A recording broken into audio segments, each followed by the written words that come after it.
You killed someone and then in front of the president. Have you ever seen a pregnant Asian? What? Do you not know this? 2,000 years ago, your dad would have thrown you off a cliff.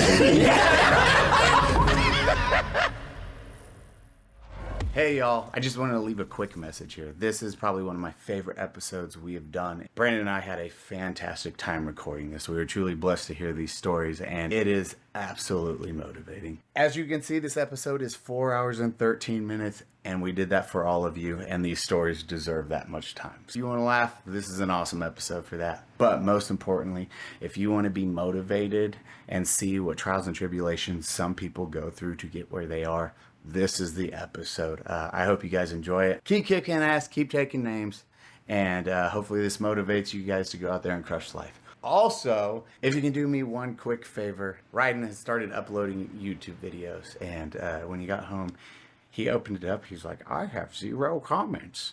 I just want 1 video or 2 videos to have some comments on there. I will leave you the name. It's Ryden Cuevas. Just go leave some comments. Tell him he's doing amazing. And I will teach him about retention beats because homeboy doesn't know it. Also about copyright. But let's make his day. I want to record it and show you all. Thank you guys so freaking much. You're amazing humans. We are blessed to have this community. I've said it many times. And most importantly, enjoy the episode. Welcome to the podcast, guys. Thanks. Welcome. This is your guys' first podcast? Publicly, pretty much. yes. We did do one that was not released, but first podcast ever. first podcast that is public. The unreleased one. Except the unreleased one, which shall not be named. Right. That happens sometimes. We've had a couple of those. We call that the juicy podcast incident of 2021. It was a big deal. It was a big deal. I had a It's moment. like a Wikipedia page, like a battle, like you got combatants and shit on the side. Yeah. There's like a list of there's like of course like an obituary and a lot of people. It was a big day. This podcast is dedicated to the brave fighters of the Mujahideen.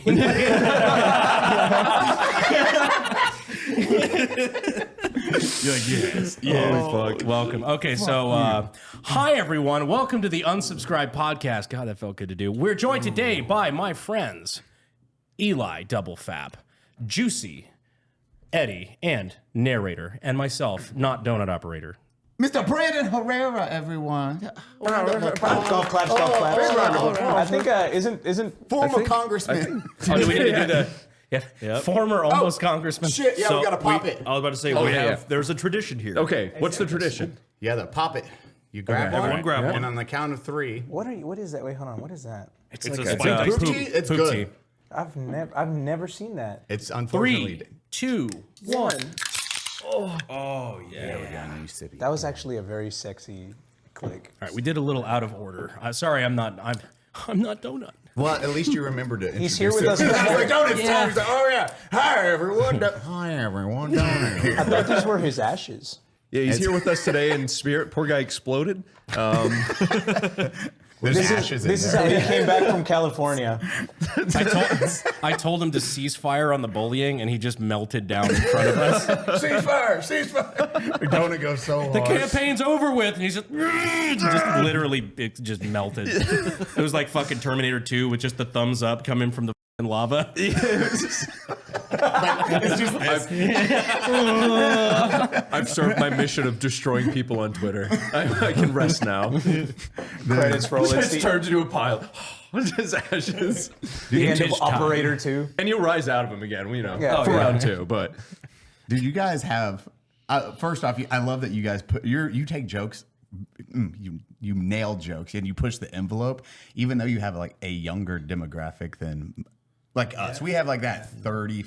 I think 35 is probably our average. I would say so, yeah, somewhere like that. You guys are like that 16 to. yeah, it's like 16 to mid 20s, but I think so. Yeah, YouTube says otherwise. YouTube says the majority is 18 and over, like between 18 and 24, but we know the little fucking 14, 15-year-olds out there are like making 18 plus accounts like and a lot of those people like have grown up Carrying on the tradition. career. I remember doing that when I was like fucking I did 14, that. 15. Yeah. I did that. Yeah, So like I my don't- I original don't- YouTube account, I'm like fucking 50, dude. Like, No kid follows that. It's like, is this porn site? Are you 18? No. like damn it! Like, Kick me out. How do they know? It's like the fucking memes of like the fence in the middle of nowhere with like tire marks around either side. what am I gonna do? But yeah, to your point, I think it's that's one of our staples is, just making fun of each other. And basically, like, our group, which Mully and Josh aren't here, but our group is just basically made up of 5 dudes that are just friends and dudes, and we just joke with each other. We joke with each other, and we have that camaraderie with each other, and I think we don't fake it, and we also don't like sugarcoat anything or hold back, and we're just like very real with each other and with our audience, and I think they vibe with that because everything is so curated on YouTube that something like what we portray it's just much needed, I guess. It's just a genuine friendship. I remember there's a bunch of dudes joking with each other. That might sound familiar. Yeah. Right? Yeah. Enhance. So, I mean, but like the way that you guys talk to each other and some of the stuff you say like reminds me of me playing with my friends, growing up and playing video games and shit, which that's not allowed on YouTube anymore in the public perception. Like most people are afraid to still do that, but you guys are just really real about it. Which I mean, I feel like we've always been that way. Yeah. So it's like not really a big shocker to anybody. You know, it's not like someone who's trying to put up this like picture perfect image. Yeah. And then the group chat leaks and they're in federal prison. You know, it's like well, don't get me wrong, if our group chat leaks, we're still going to federal prison. We don't even know where to start on this. The Discord leaks of 2024. It's just like I just get a knock on the door. It's like I'm ready. Let's go. Take me. Slap them on. They don't even have to say FBI open up. Yeah. They're just knocking on the door and you're already there. Take me. I'm sorry. Oh, you made it past the Claymores. Well, our fair game. Sir, I'm your Uber Eats. Yeah, we delete all of our group chats every year. Oh, that's probably smart. We're overdue for this next one, but we typically just purge our group chat. Not a bad idea. In case anything it's happens. really something I feel like everyone should do. Yeah. We're like I'm reaching for the phone right now. Burn it all, burn it all. Well, it's awesome. Oh, go. No, I was just saying like half my group chats have moved to Signal now and shit like that. Like Signal, Telegram, like keep it as safe as possible. Birds, exactly. Yep. Unless they're birds owned by the government, the ones that are spying on us all. That's most of them. The ones with the big batteries, they recharge on the power lines. Just the norm. God, government conspiracies. I've never seen a baby pigeon. I'm just gonna say that's what you guys like. I'm gonna be honest with you. I'm gonna keep it real. I've never once seen a not full-size pigeon. Yeah, no. All right. They did videos like this is what one looks like. Never proved it. Wait, has anyone actually seen it? No. I'll do you one better. I saw this one it was like a green text. It was like, have you ever seen a pregnant Asian? I was just Not in person, but it doesn't count. It doesn't count. Doesn't count. No, it doesn't count if it's not in person. That's Somebody's like, what? Do they just like spawn like Call of Duty? Like, I heard this somewhere recently, and I went back through both of my trips to Japan, and I'm like, you going through every photo? where are the pregnant Japanese ladies? I saw them with kids. Is this a fetish or something? You're just like looking for them? Yo, dog, where are the pregnant Japanese ladies? Just personal agenda. Like, there's gotta be one. I'm trying to remember. I cannot remember spotting a single pregnant Japanese. No. It's a rare spawn. No. Yeah, it is. I don't know. God damn it. It's just Okay. Have you ever seen your neighbors unloading their groceries? Yeah, well, okay. Yes. 3 4th of July's ago, saw her unloading the groceries. 3/4? 3/4 of July ago. Is that like some like segregation 3 joke? weeks, Like dude. 3 Is that like some like 3/5 compromise or some shit? Like 3/4 of July. You're like July's the ago. parents that go like, yes, my child is 56 months old. White privilege is getting an entire July. There's a crazy punchline to this, though. Okay. All right. I saw her unload the groceries, and I thought of the meme. She died that night in the backyard. How do you know in the backyard? How is that a You're like, punchline? because I was there. This is crazy. The next day, so we had our 4th of July party. I saw her unload the groceries, and I'm like, that's crazy. My neighbor's unloading the groceries. The next day, someone's knocking on my door, and they're like, can you hop the fence and like unlock this house from the back door? They're not answering. I'm like the, grandmother or whatever this. I hop the fence, and they're there, and I'm like, they got him. They unloaded the groceries. We should just die. That was your first thought? They blew the cover. They unloaded the groceries. You're not allowed to do that as a neighbor. You're looking at your decaying took him out. neighbor. Wait. You Yeah. kind You're of just glossed over the fact took him that out. you They saw got her. this dead lady in your. Did you see the dead body? Yeah. But like, listen, it's. But the groceries, If though. you are a neighbor, Gone. If you are a neighbor, This is the weirdest trauma coping I've ever heard. if you're a neighbor, be careful. Be careful when you unload your groceries. Make Don't sure get spotted. Don't get exactly. Did you feel a little bit responsible because you were the one Because I who went? spotted Yeah. it. Yeah. I haven't even thought about that. That's You fucked killed up. her, dude. Yeah, it's your fault. It was you. Put the wrist together. Oh my god, dude. Lock me out, dude. I did it. Oh, good. I remember the story, but I do not remember like us putting 2 and 2 together that you might have been responsible for killing your neighbor. Don't say that. It'll only be seen by hundreds of thousands of people. It's quite fun. Well, it's the same thing. Like if you go to like a can't huge really city, argue that. like they have the gigantic cranes that build the towers and like different skyscrapers. Have you ever actually seen one of those cranes? Like them be put building up? the crane. Oh, it actually moving. No, like building the crane, building the something. crane being Never. built. Oh, yeah. They're just there. Actually, yes, because of 1604. Oh, Yeah, seen San it being Antonio. put up? There's so many there's so much construction here. Yes, I have. I've never seen the crane going from point A to point B, though. I know what you're talking about. I'm like, wait, I have not seen a crane getting 7 crane operators die in San Antonio. Like, oh no, It was you. You ratted him out. You witnessed it. Wait, did we make sure that no one spotted Cody unloading the groceries? oh shit. Oh no. Could have happened. Bone it, Bopinator. He's dead. He's dead. If I see a pregnant Asian lady unloading the groceries and then working on a crane, like that's what caused Nagasaki. Texas gone. Yeah. Japanese lady unloading, real pregnant. She looks at you and you're just like, I'm so sorry. yeah, you just, yeah, I'm sorry. It's a fucking like Katniss every. That's the ultimate spawn. At that point, pull out a Pokeball. You have to catch her. And that, You're never gonna see that. You're never gonna find that spawn rate again. I was gonna say, how many of them are in your basement? Jesus you Christ! have to catch her. You gotta catch her, dude. My basement, none. My White guy thoughts. God. This having white guy thoughts, narrator. All right, British Museum. This was supposed to be like the most PC podcast we've ever done, and we've gone harder in like what 8 minutes. Yeah, the 12 minutes we're going hard. Just fucking throw it. Nice. I am so excited for this one.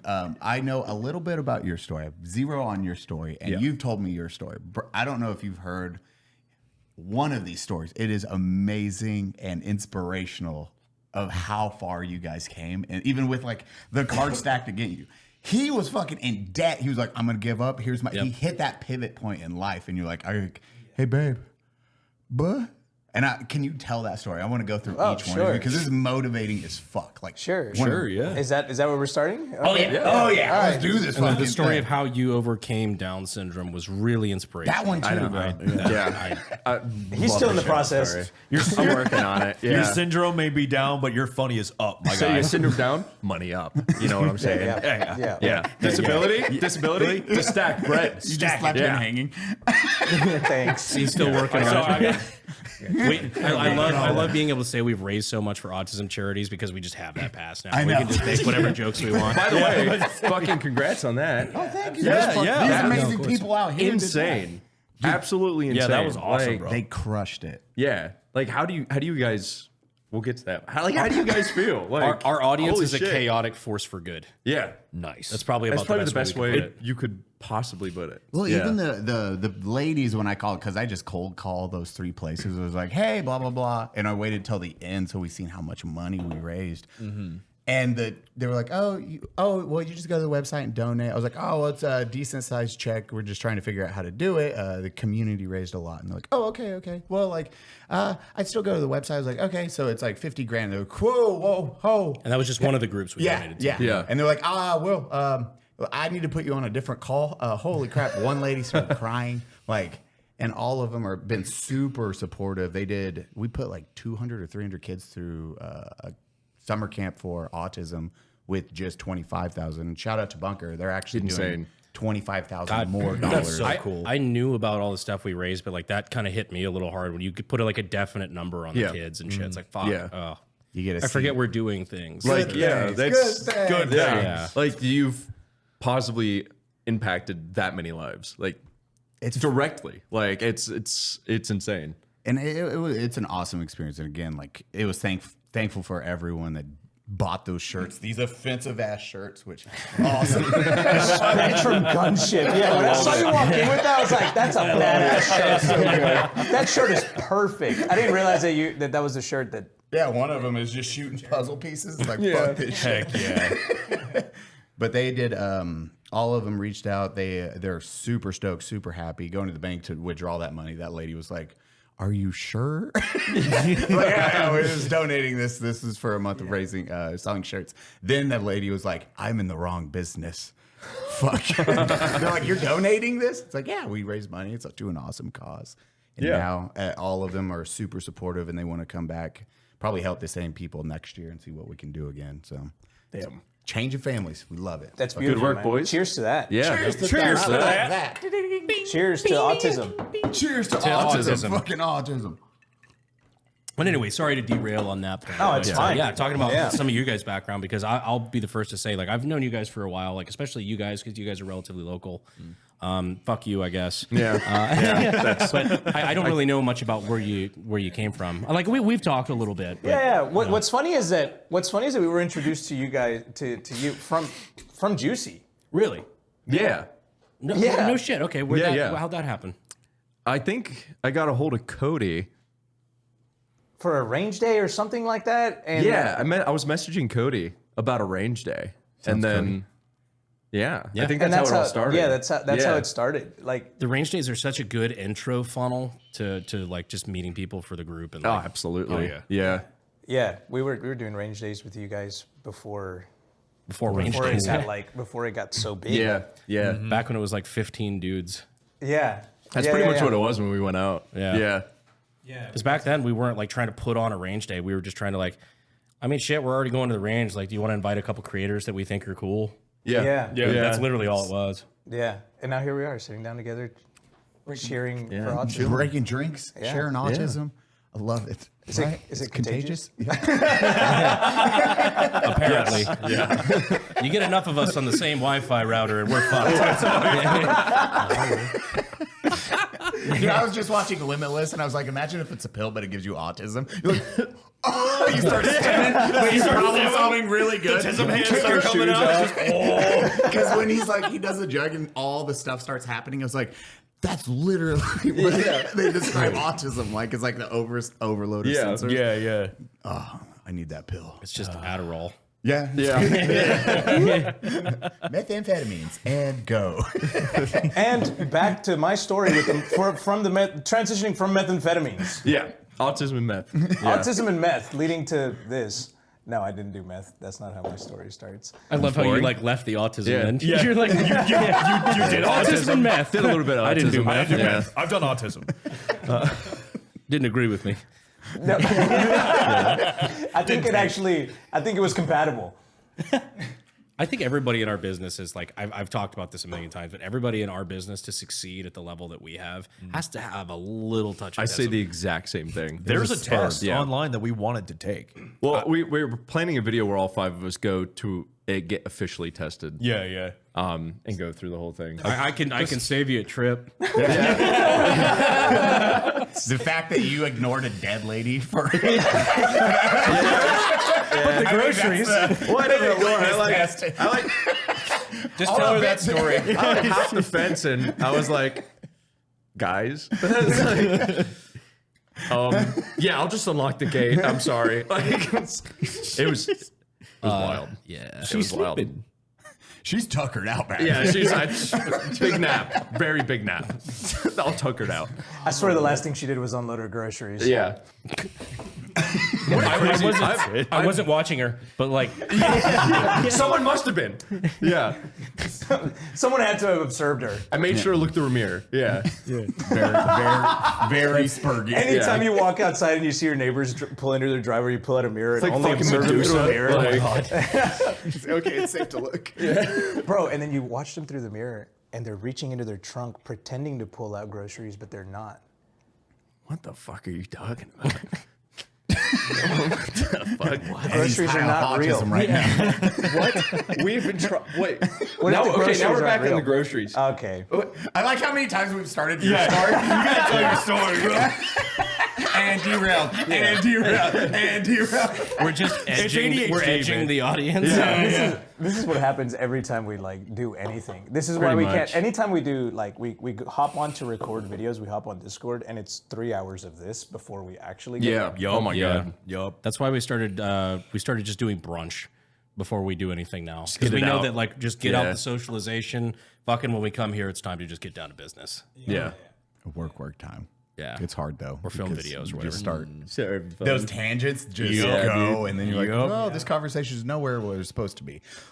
Bring it back on tracks. That's why depending on the time frame, we get director Eli. Oh yeah, very much so. And then everyone's like, Eli's mad. I'm like, no, I just moving it along. we have a certain time limit. I have to Director do the Eli. same thing where it's like we're in the middle of a joke or whatever. I'm like, all right, let's get this knocked out. I won't go home. We got shit to do. Yeah. sleepy time. All right, can I start my story now? Go for it, brother. If it pleases for the it. court. Go for it. Well, I guess I should start by saying that who we are, the boys. We have a channel called The Boys. Yep. And we started YouTube at different points in our lives, but we all culminated and came together making VR videos. And the reason we got so popular was because we were doing VR videos that were completely out of the norm. Like you had, most gameplay videos are like, you're playing a game and it's like you're watching someone play a game like, oh, look, I can pick this up with my VR hands and things like that. You know, it's just like same old shit. And You guys were building Auschwitz in Minecraft. exactly. Basically. Exactly. It's like the best way to put it. Yeah. Exactly.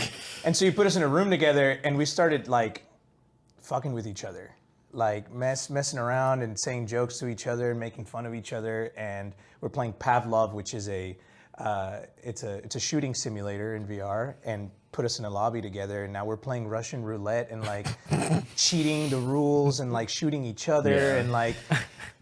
We just started like building narratives, right? And like just improving and like building out like, I guess, a scene and a situation. Yeah. And you know. Using virtual characters, which if for those at home that have never used a VR headset or seen a VR video, it's filmed from the perspective of the person. So what you're seeing is first person perspective. Yeah. Right? So you've got a group of 5 dudes. The way I would equate it is like we're basically it's like a comedy set, but in virtual reality, where we're literally the directors and the camera people at the same time. And there's 5 of us in a room and we're like, hey, shut up for a second. Don't talk over each other. Can we do this again? Do this again or do this again. And we're like retrying scenes and things like that.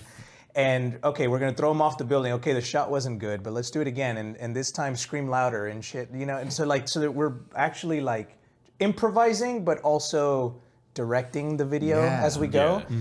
And it was a different style than what most VR gameplay videos were about. It wasn't gameplay. It was 5 dudes coming together and excuse me. It's because he watched you bring your groceries out. Yeah, I'm starting to get up. My throat's starting. You got like 15 minutes. Yeah. Fuck, I better hurry up and tell my story. How many times have you done this? You're just like looking for neighbors. Like, yeah, you next Got you, bitch. Dude, I'm terrified of the day. I'm like bringing my groceries in and I look across the street and it's fucking you with Groucho Marx glasses with the nose and mustache. Like fucking, it's like looking up from a newspaper. It's just like this. I just wave. Yeah. He doesn't And even live here. that's 2 episodes in a row we've done a cryptid. That's his crypto. Oh, that's a good one. That's a Slender It's like Man. Slender Man, Yeah. but watching you with your groceries and you die the next day. You're like reaching for the trunk. Just looking around, making sure nobody's there. Just like All of a sudden the static comes in as soon as you grab the groceries. Oh my God. All alone? Now time to trim the old pubes. Hey there, beach babe. Are you ready to soak up those summer vibes and get the perfect beach bod? I don't have pants on. Yeah, I noticed. Well, you're in luck, because our friends over at MANSCAPED.com have you covered from head to toe. With the Performance Package 5.0 Ultra, they'll have you looking and feeling good this summer. Trust Manscaped to unlock the confidence you need to turn heads this summer season. Join the 10 million men who already trust Manscaped and use discount code UNSUB at checkout to get 20% off your order plus free shipping. Let's make this summer your smoothest one yet. Keep your ear and nose as tidy as your hedges. With the Weed Whacker 2.0 ear and nose head trimmer, you'll be looking classy as ever. The updated Lawnmower 5.0 Ultra groin and body hair trimmer got a summer makeover. It's waterproof now for all those times you need to shave your groin or body hair at a pool party. So get 20% off plus free shipping using code UNSUB at manscaped.com. The summer sun is here to stay, so trust Manscaped to keep those pubes at bay. All right, so it's like 14 minutes left. I have 14 minutes left now. Thanks for fucking cutting into my time. It was like community theater, but in VR, pretty much. Exactly. Yeah. That's kind of what it was, and it also wasn't anything PG. We were going at it like, and the thing was we were also making fun of current events. So we got popular during COVID because most people were at home, and our channels just exploded during that time. We had already been working up to that point, but that time it like exploded. I think a lot of people had a similar thing going on with that. Especially with like camaraderie type channels, because that's kind of what people were craving. And being in VR, that's the only way that we could get together, especially because two of us are in Australia. Right. Yeah. So they had the daily butthole inspections and everything like that. exactly. Yeah. So we were doing skits where we were playing what was it? What was the game called? The other shooting game? Contractors. Contractors. We were playing Contractors, and we were like in a neighborhood. It was just like a neighborhood map, and we were doing skits where like Mully couldn't come outside, and we'd be like, "Oh, we got your little vaccine for you," and we like put it in. we would put it in his front door. And like he'd be like, "Oh, the vaccine," and he would like come out and like try to pick up the vaccine, and then as soon as he stepped out of his door, we would like shoot him, like just unload on him. unload like RPGs pranked. and everything. It's like, you got fucking pranked. And so that's the kind of shit we were doing, you know. And that's different than Australia. No. So, From what I was told, that's how they handled it. pretty much. You walked outside your domicile. We were just showing him what would happen if he stepped outside in real life. Stay in So your it's fucking house, Mully. learning. Fucking die. So we would make fun of like current world events, Yeah. and I think that's why people fell in love with the channel. And then we transitioned into VR chat, which is another social platform. It's kind of like a Facebook, but with VR characters and people their community made characters. So one day, Like the metaverse. like the metaverse. That no one fucking uses. Like the metaverse. Except people are there. You sound like my grandma trying to correlate. Oh yeah, yes, like that like thing you can do on the Facebook. The metaverse. It's like the fucking what alt history hub's like. Yes, Jimmy, like your Game of Thrones. So we transitioned into VR chat, and there was this unfortunate event that was happening on TikTok called the No Square trend. Oh God. And it was because of us. And Mully hops into a Mully called me at 2 a.m. Yeah, you can tell this part. So Mully, Start an entire trend. yeah. So the No Square thing I don't was know the story. Okay, the No Square thing was literally point of origin, which I feel He's the No a Square lot guy. of grief for. Mully called me Started at a meme. It's he awesome. called me at 2 a.m., which he normally did because of the time zones, and he would just call me and be like, "I had a TikTok idea. Wake up. We got to make this TikTok." And I crawled out of bed. Never fucking call me at 2 a.m. saying I have a TikTok idea. Wake up. Probably myself. I'm not right at that point, Brett. Call the online as soon as he calls you at 2 a.m. I got an idea for Talk Tick. Talk What? Tick. Pow! Just have a gun go off. And Eli's good. That's when you know it's bad, when you just you don't get a call from him at 2 a.m., but at 2 a.m. you see Eli has gone live on TikTok, and you're like, oh no. I guess. Oh no, it's over. Juicy must have seen him Well, unloading. boys, I guess that's it. Juicy's like, got him. You made the same joke I was about to make. Joke where it's like, if you see me go live on Facebook, We've always had that running joke, actually. Because That's a dark joke, and I like it. See y'all in the gift shop. one of the members in our group have always said, if you ever see me go live on YouTube, it's happening. On Facebook, right? No, YouTube. On YouTube. Yep, Oh, YouTube. shit. If I ever go live on my YouTube channel, I mean, honestly, same. it's happening. Yeah. And I'm like, all right. I'm about to do the funniest thing ever. And for my final joke. Can people reset? You get what you fucking deserve, Murray.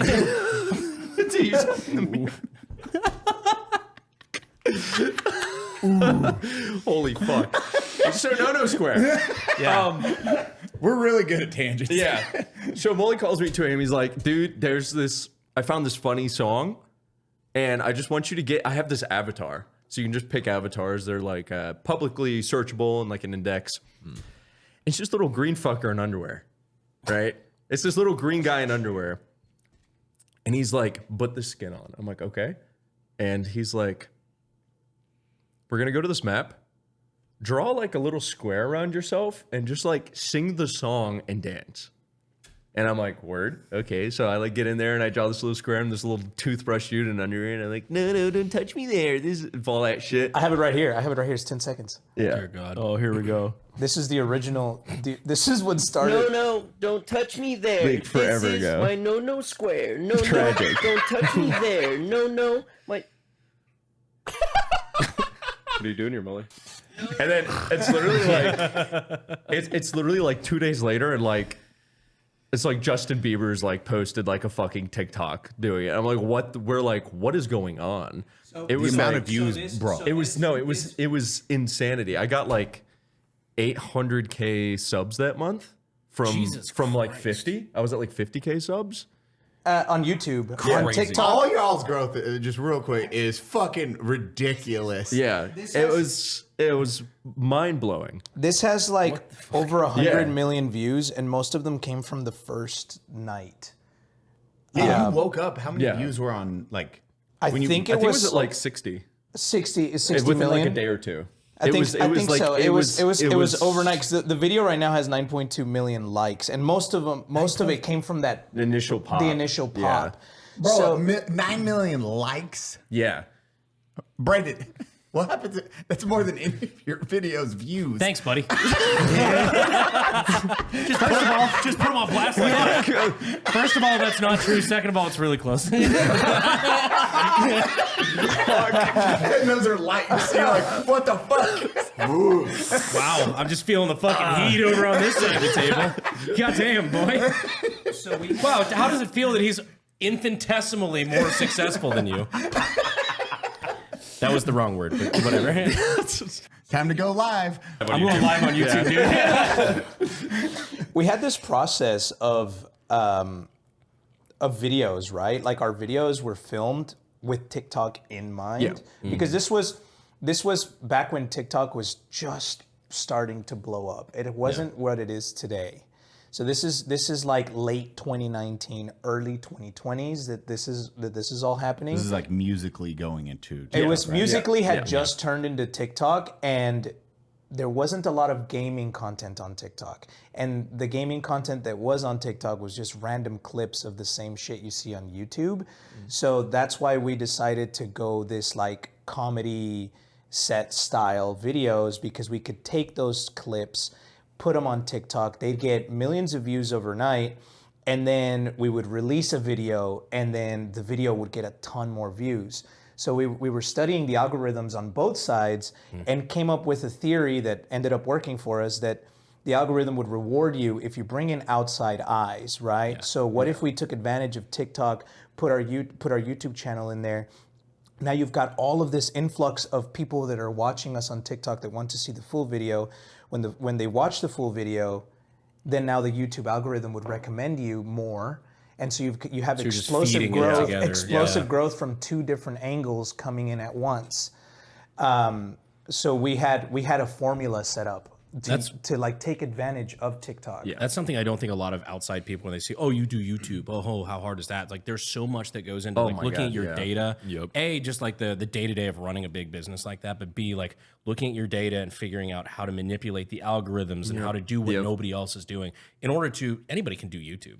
Yeah. In order to succeed to a massive level on YouTube, that's fucking hard. Absolutely. There's a reason why people are where they're at. You fall off. It is understanding the algorithm. We pushed Wednesday, your election, the numbers were Tuesday evening. I pushed back my vacation, my 2-day vacation flight, because I was like, hey, tomorrow, good idea for an episode. And Brandon's like, fuck yeah. And everyone showed up, knocked out a really good episode. And then you see today, it's 1 of 10. Yeah. Like, I actually fucking like, booga booga, just punching shit right now. You, like, oh you my pushed God. back a vacation. I lost, so I pushed back going live on YouTube.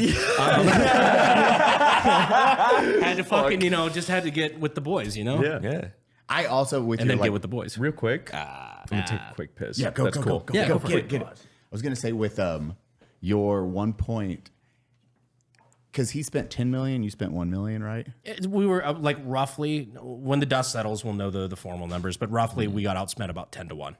I'd imagine someone made a joke. They're like, "When do I get my money back?" Imagine if you lost, you had to repay how much you spent. Dude, you would be like, okay, let's not spend that much, because if this goes south, bro, I ain't got 10 mil in my bank account.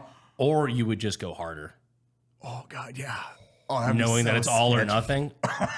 This is where the gambler comes out. This is the politics I want to see. That dude's putting all his cards. That adds a whole new Mad Max dynamic to the whole situation. I have a feeling that when this new generation of kids gets into politics in the future, we're probably going to have election nights be a 1v1 Fortnite match. I still offered, like I offered throughout the entire playing, I'm like, I will end this on a boxing match. Yeah. Dude. Like a boxing match for charity, and if you win, I resign. I made that offer several times. Like I will just recuse myself from the race. I love that idea. It's going back to like when the Kings would fight, it's like me versus your best or whatever. Yeah. Hey, let's do this thing. Throw down the gauntlets, kill each other, or one person dies. Achilles. It's so good. No, well, wait for him, I guess, for right now. I want to go back to your because again, this is learning the algorithm. That was I'm tying it all back. I know you asked me about I know my personal story, and I will get there. Way to monopolize the mic. Oh, thanks, man. Yeah. Well, you know what? If you want me I'm starting to remember why we didn't invite them on a podcast before. Yep. This Mexican just doesn't shut up. It's kind of funny because out of anybody, we hang out with you more than anyone. Like in the fucking San Antonio YouTube sphere that's not a gun tuber. And it never dawned on me we never had you on before. We just said that. Yeah. You guys are like, I'm a pretty forgettable dude. Try harder. And now that I think about it, you know what? I'm gonna go home. A lot of people are going live on YouTube tonight. I'm gonna go unload groceries and stand and wait for a neighbor to see me. I'm just gonna stand there inside my car. Hey, Look. So you're just gonna go live on YouTube literally while unloading your groceries? The surefire way. Oh yeah, that's a life hack. Or jokes. It's all coming back to that story. I wanna like paint the whole picture, if that's all right. No, do it, because it is like the algorithm of business. Everything you guys did was calculated in order to maximize viewership. Exactly. It's not exactly. I woke up and did one video, and now look. I feel like that's most people's understanding of it. absolutely. 100%. Yeah. While this was blowing up, we understood that memes don't last forever. Yeah. Right. So while we were in the process of blowing up with this meme and milking the shit out of it, what we did was we took that character and basically associated it 100% with the No Square meme. So now we were taking that character and putting it in our videos all the time. And now what we did was we bought the rights. We bought the rights to that character and the IP of that character from the creator. And we then transitioned that character and altered it to match each of our personalities. So then we made the green brush, we made a baby version, we made a Mexican version, we made a crackhead version, and then we associated that with each of us, right? So Who's my the crackhead? Mully. Mully. We would do videos. We would do videos in a daycare with the baby brush, and he would go in and try to sell them drugs. Yeah, Like, it would literally be like 4-year-old, and he's like shooting up heroin and be like, "You gotta try it, kid. Give it a try. just give it a little go, and then we have like these little like the baby versions of the characters trying drugs. Like, Oh God. Yeah. Are you allowed to say how much the buyout was for that character, if you remember? I can't remember, to be honest. I remember how much it was. Tens of Are we allowed dollars. to say it? I don't know if we're allowed to say it or not. I don't know We if can there was bleep an- it. It was- I'm Yeah. just curious. It I was. Yeah. Yeah, Okay. At I mean, that's pretty At the reasonable. time, yeah, at the time, I think that was like a big deal because that was like right in the beginning. So it's not like we like had. But you got your money back. It was money. it was like- enough to be an investment. Yeah. Yeah, well, because we didn't know where it was going to go from there, so we were like, you know what? Let's buy it. Let's buy the rights to it, and let's expand on this idea. And if anything comes from it, then we will have the rights to this thing, right? And we'll be protected in case we get sued for using the character in different ways. Let's just get it out the way now and put the investment in now. Yeah. And so, God, that's a hard one. Like a piece of paper where you're like this green character and actually being like, hey, it's gonna cost X amount, and you're like, okay. Yo, buy bro, it. I just bought a green toothbrush for. And that is a risk I would have been like. And it's just like a model that some dude just made and publicly put up in VR chat. but Yup. we all Like- saw the signs and we're like, we're gotta gonna do make. this. We ended up like from this thing. Now looking back at it, we've made merchandise from it. Yeah. We've made music videos with it. We've started a music career from the No Square thing, and we expanded that, evolved from that. We altered it. We ran that meme to the ground. Finally, like very aware. We were very self-aware of what was happening. So we actually killed the meme off at some point. We made a video about it and shit. Like, get back in your grave and shot it and it shit was like like, that. You know, like Jesus Christ. you know, Yeah, like yeah. so Yeah. we were very self-aware of what was happening. And You old yelled your own creation. we no, don't touch me there. shut up. Playing Russian roulette with all 6 cylinders. So we ended up just running it to the ground, and we evolved from VR videos, which made us very, very successful in that space, and we transitioned that into a real life content. So now we do the same thing we did in virtual reality, but in person. So we now get to travel the world and do videos the same way we would do them in VR chat. Well, can't throw each other off buildings, unfortunately.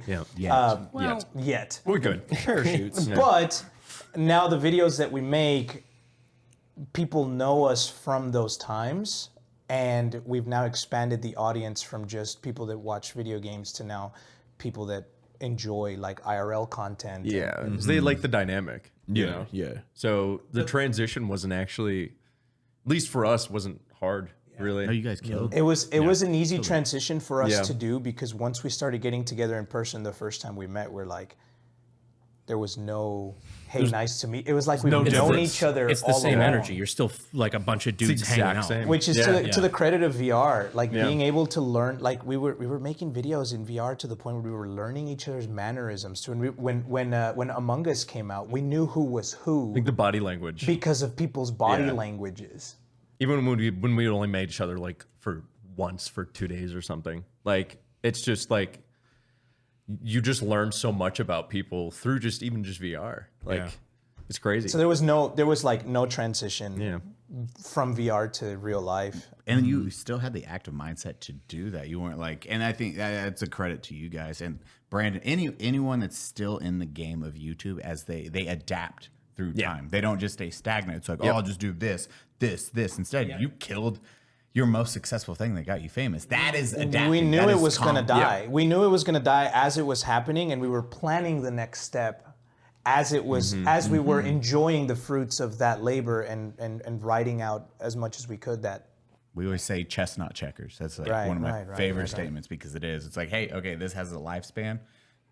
We got to move on. What is that next step? And all of you evolve together, which is fucking dope to see. And that's just the overarching story of where we started and how we got here, pretty much, with a lot of little details left out. Fun details left out. But each of us individually had channels beforehand. I think you might be the only one that didn't have a YouTube channel before. Dude, Grant's the lucky, and you're like, you fuck. Oh, I was very, from day one, I realized I was very self-aware about how lucky I got. Dude. Like, from day one. His dump stat was luck. Do you know how they found him? Yeah. Oh, yeah. He's told us. Yeah. He was a little We're going to tell him again. Brandon, do you not know this? No, I have no idea. Bro, this entire, one of the craziest fucking stories possible. Each one of us has a really cool, upbringing backstory, Howie. So I feel like this is like Ocean's 11. We're just hearing the backstory behind everyone on the team. But everyone's retarded. Yeah. Exactly. Each walking into rob a casino. Each one is one of the 250 we sent to summer camp. By the way, thank you guys for sending me to summer camp. I'm fucking hype. I am so hype. Enhance. I can't wait. They send us a photo of the If it wasn't for that check, man, thank you for that check. I wanted to go to summer camp.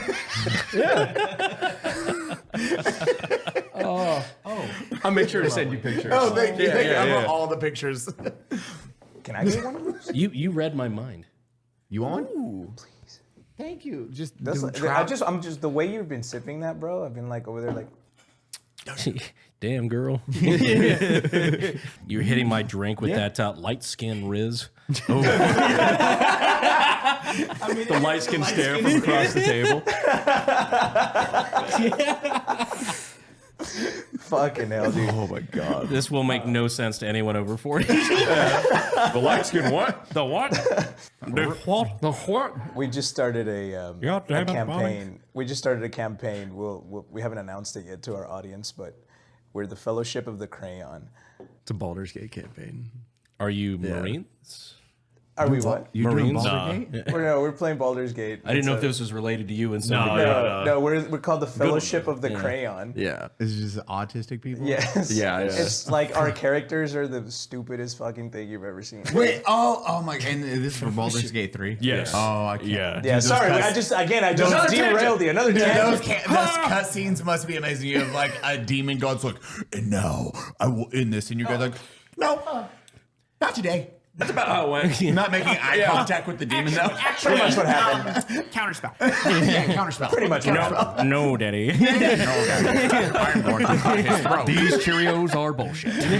These Cheerios are bullshit, Daddy. I'm glad you fucking got that. Love that one. Oh, man. God damn it. Damn, you overloaded that. Hell yeah. Oh, that's what. Just how I like it. Thank you, Trout. chef. This is the joke I made earlier. Like he's over there flipping the hibachi all sorts of crazy while he's putting out a cigarette on a screaming child. He's acting into the flavor. And when we got Cody back, the food tasted significantly less like cigarette ash.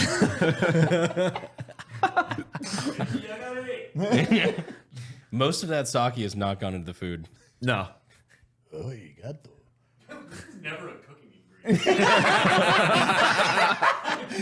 Trap just said that was not a cooking ingredient. He's just pulling from the bottle. That's funny, dude. So, Brandon, this is probably my dude. Everyone's had when you start in your YouTube careers, we've all had different experiences. His is probably the most insane. When I listened to it, I was like, bro, that is the most motivational shit, because this dude also didn't even have a green card at the time. He was. Wait a minute. That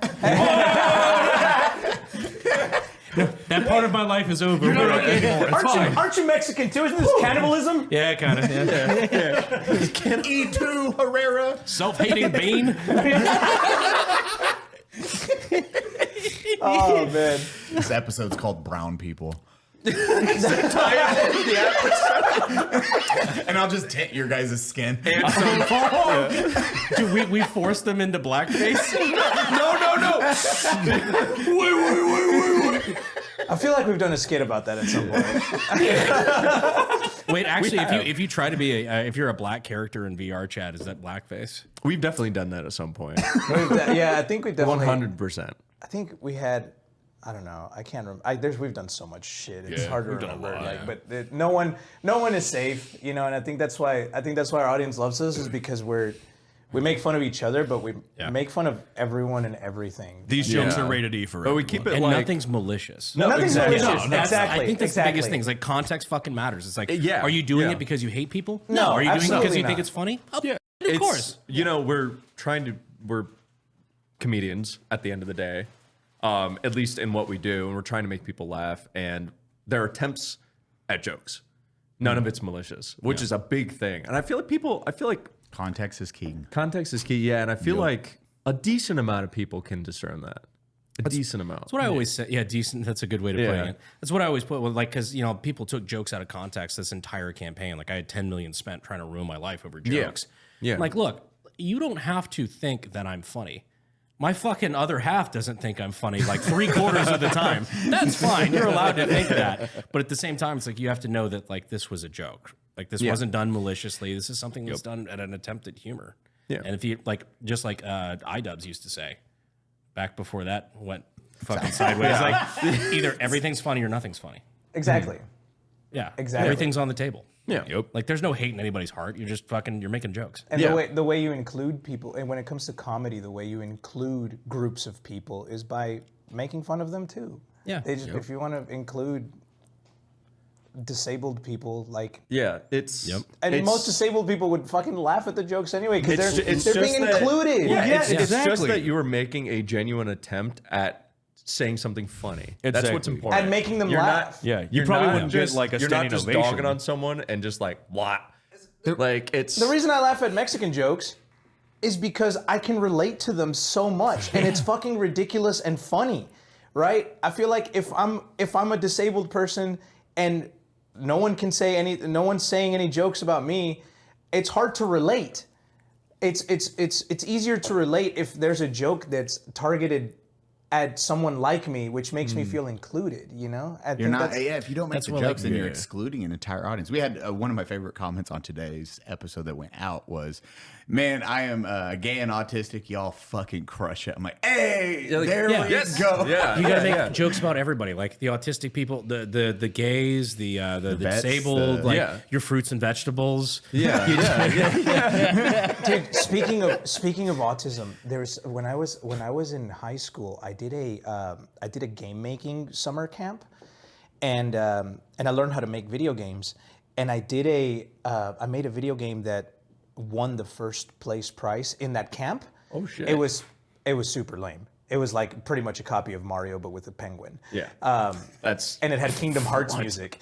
But anyway, so I won the first prize, and the second place person was going to be doing a speech with me. And I had no idea what autism was. You know, it's like, I had no idea what it was.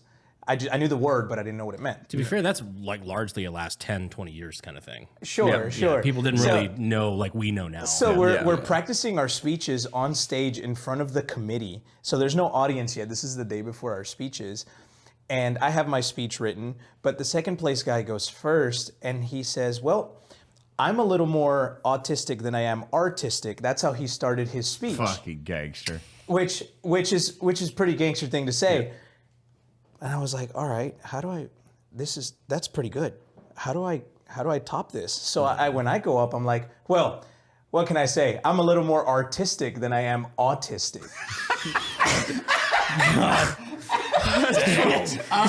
So you just accidentally dabbed on this poor kid? You killed him. That's holy shit. And then he went live on YouTube. I remember, and I didn't know. I was like, I remember. You fucking dunked on him. That's insane. The audience was like, well, there was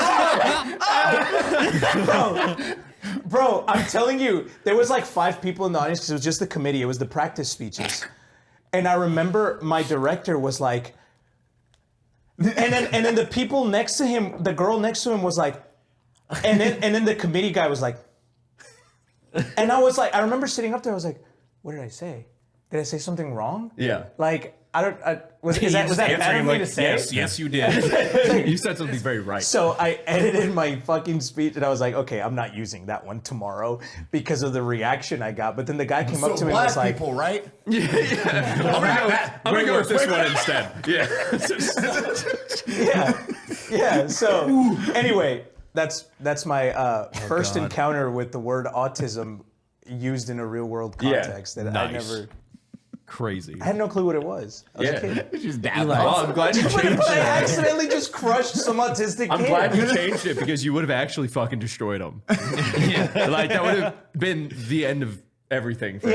Yeah. And it would have all came crashing down in front of him the moment. Looking back at it now, that's like the most like asshole-ish way to like take the first place speech and dab on the dude that got second place. If your game was Penguin Mario, though, I want to know what fucking second place was. Math. Were they lining up trains? Yeah, I was gonna say it's literally just it's Counting apples, like it's just train tycoon. Yeah, but you just line them up.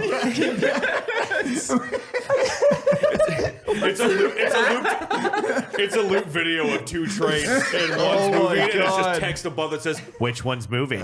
Yeah. math was. I was not ready for you. Math.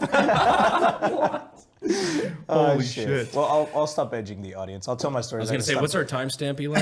Oh, we're good. This is fucking fantastic. I'm like, how long did it take to get here? From 12 minutes, we're now 54 minutes. Oh my god. We're an hour in, and we've told you about that one TikTok we made. So. Yeah, remember when I was talking about how we all understand the algorithm? Yeah, that was what that was right there. Just fucking edging until now. I'm giving you watch time here. Oh, yeah. Retention bits. But no, you've hyped up my story a little too much, I think. No, dude, no. It's pretty good story. Now, like, It's a pretty good now story. if I tell it, it's probably gonna not be as okay. You I'll tell my story. I'll tell my story. Not a citizen. Okay. I'll start with I came to this country legally, but became undocumented by overstaying.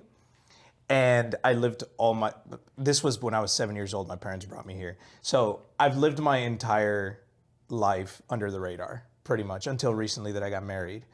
So I didn't have a green card. I didn't, there's like, growing up in that way I thought it was just normal. Real quick, I just feel like the SpongeBob, like the sea bear with the line being drawn now.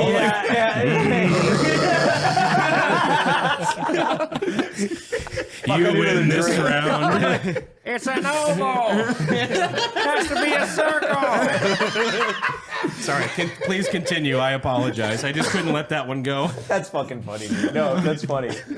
Yeah, growing up like that is like, you're a cannibal. You're a cannibal. Eating your own, huh? I said undocumented, and you start laughing. Damn. Look, I got PTS over my last 9 months, all right? Yeah, true. Oh, fuck. Anyway, yeah, so grew up undocumented. I'll spare the pity party, but it was pretty difficult. Parents had to start their own business because there was no way for them to legally work. And so that's the way I grew up until I was, I couldn't even get into most colleges simply because of the fact that I was undocumented. So coming out of high school, I had to go with colleges that for some reason accepted a tax ID number and not a social security number. Could you list those institutions, please? So I went to Texas State University. Sorry.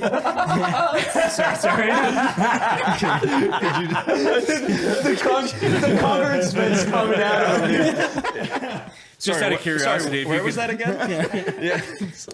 I actually forgot like the exact process that it took to get into college, but I got into college with a tax ID number. I must have used a fake name or some shit. Can neither confirm nor deny. How much did that tax Michael. ID number cost? I can't fucking remember, dude. I had it since I was a kid. Anyway, so when I started YouTube because I was in a really bad spot. I quit college. So I quit college to start my own business. So how old were you, roughly? This was 2014 when I left college, so I was 22. A military age male. Got it. Yeah, the military age male.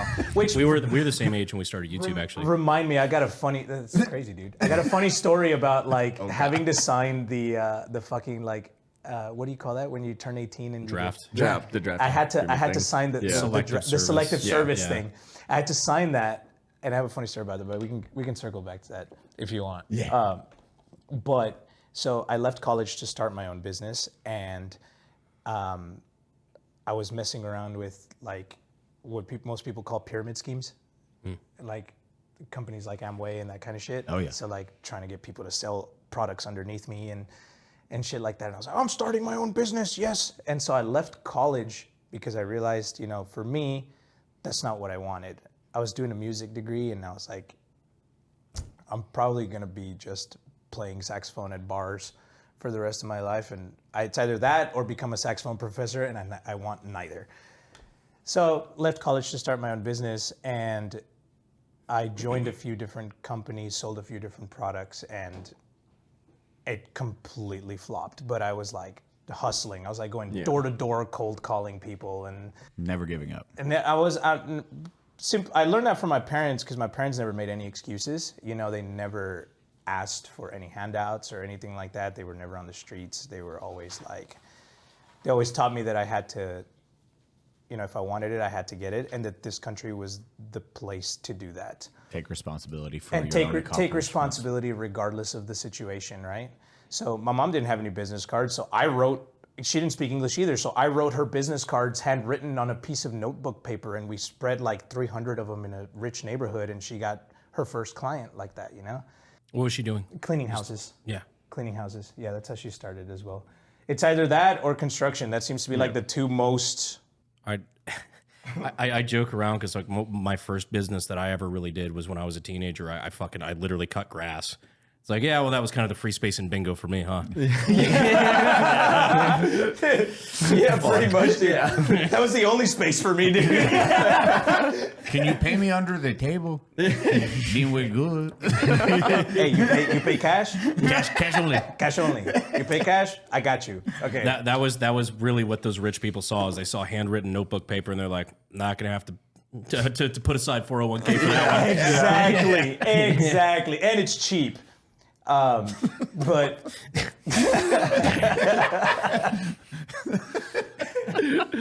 Felt like you were trying to sell me on it when you said that. When he said, and it's cheap. listen, man, that if you need someone to clean houses, Mexican's gonna do it. I got connections. I believe you. Eddie's your guy. I'll come do it. I'll charge you. You're an electrician. You fucking clean houses. Just you do lock up your YouTube. Percocets. Well, I put my jewelry in the safe. And for a bonus, I'll unload your groceries. Really? So you're not at risk of Dying. Thank you so fucking much. That's worth it. They've been sitting in my trunk for 3 years. I've been trying to find someone to do it.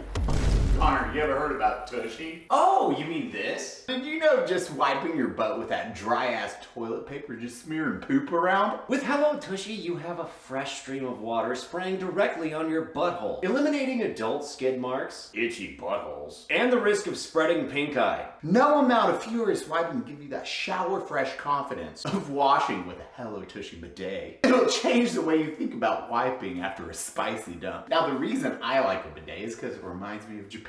Plus, the cleansing feeling is amazing. Let's talk about the one you can take on the go. You can clean that booty hole on the road now? Oh! The at-home butthole cleaner is amazing. Connor, you mean the 3 nozzle settings? It gives you, And every Tushy bidet comes with a 30-day hassle-free return and a 12-month warranty. It's that time of year for spring cleaning, and what better place to start than your butthole? Stop wiping until you bleed, and join the 2 million butts who've already switched to Tushy. For a limited time, our listeners get 10% off your entire order when you use code UNSUB at checkout. That's promo code UNSUB.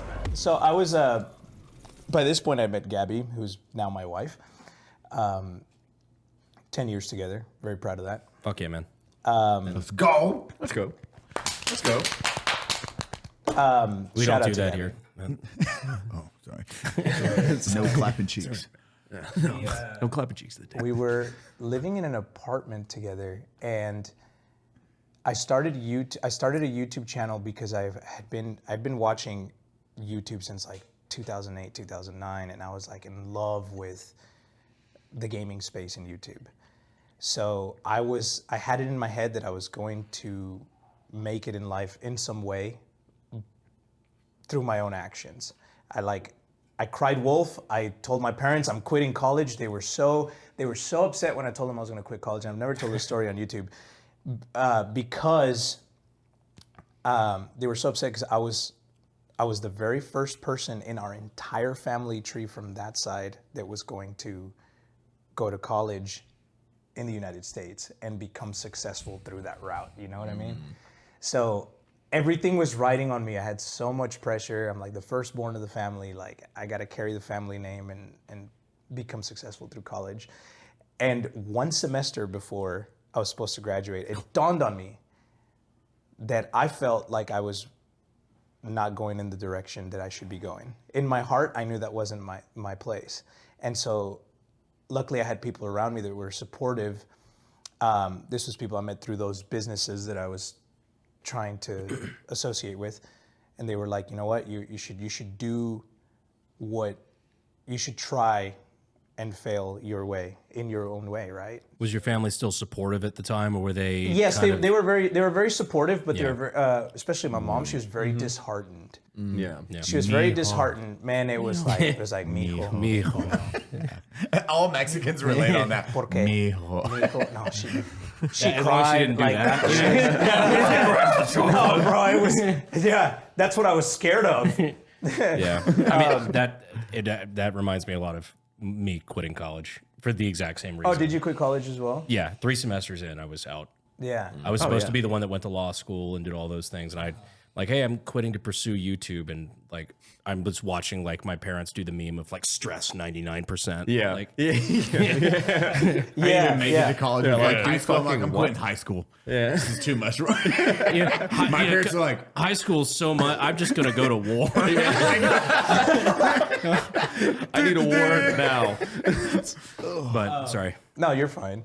But yeah, so I left college in that way and was doing was trying businesses, and I had something to prove at this point, you know, like I was going to make it because I said I would. I just didn't know how. Yep. And I'm just very stubborn in that way.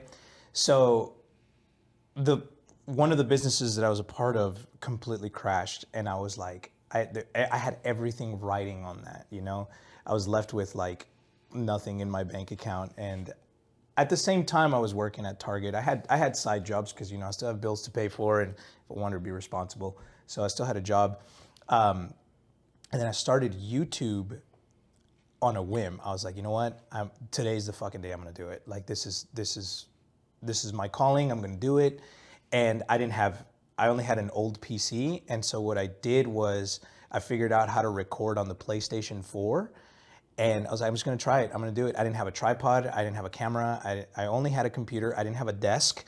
So Had an old capture card. And my table was like a thrift store, like Fold-out table. table. Yeah. That was my dinner table because we didn't have much. And luckily, the place we were renting had it was like the place where the dishwasher goes in the kitchen. But the dishwasher wasn't there, so I put a chair up to it, and that was now my desk. The desk, yeah. Right? And so I started YouTube in that way. That became the desk, but I started it on a table with the PS4 there, the same computer I'd been using for a long time to record things. I didn't have any money to buy any subscriptions, so I learned how to edit on like free software. Old Windows Movie Maker used to fuck. Hard. That used to really fuck. They fucked it up. They did. Yeah, when they changed it. Yeah. All the charm's gone. Now at this point, it's 2016. I'm 24 years old, and I thought it was too late for me to start anything. I'm like, I'm too fucking old for this. Like, I should have started when I was 16 or whatever. But I wasn't gonna give up, right? So I like still stay true with it. My tripod was a napkin holder stacked on top of books with my iPhone in front of it, and that was that was my camera. You know?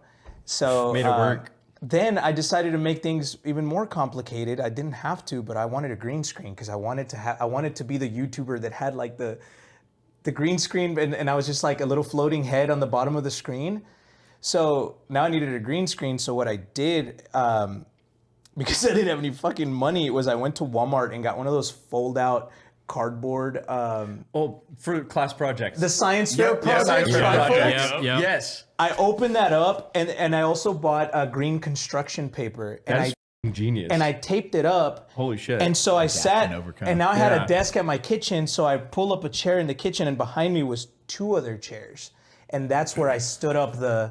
That's where I stood up the green screen, the $3 green screen that I made for myself. And now I had to figure out how the fuck to like key out the green colors so that I could have the videos. So my first few green screen videos was like me with like a bunch of fuzz everywhere. So you still see the square, but it was so shitty because it was free software. It wasn't Adobe Premiere. But that's how I started my channel, right? So that channel was called Sauce Eddie. And that channel went on for, well, it's actually my most successful channel now, but I'll get to how that happened. That channel was started in 2016.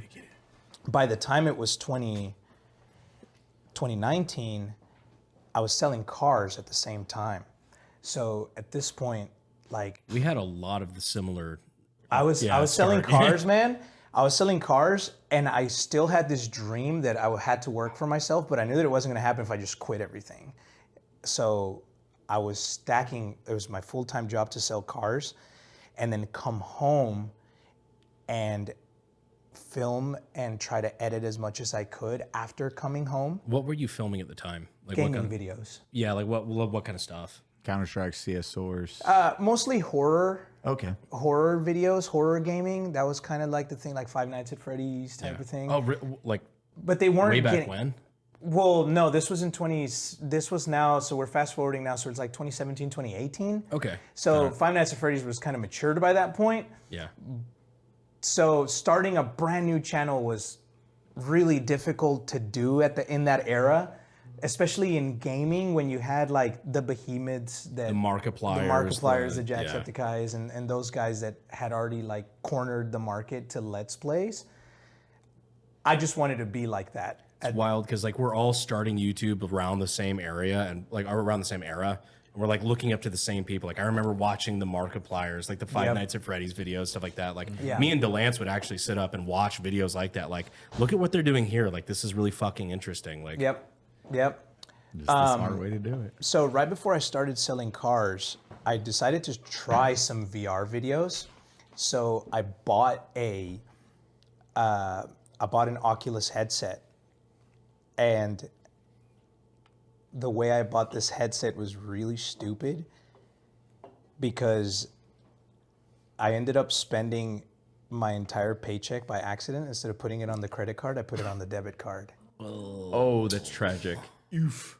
And Was it like literally in the moment thing? Like you accidentally all the did it? motherfuckers who've ever been broke in this room are Oh just my like, God. holy shit. My heart just fucking dropped. And man, I remember it was probably like the lowest moment for me because I had this. So my studio had evolved from the kitchen, my studio, to a thrift store like makeshift desk in my bedroom that Gabby and I like. It was a desk and a bed, and so while she was sleeping, I had to still record. You know, so Dedication. Right she was very, very supportive. the entire time. The entire time. She was extremely supportive of all this. But my lowest point was telling her that, hey, I'm out $500. And I remember I had bought this from I had bought this headset used, so I couldn't just return it. I just used the wrong credit card. And I had to tell her like, hey, I can't make my half of the rent this month, you know? And she was very supportive. She was very supportive. Thank God she had some savings, and I think she might have asked her parents for help, but I made a big no-no at that point, right? I had nothing to show for it. Luckily, it worked out. Yes, 100%. But I remember it brought me to tears that I only had $4 in my bank account, and I couldn't fucking pay for food, or I had $4 in my You're fucking depending bank on account. somebody else. Whereas like Yeah. a man, like for you're Yeah. a man or especially Mexican culture, you take care of your family. Exactly. It was like I had $4 in my bank account and nothing to show for it, and a dream. Yep. That's all I had. You had a cool VR headset. That's true. Yes, I did. My videos at this point were getting around 100. Check this thing out though. Yeah. My videos around this point were getting about 100 views, which Jesus, is huge. Fucking huge, man. Huge. 100 views per video. Like, Oh yeah. You know, I was making a whopping $300 a year off of YouTube. Yeah. Massive. I remember my first ever like YouTube, I guess, paycheck or pay stub was $329 for the year of 2017 or something like that, if I remember correctly. But I couldn't even withdraw it because there's a limit of like 500 that you have to get before YouTube pays you out. Yeah. It's like, look at that. It's almost there. It's right there. Yeah. It's right there. Almost there. This right amount of money fucking there. could be yours. It's gonna be mine. It's funny that you say that because I remember the first time me and Delance were looking at this recently because of the AK-50 video. That like that's been a project we've been working on for 8 fucking years, and so like going all the way back to the beginning, I remember we were looking at the AK-50 video. Like, man, we just hit 1 million views in hours. And I'm like, man, I remember the first time, like, we just hit 1,000 views in the first day. Holy fuck. Yes. We're cooking with gas now. We're going to really do it. Yeah. And it's just, you fucking build up from there. Like, the first time we ever hit 100 views in the first hour was crazy. Yeah. Yeah. Yeah. But it's there's something about looking back at all this stuff that's like makes you very grateful for being where you are, you know? And it's, I think a lot of people give up after, because a lot of people put it in a time frame of 1 year. And this group doesn't. It is like, hey, what is the 1 year goal, the 3 year goal, the 5 year goal, and how do I get there? Not seeing like in 6 months, it's like I only made 100 views on this video. I'm quitting right now. Yeah, Fuck yeah. this. Without fail, everyone always overestimates what they can do in 1 year, but they underestimate what they can do in 5. Yeah. Yes. Yeah, that literally. right there. I think we literally have a 7-year roadmap. Yep. Yeah. So like, you know, like We have a 7-year roadmap, but like a 6-month lifespan. yeah, pretty much. Jesus Christ. Fucking best. Especially if he catches you fucking bringing your groceries out. Fuck, man. You're like that the girl from The Ring. When I was telling that at the beginning, I don't know why that just wasn't like super like significant in my head. I'm just like, oh, he said the grocery thing. I'm gonna tell this story. I just like drew it out. I feel bad that we're like dunking on a trauma in your life. It wasn't even like, it honestly wasn't even like wildly It's because you're autistic. traumatic. Yeah, it was probably the autism. You just got a random encounter. Chase just cut to Eddie peeing for this next. Yeah. Oh god, yeah, he still has to fucking. Yeah, we do that so much. It's just 30 seconds like. Every time in a boys video, whenever I piss, I'm like holding the fucking mic to the bowl. Like, to the dude. bowl. Like, Dude, Dude, homeboy's frying bacon in there. cooking pork chops. when I saw like local like KSAT News did an interview with me at one point, and I'm like, hey, do you mind if I use the restroom real quick? Blah blah blah, and like they're just used to like, you know, fucking people not like me, not YouTubers, but like normal people or whatever interested in the community, whatever. And so like I go to the restroom and I go to the sound guy. I'm like, hey, real quick, here you go. He's like, you do YouTube for a living? Yeah. He was just like, thank you. You have no idea how many hours of fucking people pissing I've had to sort through in my life. That's a catalog. Thank you for not making me listen to you taking a shit. I really appreciate it. Get real good at turning those mics up. Yeah, I just saw the relief wash over his face. He's just like, a professional. Oh, thank God. Just catching those things. But the TV show is, I got really good at turning off mics for conversations. It was like the second scene was I was like, and hold and done. Yeah. Just in case it's recorded. I don't know what Oh, I didn't tell you about. I did that on accident when I was doing the jump training shit for the jump school. Yeah, I accidentally the second jump I ever did, because they give you a radio where they're giving you commands. They're telling you basically how to do all this shit. So you jump static line jumping out of a plane like round canopy. The second time I jumped, I forgot. I was like, man, they're just talking to everybody on the same channel. I'm going to turn it off. I never turned it back on. Oh, my chute tangled. Brent's like, hello, what do I do? Yeah, so I just fucking yeeted myself out of a Cessna with a tangled chute. I was just like, What? Dude, you learned really fast that what you have to do is you pull your risers or the cord above you as hard as possible, and you just kick your fucking bicycle legs. kick. And and one way you're like, one, and that's how much you move. And then you just wait for like, You're like, yeah. But I didn't realize until way too late. I'm like, my fucking radio was off, and I like hit the ground, and like it's like, oh, very good. You listen to commands really well. I'm like, you guys were saying so shit. my radio was off. He's like, your what was what? Like, I'm like, Oh my God. Yeah, probably could have ended very poorly. That's fucking Is my mic insane. recording? Toby just said this was like he's cooking bacon in the bathroom. Oh yeah, I forgot you could hear me. I should have put it closer so you could hear. You could have heard the chicken crying. Yeah. You guys have worked I together for a while. forgot. Damn. Oh yeah. I forgot I had a microphone on me. Damn. I know you would have done it if you remembered. I knew. Anyway. So good. So poor, getting through it. You just told your So anyway, you're fucking broke. yeah, poor, guns in your mouth. Just fucking ratio to Jesus Christ. Yeah. He can't afford the gun. The gun was can't even accidentally own one. on the debit card instead of the credit. Wait, but I don't have a green card, so I can't even own one. No bullets. The courts just changed that. Fucking hell. Oh god. Yeah. So. God. Yeah. Where were we? Yeah. You just so bought the we're- VR headset. Yeah. the VR You bought the headset. VR Okay. headset, and you're getting getting 100 some views traction. a vid. I'm getting 100 views a video, but this thing's gonna happen regardless. You know what I mean? This is what I want, and I think there's still privated videos on my channel of me like telling my audience like celebrating the 50 subscriber mark, like 69 subscribers. Yeah, I thought it would be funny to celebrate 69 subscribers.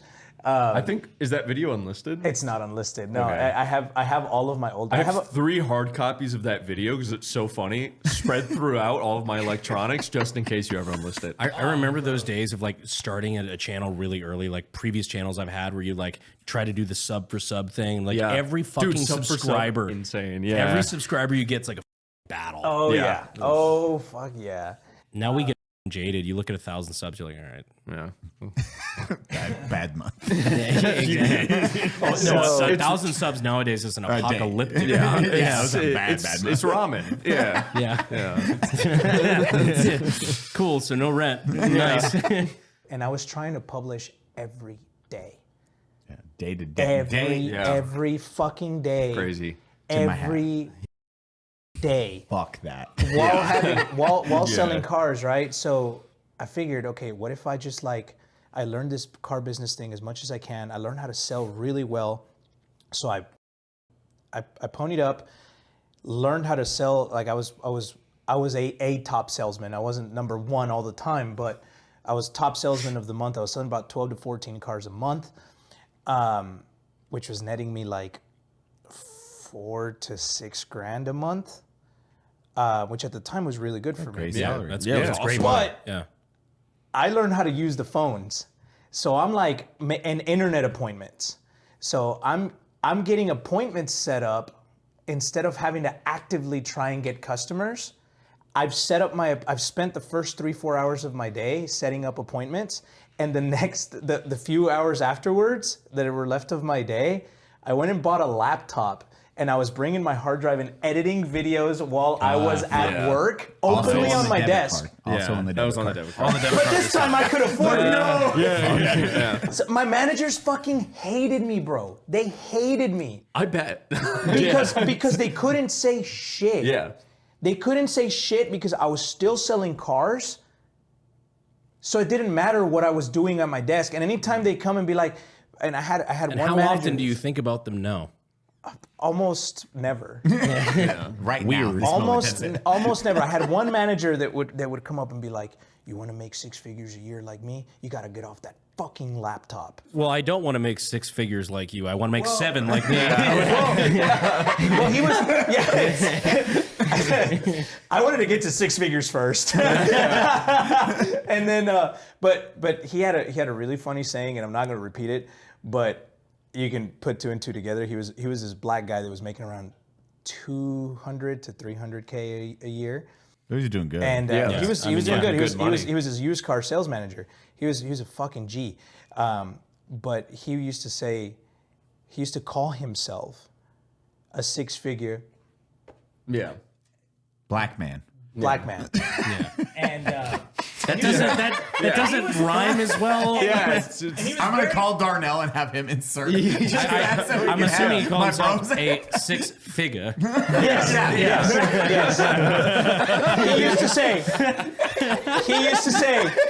He used to tell me, if it ends with an A, it's okay. But ER gets you sent there. There we go. All right. Yeah. Word. And he'd say, "Get off the laptop." Get off your fucking laptop. I heard you talk with your VR boys. That hadn't happened yet, but that was anyway. So That hadn't happened yet. that hadn't happened yet. God. So anyway, I'm editing my videos, and dream is to quit fucking selling cars because I hated it with a passion, man. It was so miserable.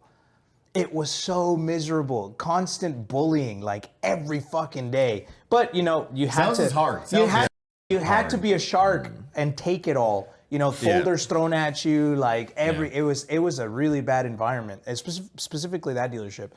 But anyway, so 2018, I finally catch my big break and get a video that did over 100,000 views. I mean, that's a huge jump. Yeah. That's massive. And I'm laughing. I'm laughing because it was a Fortnite trolling video where I would do like SpongeBob voices and troll little kids on Fortnite. So you succeeded in life by bullying children. Yes. Yeah. Yes, 100%. It all started with that autism speech at the game making.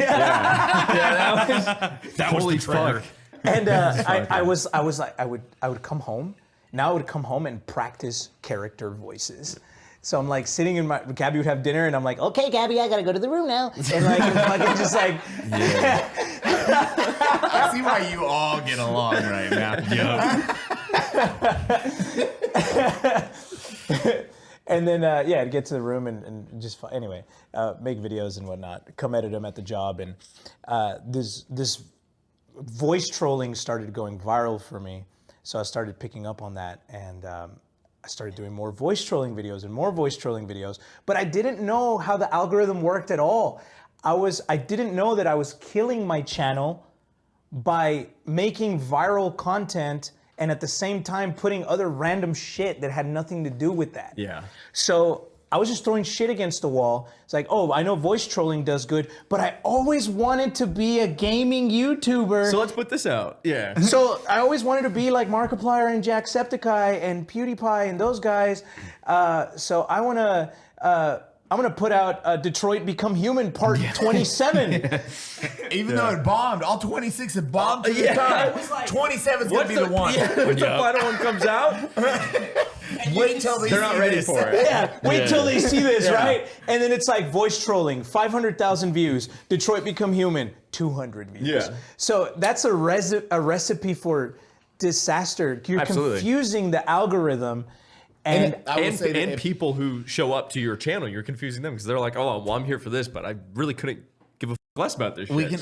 It's a very good point. I've watched it a lot. It is the idea of just like, hey, if it's not working, don't fucking push into it just because you want to do it. This is a business. You have to go where the views are going.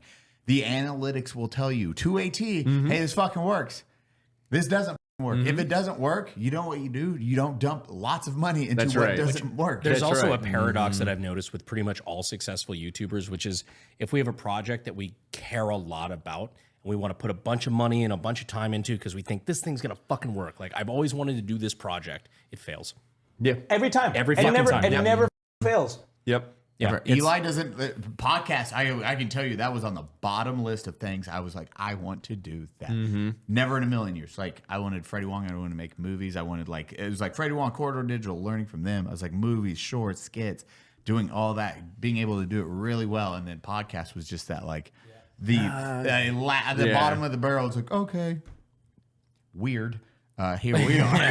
There's still something. There's something to be said about doing what you love, but you have to figure out how to make that work. Yeah. Then you can pay for what you want to love. Like, You can't just do everything like, well, I think it's a good idea. It's like, okay, cool, enjoy poverty. Like, It's different when you have a good thing going. Yeah. Like when you have a good, stable, steady thing going, and you're like, fuck it, I got time.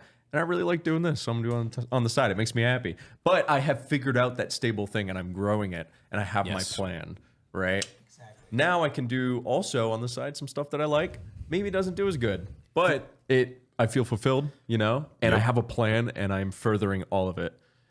Figure out how to enjoy the thing that's making you money while also using that money to fund the things you enjoy. Yeah. The perfect way to put it. Crazy concept. You can be artistic and autistic at the same time. That's not what you said before in the fucking contest. I've grown. Okay, I'm watching this. Holy shit. The character development in the last 30 minutes? Been nuts. Insane. Yeah, so the voice trolling was doing well. I didn't know I was driving my channel to the ground. But on a month, I made $5,000 on YouTube. Good. Finally, Mind-boggling. now let me put this in perspective. After 800 videos, Jesus of Christ. Nothing. I For still don't 3 have to 800 4 videos. years. After 800 videos of This story is nothing, crazy, dude. for 3 to 4 years, finally something good comes and a couple of viral hits come in, and I get my first YouTube paycheck, and it's $5,000. And I compared it to what I was making in the car business. And to me, I had made it. I was like, I fucking made it. This is my big shot. At the same time, Gabby gets a job opportunity in San Antonio. So I'm like, this is my time. I can finally quit my fucking job and live out my dreams as a YouTuber. And I can do this YouTube thing full time. I was like, in my head, it made sense. If I'm doing this on a part-time basis right now, imagine what I could do if I did it on a full-time basis. And right now it's making $5,000. Imagine what it's gonna do if I do it full-time. Like, I could double this and we'll be good. So I'll move to San Antonio. Let's move to San Antonio together. Take that job offer. You keep doing your thing. I'll do my thing, and I won't be at a job anymore. So I put in my 2 weeks at car sales, and they thought I was fucking crazy. I got made fun of for leaving the car business. The last thing my manager said to me was, "I'll see you back here in a couple months. Give me a call." I got the same shit. Literally, the exact same response. Yeah. Guess you'll never be a six-figure. That's kind of what he said. That's kind of what he said. That's kind of what he said. Why did I hit so hard? Holy shit. That was epic. That execution was nuts. What the fuck? So this is early 2019. Early 2019, I leave my job, and I was about to start the most depressing fucking year of my life, because I leave and I come set up at my new house, and I recorded a shitload of videos so that I could have stuff to go up while I transitioned, and the channel fucking tanked. Oh my god. I'm in a new house. I'm ready for my next. And my channel my next video is like, the next voice trolling video went from like a few 100,000 to like almost 100,000. The third one, down, because I was running it to the ground with these other fucking Let's Play videos. And I went, in a couple of months, I went from that 5,000 in that month to about $300 a month. And you've given up a career at this point. I gave up a good car sales job. Yes. Yeah. And Because it sounds like at the time you were doing like 60 grand a year. Like, that's pretty good. It made sense in my head. You know, $5,000 a month. I'm like, yeah, fuck it, let's do it. I'm gonna chase this dream. And I'm watching my channel slowly burn. Right? I understand I have savings, right? But I'm still responsible for half the rent and the food. So I'm like, how do I extend the life of this channel? So I started a Soylent diet, and I was super fucking skinny, bro. Do you know what Soylent is? You know what Soylent is? I was very confused as the correlation between those two things. No, well, Your instant reaction was. not a soy boy diet. Cut to reaction. Slow motion. Fuck yeah, can we get a Sorry, I slow-mo have camera? zero poker face. I was very curious. Oh I my was like, god. okay, I'm here for the ride. What? So I was instead of spending money on more food, I was buying drinks. Soylent is a meal replacement, which is terrible for you. Yeah. But I was You drinking. might end up like a bread tuber. I was drinking cheap meal replacement drinks Yeah. to like extend the life of me chasing this dream. You know, and like I can have ramen in this. yeah. Ramen and Pretty- Soylent, pretty baby. much. Like Insure and shit like that. But like luckily, the- Gabby's a really good fucking cook, and she was making. Soylent. At least when she came back from She's cooking Soylent. I put pepper in it. Seasoned it up. It's now warm. It's now warm. That's it. I made Soylent and chicken tonight. Oh my god. I'm gonna explode. Tastes really good. Anyway, so I was living off of cheap fucking food and Min-maxing. min-maxing. Yeah. Exactly. I was min-maxing. After that summer, the channel was like down to like $200 a month, and I'm down to about $4,000 in my bank account. And I know I can't just like sit there and fucking ask her to pay the rent. So Sure you can. I could have, and I don't know how that would have gone. Babe, I need you to be more supportive right Please now. support my rap career. Yeah. SoundCloud. I feel like I'm at my precipice. Like, can I borrow your parents' credit card? Jesus Christ. Just your mom always gives you money. Come on.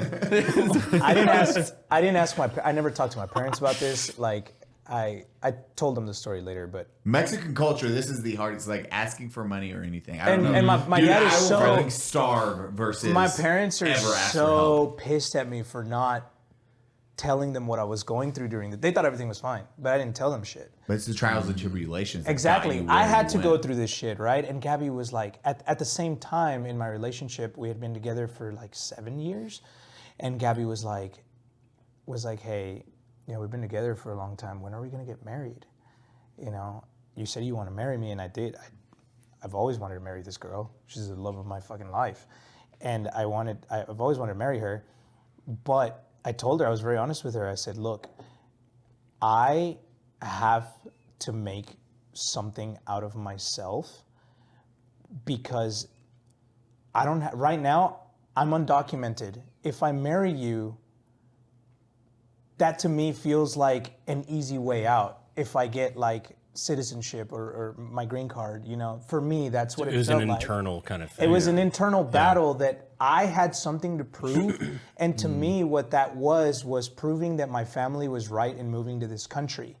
And that I wanted to prove that the American dream was still true and possible, even without what at the time felt like citizens had a head start with, which was social security number, benefits, and medical insurance, and all of that. And I didn't taxes and I also paid my taxes. Fuck your taxes, dog. sorry, that was a layup. That's actually fucking funny. Oh fuck! I did pay my taxes, by the way. If you're watching, Joe Biden, you probably don't understand anything I just said. Yeah. He's watching, but he doesn't know what he's watching. Why is that? Yeah. Yelling at me. He's just looking at the camera. That's funny, but yeah, that was my reasoning for not. I told her, you know, this. I want to do this without the papers to prove that it can be done, because there's a whole generation of people coming in, of kids that are also in the same boat like myself, that might feel like they have no hope or they have nowhere that they can go, and I want to be able to tell my story that's in a way that's still relatable to my people. persevere. It's always perseverance. Exactly. Like exactly. there's always a way up. And so she understood that, and she said, "I'll just continue to be supportive, and then when you're ready and when you make this thing happen, we'll get married." And I said, "Okay, sounds good." Which is incredible that you guys finally got to do that. That was awesome. And that's why I cried my eyes out at my wedding, because that was everything just like came rushing back, you know. That was that goal that was achieved. Exactly. So we kept going forward and kept the Soylent diet up, and then you realized you didn't want a wife anymore, and then a strong husband to take care of you.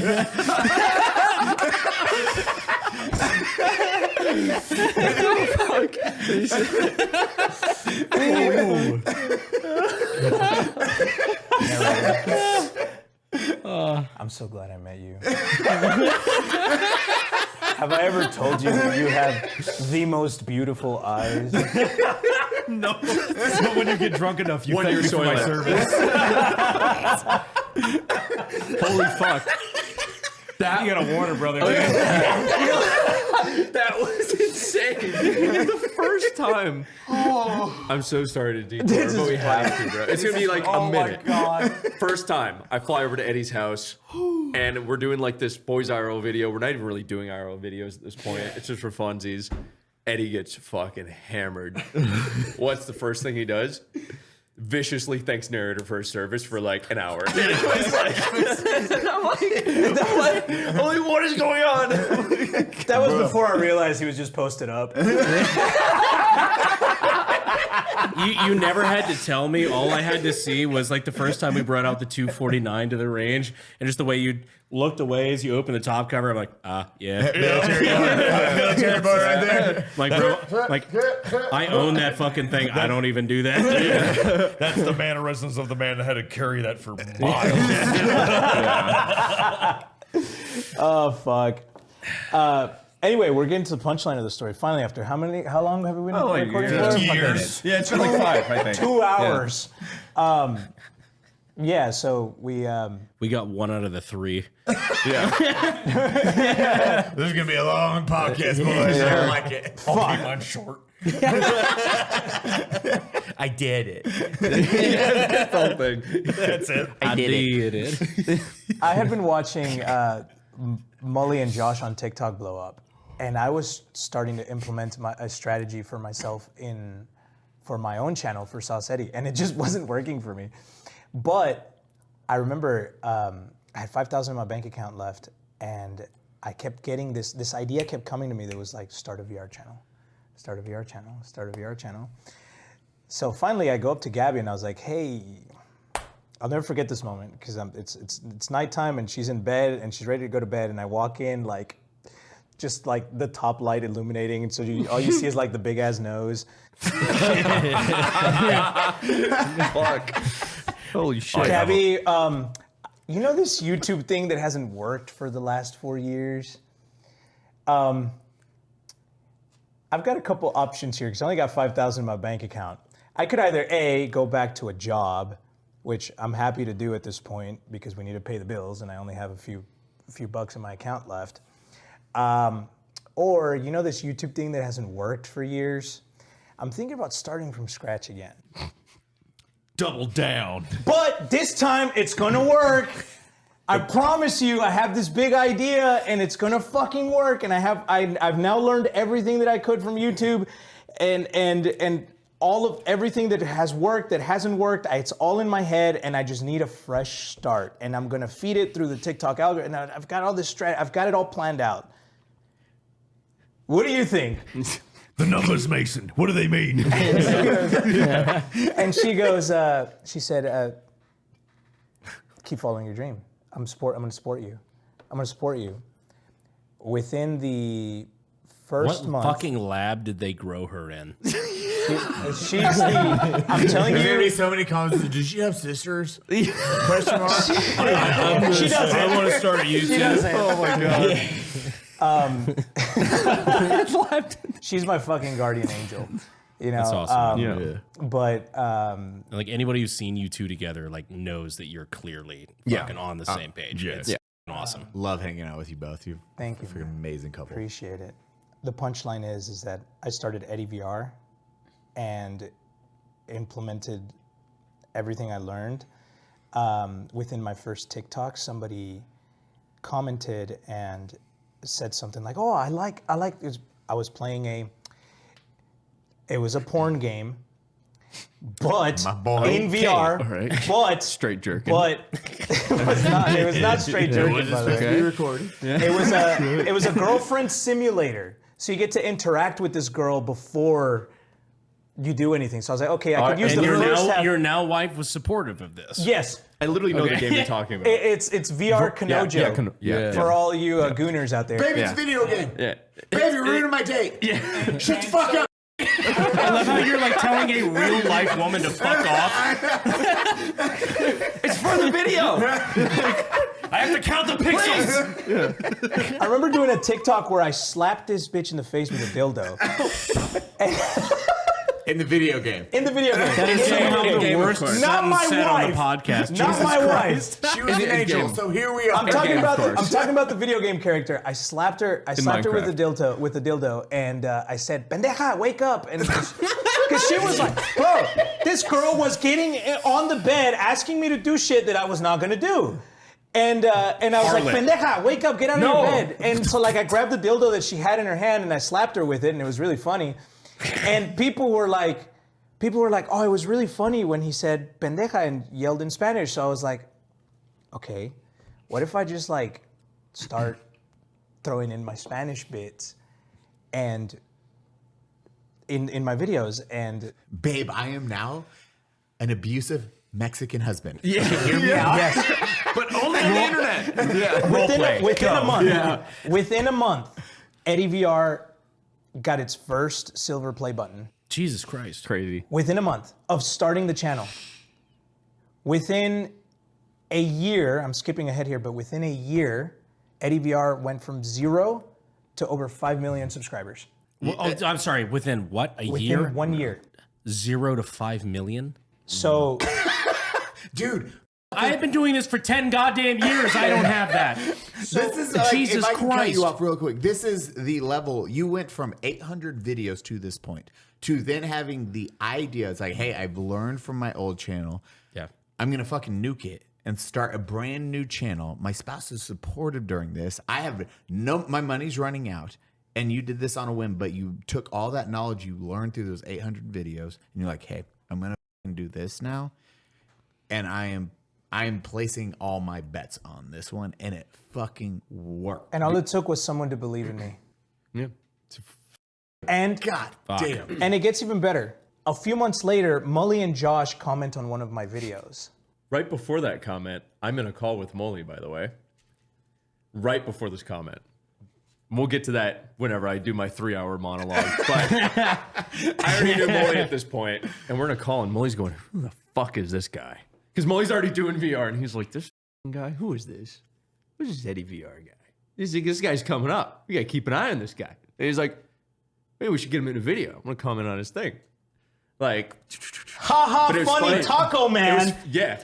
It was funny That was the comment. That was the comment. Yep. It was haha funny taco man. And I flipped the fuck out. I was starstruck. I was like, there's no way Mully messaged me. And he invited him. He's trying to bully your ass. and then he invited me to a video, and you can go back and watch this for anybody that watches my channel. You can go back to the first video that I ever joined in it was a Pavlov lobby, and it was the first video that I ever joined with the boys, and you can see how nervous I am because you can see my VR hands doing this. I'm in there shaking. He's stimming. Exactly. The ideas are flowing. So that's what happened within a year, and then I'll keep the ending to this short. But the punchline of the story is this: is that EddieVR had its big rise and its big success. It's still a very successful channel, but it isn't my main bread and butter anymore. So from EddieVR, I watched and I was able to predict when that channel wasn't going to be as popular because of the climate around VR videos and that kind of stuff. And I noticed that Sauce Eddie, the channel that had been dead for a couple of years at this point, was starting to get a fresh wave of followers and views from the VR videos. I never promoted this channel, and that channel all of a sudden at random made $5,000 in a month again. And I was like, oh shit, okay, hold on. Algorithm picking it back up. So I picked it back up, and that I changed the name Sauce Eddie. I privated all my videos, and I started fresh on it with the new name Special Ed with 2 Ds. Oh, that's a good fucking. Because my teacher used to call me Special Ed. Why? I have no idea. Anyway.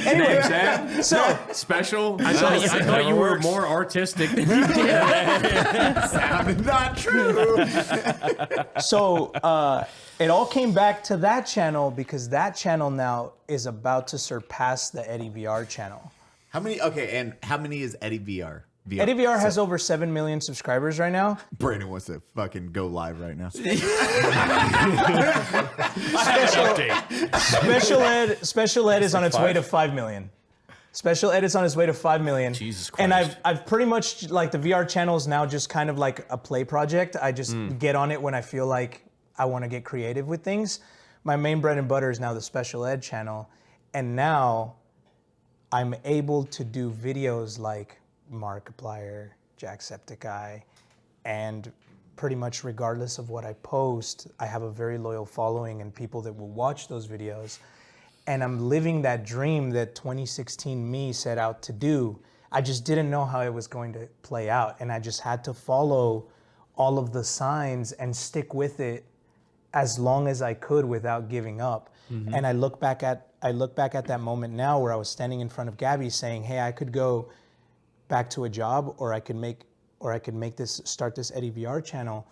And I see that as a crossroads. It was like the moment I decided I'm gonna go all in, God took away everything from me and said, let's see if you actually want it. You know what I mean?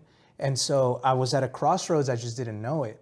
I could have gone back to a job, and I almost fucking did. Safety net. I mean, you're like, fuck this I safety net. almost went back to a job, but all that I had to do was just prove that I was still in it. And the moment I chose to start EddieVR, it was like God said, "Okay, he's in it to win it." You know, like he's not quit. he's not gonna quit. He wants it. Hardships. And all of my dreams came true. I think at a certain point, all of us have a story that's kind of like that. There's a fork in the road where we get to make a decision, and we all made the same one. So now that the podcast is over, what are your stories? It's like, Well, let me tell you. You go next. All right, I got it. Check it out. I'm going to do my 10th piss of the podcast. Go peepees. What we can do is everyone good for a long podcast? I'm down for a dude. long- I'm good. I would love to do it. Dude, are we going the long game on this? This one? is my I'll sit here this is forever. my bad. This is my bad. I'm sorry. this is fucking great. Mike, because I don't know how to tell him. No, I'm just that was having such so much fun. That was Like, such a well balanced. Like we were joking and going tangents in between. That was a well balanced, good long story. Here's what's gonna I'm happen happy. next. If everyone's down for a long one, I'm down to hear both stories, and then I want to do. You guys just did wings or hot sauces, and our favorite trout, our favorite My favorite fish boy. Japanese man. You guys just launched this. Once you go pee, we'll talk about it, and we're gonna munch on some wings and just have the same. Sumimasen. Haiboru Mitsu onegaishimasu. He wants two. oh no. He wants to wreck into your carrier.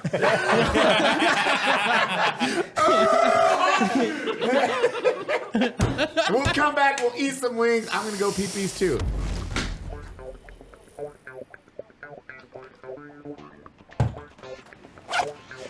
Hey, Eli! What you doing? You're just filing taxes. Well, that's not what my taxes look like, but either way, I'm here to talk to you about ExpressVPN. Why are you here? Oh, I see you're using incognito mode. Did you know incognito mode won't hide what kind of taxes you're filing? What do you mean? It doesn't matter what mode you use or how many times you clear your browsing history. Your internet service provider can still see every website you've ever visited. Do you want people to know these are the kinds of taxes you're filing, Eli? Wait, are you in my house? What makes you ask that? You're doing tight. It doesn't matter if you get your internet through Verizon or AT&T or your local internet service provider. In the US, internet service providers can legally sell your information to ad companies. Leave me alone. Were the taxes I sent you not good enough for you, Eli? I don't want to see your taxes. Just visit the link at expressvpn.com/unsub and you could get 3 months free on a 1-year package. That's expressvpn.com/unsub. Protect your online activity today with the VPN rated #1 by CNET and Mashable. That's expressvpn.com/unsub to learn more. And on that note, we're gonna have sushi chef King Trout come in with the fine wings, and the boys are going to explain all these motherfucking sauces that we are about to indulge in. Yeah. Guys, Halftime show. first off, Oh, can we just take a second? the cooking. Oh, we'll all do a pull. Oh, yep. Well, I guess so. All doing a pull. Now breathe fire. Sugoi. Oishi. Arigato gozaimasu. I have hepatitis B now.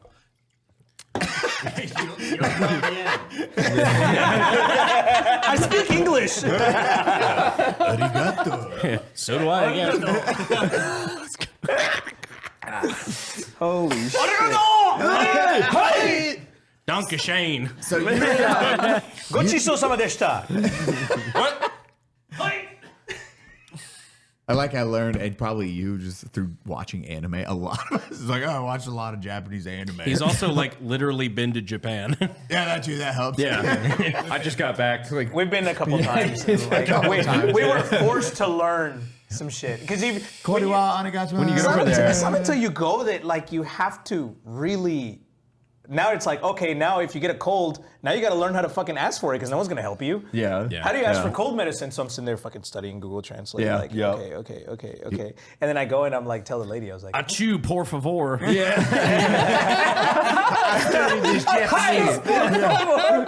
anyway, but yeah, that's you're Como forced to estas? learn that shit. Yeah. It's like nobody knows. I mean, it's It's a blast, dude. not. Yeah. It's a fucking blast. You guys have started a sauce company. A food company. It's a food This is company, and our first launch is a sauce. Yeah. I fucking love this. This is the Yeah. It has to motivation be that gets me such hyped. a has to be such a pain in the ass dealing with like FDA and all sorts of shit. So we've been working on these for almost 2 years. 2 years. Like, I mean, like in the trenches, almost 2 years. Yeah. Not even like just talking about it, but like in the actual process. Which So- is Are you it's partnering? a testament. Are It's you a testament. partnering with a company, or are you? We are like, partnering. okay. We're Yeah, partnering with a company and a chef that can make our recipes for these. So you're not Yeah. starting on a blank slate. We're not starting on a yes and little no, bit. yes Yeah. and no, right? So yeah, we are partnering with somebody who's bottling with a bottling company. We're Yeah. partnering with the company that's Distribution. Also got the chef. So we've Yeah, got the chef. Yeah. But these are not white label. I'm going to grab 5. These Yeah, are exactly. yeah, Yeah, these- not that it like. There's a difference. Like, not saying that you're like just relabeling somebody else's shit, but like you're partnering with somebody who's already got the certifications and shit to be able to Exactly. make your own Exactly. stuff. Exactly. Exactly. Yeah. Because And, there's a fine line there. yeah, for sure. We definitely don't have the time or energy to start something like this from scratch. Yeah. Thanks for the You know.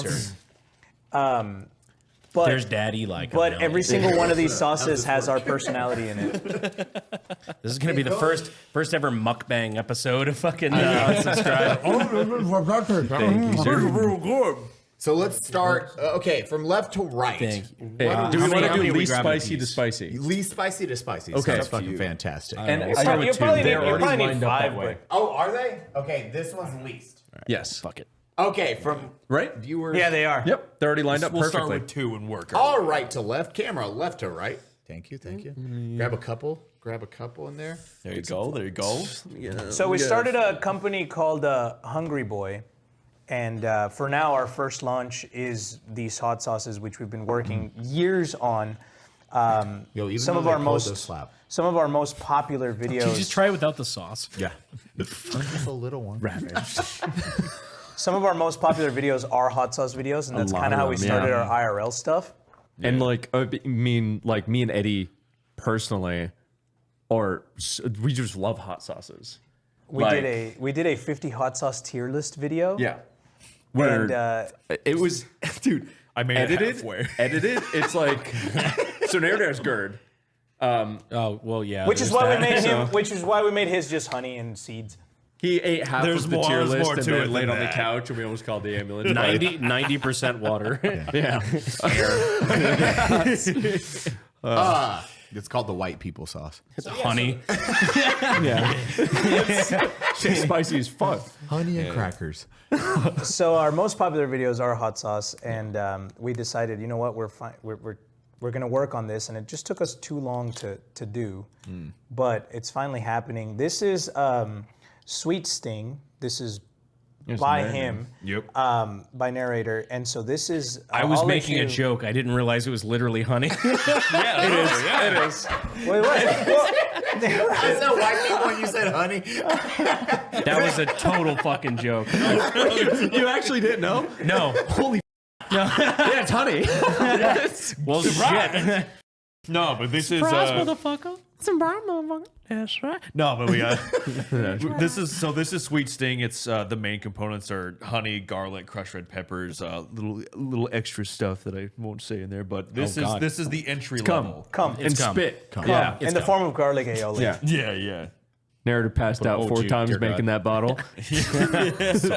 So we went to so what we did was We're we gonna each wait for came up everybody with, to try our first. Sure. Yeah, We'll take a bite together. All right. we put together a bunch of flavors that we wanted and ingredients, and we got a chef to nail it. So we went through like 4 or 5 different revisions of each of these with the chef. Some of them more. Some of them even Yeah. more, and until we got them right, and we wanted each to be like our own. There's our personalities in each. Our of these. individual tastes as well. Yeah. Like what we individually wanted for our sauce. Yeah. Okay, let's you guys Cheers, ready? boys. This is Sweet Cheers. Sting. 3, 2, 1.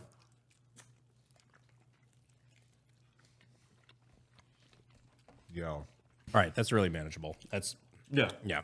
I don't like sweet and salty is my least favorite thing, but when You it's like that? done, dude, this is fucking good. Approval. It's actually, in my opinion, it's the best sauce for chicken wings. Yeah.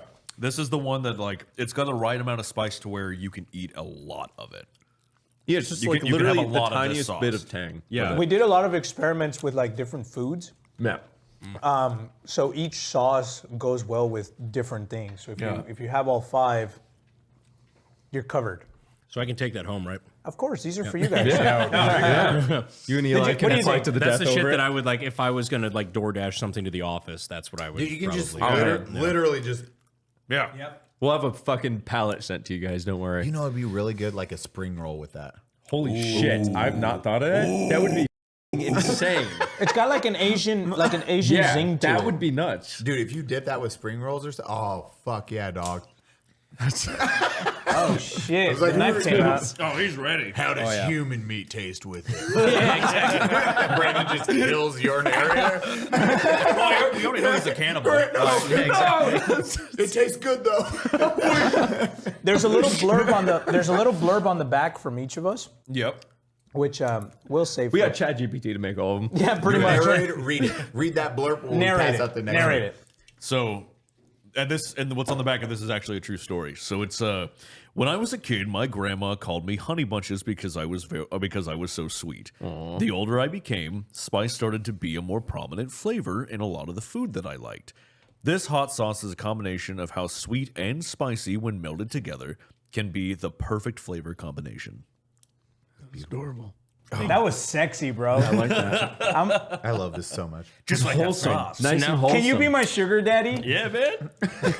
Now we're moving on to the butt bubbler. This one's by Mully. This is Molly's. Okay. Mully's the. Oh, I like how you have like a flavor, or excuse me, a spice rating of the Yes. sauce. Yes. Yeah, Just- they're from 1 to 5. That way you're not just like, oh, this one looks good. Just start at the final boss. Dude, that one is good. Like Sweet Sting. Thanks, man. I really do, and that was really good. The sweet Appreciate sting it. is like you can definitely just run through a whole bottle of it. yeah, like it's no, nothing. it's whenever I play like D&D with everybody, that's that bottle. We've already gone through. All 2. of you are under 30, right? No, I'm 30. I'm 25. I have to think about that. I'm for a second. I'm 28. 32. But it's awesome to see. It's that level of just entrepreneurship and then creating stuff like this where you're still refining it because you all probably had a say in it in a little bit and you're like, hey, Oh yeah, no, we revised our sauces. We wouldn't let this come out if it wasn't. someone fucking talk. You're like, I'm 32. What not having a birth certificate do to a motherfucker? I'm 30. Gonna count on his fingers. That's fucking funny, dude. Sorry, I couldn't let that go. You don't have to apologize, dude. That's fucking funny. All right, so the butt bubbler. The butt bubbler. Yeah. This one, That's more of a This is more of like traditional a hot sauce. almost like a marinara as well. like a spicy marinara. Yeah. I see that. What I've experimented with all of these with Yeah. food. This one goes excellent with fries. Fries. Yeah. Oh yeah. It pizza-fies your fries. Fries, any pasta, you mix in literally any pasta. Yep. Also chicken parmes as well. Chicken parmesan, fried chicken Yeah. would go good with that. Yep. Do I just love it? You can like just. So you like it? I know. Who has the best Australian accent? I'll do it. Eddie has the best sauce. There you go. This is Mully.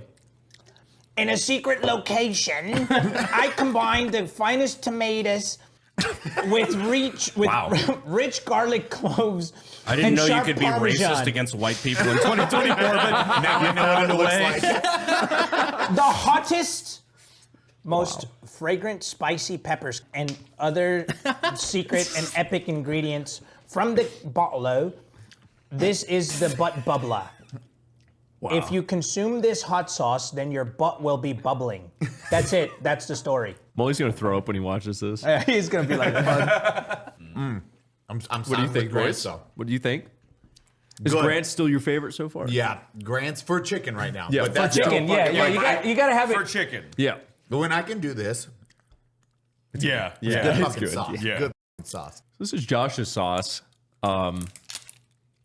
This one I've Oh, tried. That looks Mexican. Is that green? Yeah. Serrano vinegar and garlic. I believe. Oh, this is gonna be my jam. Okay, this one on fish and chips is fucking nuts. here you go. This one had a more like Any fried vinegar fish, and, this one is, clean like, taste, insane But, oh my on. God, You know is what it I good. put that on? Fucking talk it, dude. Oh, fajitas. Ooh, that was the first time I think I've ever heard Mexican Eli come out. Fajitas. You gotta get that good phlegm in the back of the throat. Fajitas. He saw the liquid green sauce and he's like, oh. Fajitas, dog. Throw back to his ancestors. Fajitas, dog. Dude, a breakfast bowl or something? Ooh. Ready? Ready? And go. Get it. No mames, Holmes. Dude. It's still really easy. Yeah. For level 3? Yeah. That's a level 3. Oh my Yep. God. I'm living this. So good. It's a really, it just kisses your tongue. The back of this one says, "I really like this other hot sauce, so I just copied the recipe. Enjoy." It's actually what the back says. Does that? No. I was like, that's a fact. You get a C&D from like 4 different companies. I knew it tasted familiar. Evergreen sauce contacts us. Has like a sweetness to it, too. Yeah. In the jungle's depths, I stumbled upon an ancient recipe etched into stone, forewarning of a sauce so potent it could fuel rockets. I concocted Gut Grenade, using this ancient formula, birthing a hot sauce of expensive flavor, said to have secured victories in ancient culinary wars. It's fucking epic. That Holy was shit. like eggs or something. Like an egg Yeah. tortilla and egg. Oh, yeah. Yeah. Chilaquiles with this sauce on it? What? Mexican Eli's coming out. I know, dude. Hey. I've seen a whole new side of my Hey, he's not Eli anymore. He's Eddie. I'm my first Taco. He does like some crazy fucking hand motions and then a lawnmower appears. Like, he's coming out, dude. Eli, are you okay? leaf blowers. Are you okay? My name is Eli. My name is Taco. Get fucking business cards in all of our pockets are at the table. Yo. Taco. Coming out. That was good. That's fucking good, Yeah. dude. Yeah, man. All these are. So far, like Josh's on fried fish has been my favorite. It's been my favorite thing. I had a tuna melt earlier and I put Josh's sauce on it. It was good. That sounds weird when you say it like that. But Josh, Are you carrying it around now? I want to get one of those hand bottle sanitizers. Filled with sauce. All right, so let's try this out. Eddie, you got to give the fat back story on this one. Oh, that is viscous. Oh, You might yeah, have you to, got you it. might have to, yeah. Cap on and give it a shake. All right, there we go. Bottom. There you go. That is the Mexorcist. Yeah. I can only imagine whose this is. This is my sauce. It was inspired by my mom's recipe. She used to make this kind of like roasted garlic sauce whenever we would have barbecues on Fridays. Oh, there's garlic in this? Yeah. So this one has guajillo peppers, tomatillos, and I actually like, Mom came over to my house and she had never like put this sauce into a recipe before. So I was sitting there taking notes, trying to translate it for a chef to be able to recreate and bottle it. Because she never measured. Because she's never measured it. Yeah. She I just love this like, Mexican moms. Par just like- chancla? Yeah. there's pieces. I was wondering, like, what needs to be translated? This much? There's ground up chanclas in there. Yeah. And what's the heat rating on this? This is about a 4. It's pretty spicy. 4 out of 5. All right. It's pretty spicy, but this goes excellent on any Mexican food. Tacos, beef. I haven't tried it on chicken wings yet.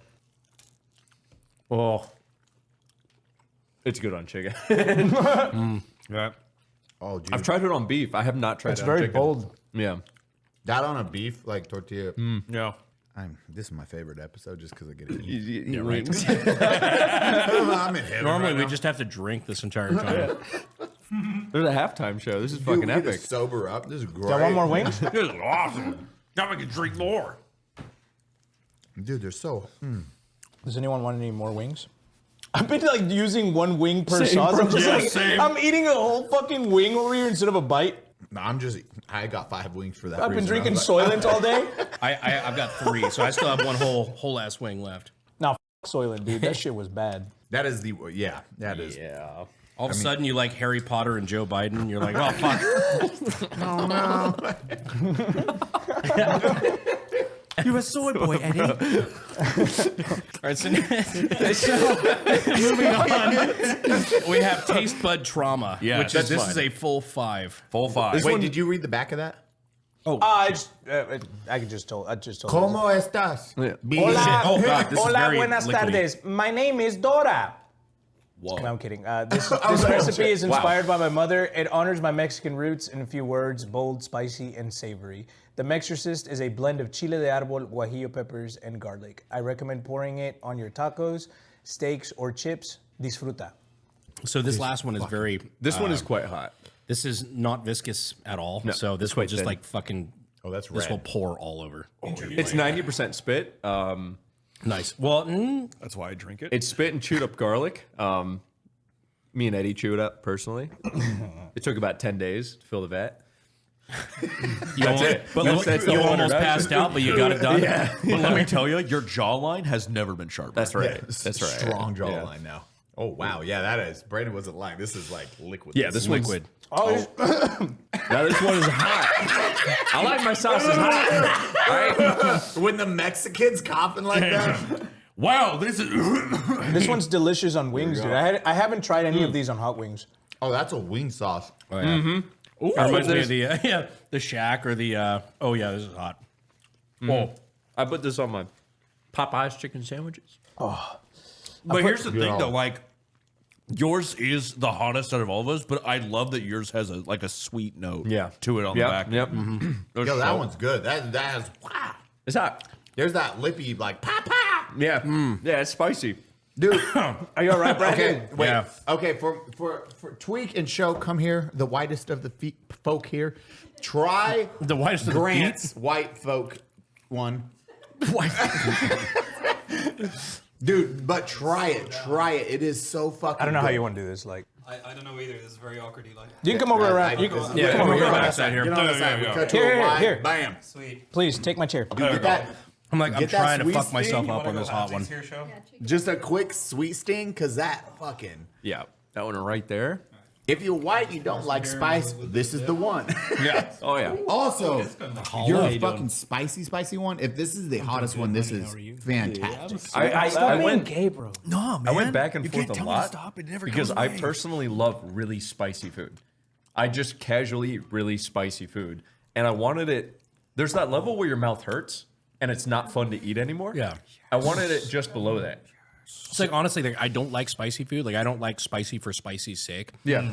That being your strongest spice, like, it is definitely spicier than everything else. Yeah. But I don't hate it. Like, it's good. Like, yeah. it's, Like you could keep eating. I hate it when you eat I literally something- just did. Yeah. You did it. Yeah, you did the I thing. double dipped on that one because it was still good. Yeah. I hate it when you go to eat something spicy and your mouth hurts so much that you're like, I fucking don't even want to eat. But you're KO'd after that. It makes Like no my mouth sense. actually hurts. It's like sensitive. I mean, don't hate get me that wrong. shit. I still need more liquor afterward, but Dude, but those are all fucking fantastic. Thank you. Thank you, man. You guys, That that means means a y'all lot. for just coming out with that fucking. I was like, if You they just do- like if came they out, do hit suck, another home please run. don't. I'm like, no, it doesn't. Like, I think out of all of Says them, the I hottest still one. enjoy yours. Okay.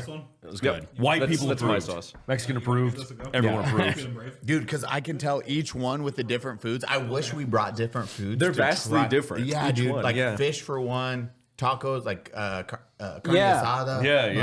But it's like your gears are turning, right? Like, oh, this would go good with this and Yeah. that and this and that, and that's what I fucking love about the whole collection of hot Are you sauces. selling a pack? Yes. Yeah. Yeah, we are selling a Yeah, pack. we still sell them eventually, and then there's also a pack. You can We're get. working on stores. Yep. We're working on on 'em? putting these in store shelves. Store They shelves. will be there. Tell them where to will go be get it if they want to. We're releasing them in June. And for the record, we're not sponsored in any way. No, they're not paying us. They These are brought just- these no, no, no, sauces, No, and we look, had the idea. If you guys like said they were all dog shit, then like that is what it is. It is what it is. You know, exactly. like well, funny you say that. These all fucking suck. I actually really like this one. You do? That's really good. Yeah, Like that's- spicy one? I told you, man. No That- shit, That okay. sweetness on the Let's back. fucking go. Because, dude, show, And I'll I'm tell white you. as fuck, so. Yeah. So when you see a lot of Indian food, and show would always get, like, butter chicken. I love butter chicken. Yo. Man, the irony of the Oh, go on. those from the British Isles really loving Indian food. It's it's almost like there's historical context for why you like that. You liked it so much. It wasn't me. You know, I didn't conquer it. And next in history, we're talking about the Boxer Rebellion. You guys slayed with these. Holy shit. Thank you, oh yeah, man. that Thank means you a so lot, much. man. Thank you so Thank much. you. Honestly. These are launching first on hungryboy.food. Put your email in, and you'll get notified as soon as we have a release date and they're ready to go. But they We'll are be in June. They are releasing in June. Yep. You go to hungryboy.com, and then you can, for 5 cents a day, feed one of us.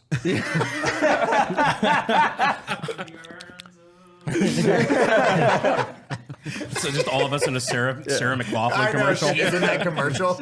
So if you buy these hot sauces, you are supporting a disabled veteran. Yep. A disabled veteran, undocumented, An undocumented immigrant. Yep. Did you just bring the right and the left together?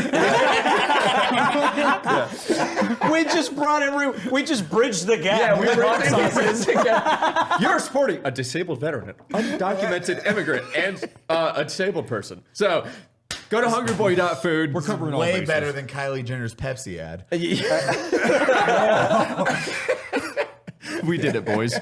Well, we're very proud of these, and we hope that everyone loves them. Yo, We definitely wanted to It's good.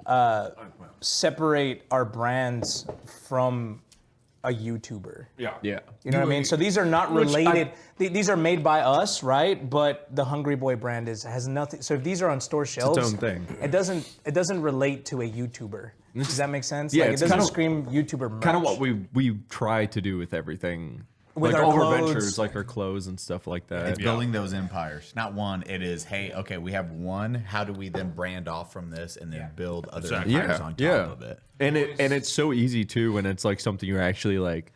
I mean, it's a bit goofy to say I'm passionate about fucking sauce, but like, Are you? yes. Then yes. All right, that's fine. Like I like sauce. yeah. Like, I like hot God sauce. damn, yeah, those. Now I'm like, okay, I know what each one will go on, and then we're gonna do Cody's Yeah. cooking That's- show and- with this motherfucker. It's That's summertime. what Let's we were have a doing when we were cookout. making them too. Trav, do you have the cooking board? Oh, dude. Okay, so what do you think the best one would be on elk? elk. I've only Because had I that. have a shitload of elk left over from when me and Cody took one in I feel Utah. like yours. I feel like Eddie's. I Really? don't know. Think so? I don't know. Oh, what's that? It's a cooking show. That's Oh, where that all is- the meat's gonna be placed. Oh, that is so fucking yes, nice. Pepperbox dude. TV. Holy shit. Yeah, Pepperbox, unsubscribe down here. Hey, y'all. That y'all- is so nice. I love that cutting board, dude. That is precious. Man, y'all need a taste tester? God, that I still have a little. That's what you guys are coming down for. Can I lick it? Can I lick it? I still have a little bit of like Edris Elba left over when he was on Hot Ones. Fucking your sauce is still like in the back of my tongue a little bit. Tickling. Yeah. Tickling away. It's not painful, but just reminding me it's there. Yeah. kind of. Yeah. It's just little kisses. It's just a little knock on the kiss door of every once in a while. It's not like here's Ghost Reaper. It's gonna your butthole. Yeah. It's not like that. Ghost Pepper. And you're like, It's not like that. We're not here to anyone's butthole. Not at all. Meanwhile, everybody within fucking 100 miles of Scandinavia. I mean, Show and Tweak, Dave made it through it, so it's fine. I'm opening another White Claw. Super white people approved. Now it's your story time. I think every time with you, I think narrator. Narrator, Yeah, okay. because mine might possibly be long. So you couldn't afford college. Join the military. You're damn right. So you were posted up playing soldier. Wait, Brandon, this whole podcast, you're sniping left and right. You're sniping, That's my bro. job. Don't call it out. I love it. I love it. Wait till I've got a one-liner and then fucking let her Holy loose. fuck. You know how many people he's killed by watching them unload their groceries? He's going to go up after today. He's been sniping, dude. I'm just going to say the fatalities of unloading groceries are going to go up a lot after this podcast All I'm goes saying up. is that like there's a reason you do like HEB delivery and DoorDash. It's just somebody else takes the fall for you. There's a reason I unload my groceries with my garage door closed. Just watching them through your front window. It's like the fucking Death Note. Like, All you do is the zip of the pants. the moment it's witnessed, you're done. That's why there's a Dear different God. delivery driver every time Gabby orders groceries. Exactly. They've all died. Yeah, dude. You're they're in welcome. the fucking cemetery. No witnesses. This new cryptid I love. Yeah, the Watcher. Yeah. The Watchers, that's what it's called. That's great. Congratulations, you've nicknamed yourself. You're now the Watcher. Fuck. Now you know what it feels Damn like for everyone to edge you before you start your story. The Watcher in like a Watcher in groceries way, not in like a cuck chair in a hotel room way. You know? No, I have to clarify. That's your new. That's your offender's superpower. You are now peeping Tom. That bitch is unloading laundry. They're dead. Or food. Laundry. I'm sorry. If he observes you doing a normal thing, you're dead. You're dead within 20 minutes. Captain Cuckold here. Do you have like a cooldown? No. Oh, dude, No, there's no That's cooldown. dangerous. There's no cooldown. The host nut clarity does Yeah. not exist for him. No. There's no he cool just one goes to to the like a next. fucking like neighborhood laundromat, just like you're all dead. Yeah, dude. And when pair of binoculars, they'd take out a whole block. Yeah. All these college students are fucked. just pull up, just. All right, I see The whole him. graduating class of 2024. With one pair of binoculars. Sorry, narrator. Anyways, your life story. Dude, you in a farmer's market would be crazy. I know. So, anyways, Iraq. Did you say Iraq or Iraq? Yeah, well, to be honest with you, I'm a little bit between a rock and a hard place. Oh, You're going live after this. Fuck. Yeah, probably. Oh, man. You came from an almond farm. We Yeah, I talked did. about that. Almond farm. I used to pronounce it Ammon. Yep, the almonds. Yeah, that's fucked. That's yeah, gay, right? dude. Yeah. Dude, hey. I don't know about gay, but it's pretty fucked. There's a whole story. But no, I grew up on an almond farm, and It's the whitest story. dude, it really is. Northern California almond farm. No wonder your Born and sauce is made raised. of honey, bro.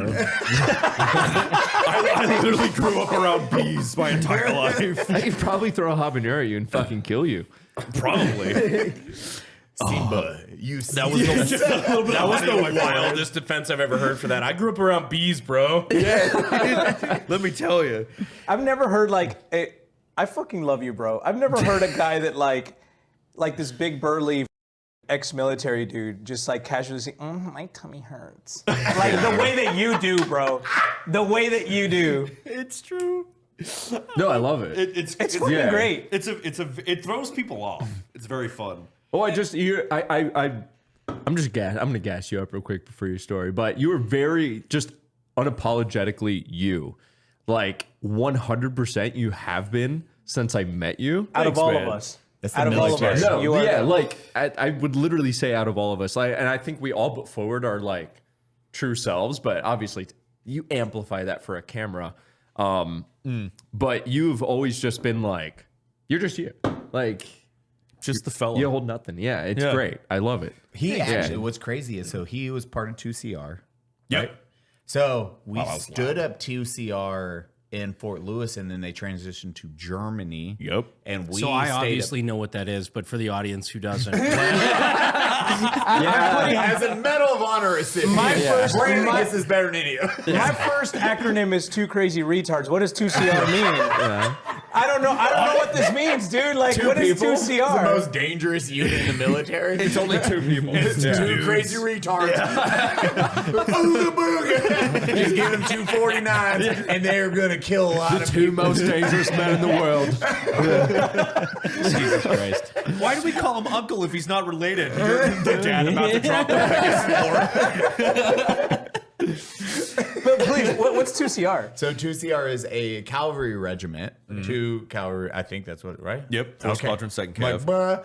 bruh. But when we got to Fort Lewis, this is pre-surge, so everything's getting set up. When we got to our base, they're like, hey, you're part of 2CR.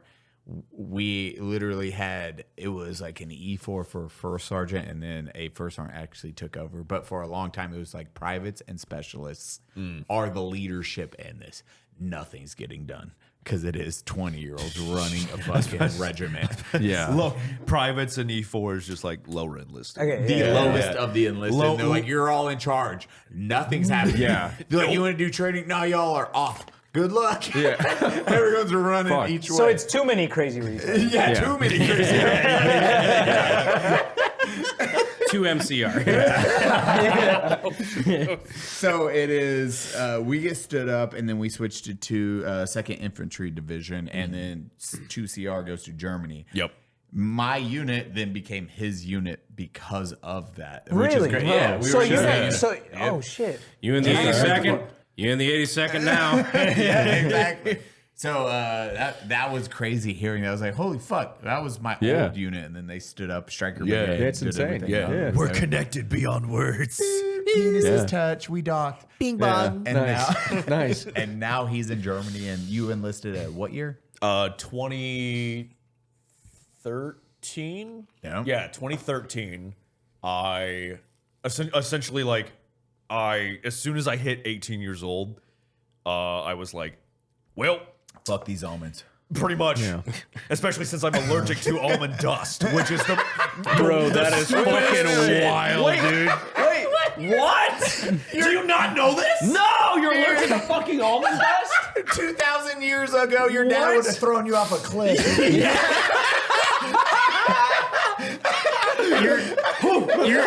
You're watching him unload groceries and it just happens to include almonds.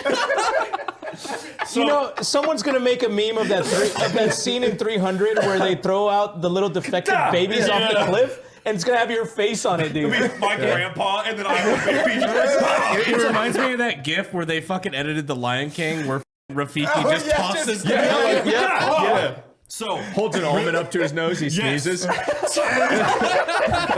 So yes, really quickly, super short to info dump on You were that. nerfed. On spawn. So essentially, I was born. The moment I was born, my grandpa and my uncle were covered in almond dust because it's harvest season.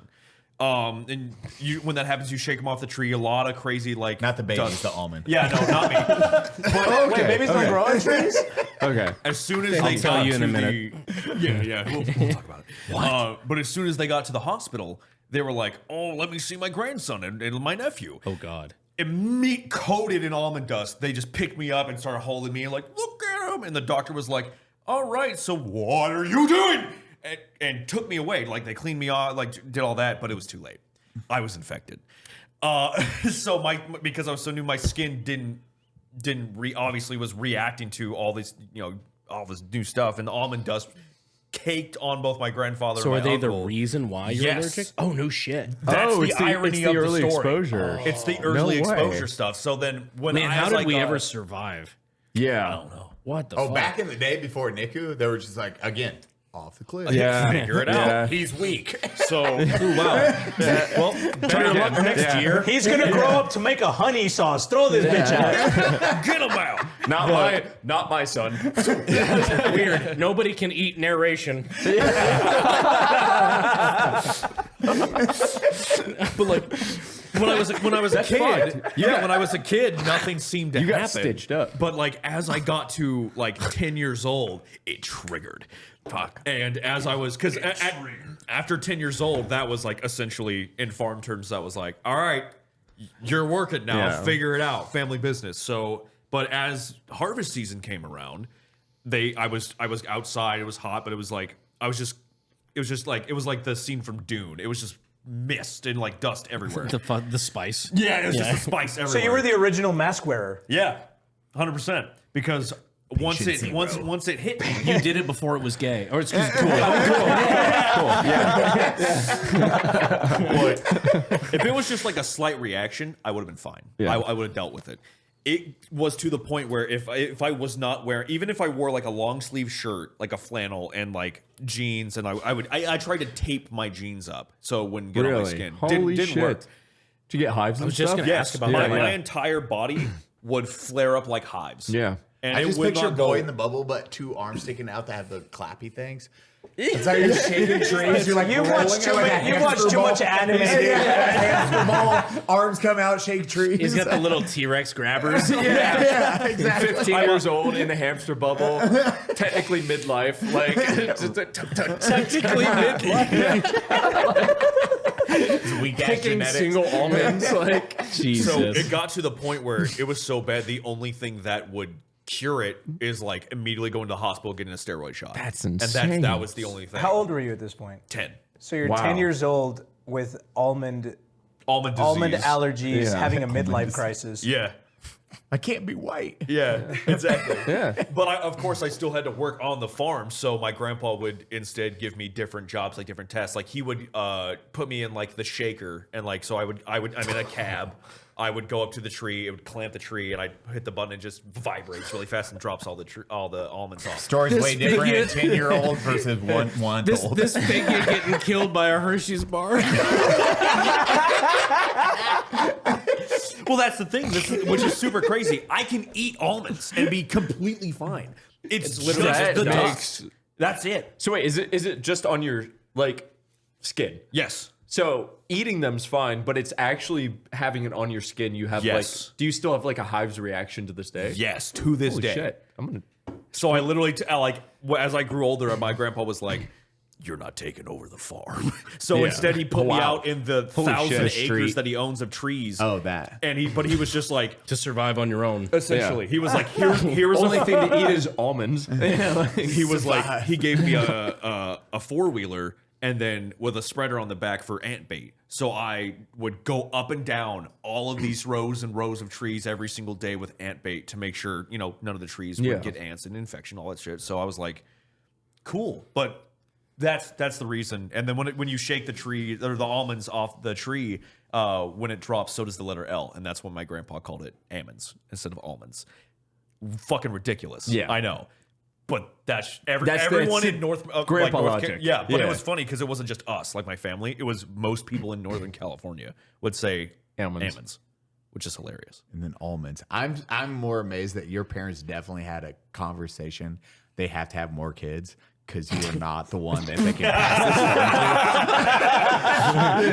this on to. You are definitely the weak genes. Because they found this was defected. Yeah, Listen, I mean, because they found out you were gay. Or excuse me, you were allergic to almonds. Almonds. 1,000 years of spreading ant bait or being thrown off a cliff. Is that why they added the A to LGBTQIA? Almonds. Almond allergies. Almond allergies. Yeah. So, but essentially because of that, I grew up with that mentality of like, the core rules, like family. Of course, family is number one. That always take care of your family. Treat others the way you want to be treated. And that was a big one that I spend my life with. So if I meet like someone new, I'll treat them like a friend before, I'll treat you as a friend until you prove otherwise. Yeah. Yeah. So at 18, after I graduated high school, I looked at my parents. I'm like, I'm no longer your problem, essentially. Like, if I want to get an education, if I want to go to school and get a job, you're not paying for it. So I went military. How I got the Cav Scout role, though, is that they showed me a fucking Special Forces video, and they asked me, "Do you want to be Batman?" And I went, "Hell yeah!" Yeah, you got the Mustang in the end. So your recruiter, your recruiter fucked you. Oh, Recruiters never lie. Ever. Wink. Ever. Just you show up for a couple years, 11 Bravo, and you will be Special Forces before you know it. Oh, let me tell you, go in. Yeah, I'm Patriot Missile program will be yours. Contract? They gave me a airborne contract. How many years? For 4 to start out with. Dude, during the surge, they'd be like, hey, if you sign this 18 X-ray contract, you'll go Special Forces. What is that? It's 5 years. It's Special Forces. But it's a 5-year contract. 1% passed to make Special Forces. It was so they got a 5-year contract out of your ass. Out the gate. They're like, yeah, just sign it right here on the So if you dotted line. didn't pass, you would still be hooked for 5 years. Yep. Yeah. But just Yep. regular Gotcha. ass infantry hating fucking life. You got that 1% shot. Yeah. They didn't tell you So that, you're though. telling me there's a chance. I met some of the people I met going in under the 18 X-ray contract. This is people that just played video games for a living. Yeah. And you're like, you're fucked. Drill's heart. Yeah. Said I make Special Forces. Oh, dude. And you watch them fail at 2 sit-ups, and you're like, dude, I watch people sign up, go in, and they could do not even 2 sit-ups, and they were dying. Like, Drill, That's insane. Yep. and they're going to war, and Drill Sergeant's like, Yeah. yeah, your recruiter lied, but now you're 5 years in. I'm glad they don't have to perpetuate the lie. Like, yeah, Ranger School is for you, brother. Drill Sergeant just basically was like, why the fuck did this recruiter send us these retards? I can't even do sit-ups. The fuck? And he's like, oh, Drill's hard. So how did you go from being lied to by your recruiter to YouTube? Yeah,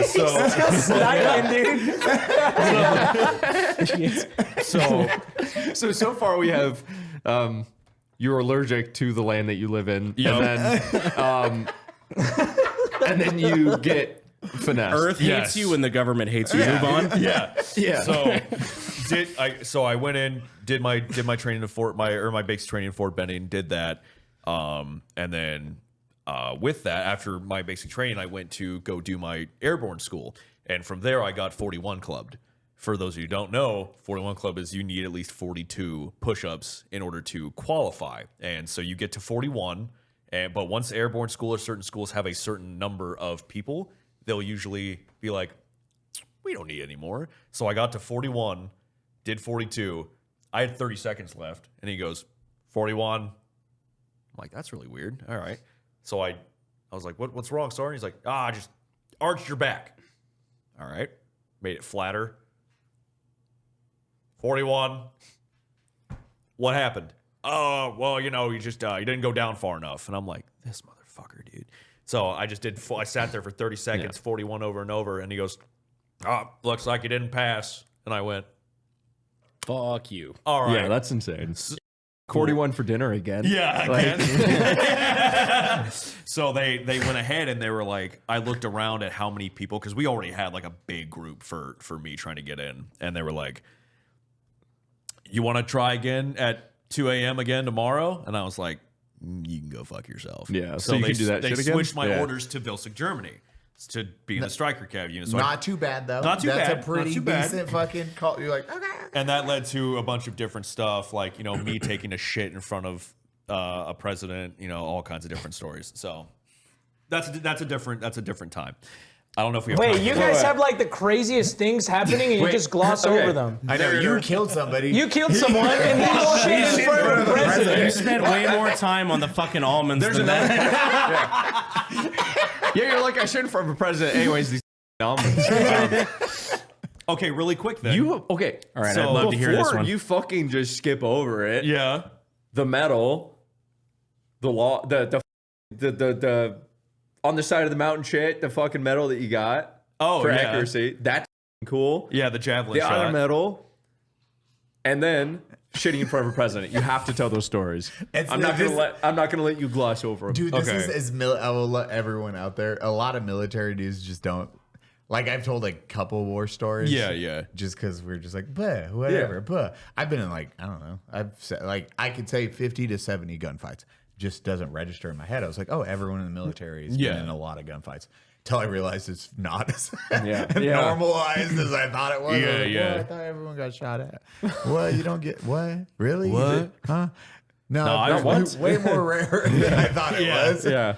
My unit was the one that was right after 42CR came back from Afghanistan. Yep. So that's why we got dictated to. My unit was NATO, so that's why I got to go to like Poland, Latvia, Lithuania, Estonia, Ukraine, border of Russia. Like we just traveled. Yeah. You gotta do the For fun show of force shit. But for that one, yes. So we were out there doing just a giant NATO thing. We were stationed in Poland, and we were doing 8 months worth of training out there. So we were out there sucking it up for 8 months, living in tents.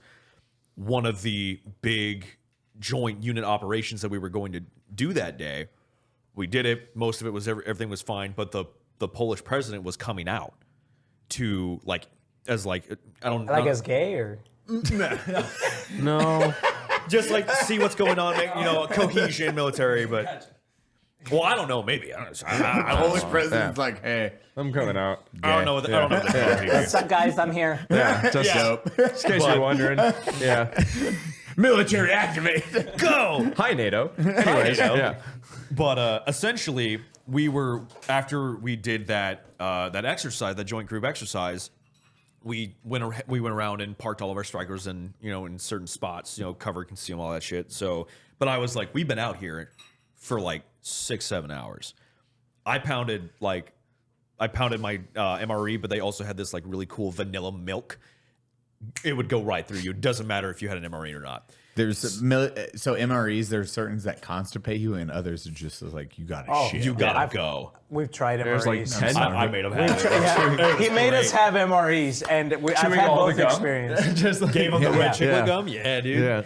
So at that point, my stomach is gurgling, and I look at Sergeant Bubbling, Hampton, even. and I'm bubbling even. And I looked at Sergeant Hampton. I'm like, "So I gotta go." And he's like, "Okay, if you hurry, you can go into the wood line.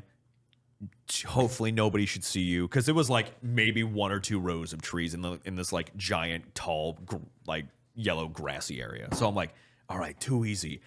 I get out there, take out my E-tool, my little shovel, dig a little fucking hole, and I'm just squatting.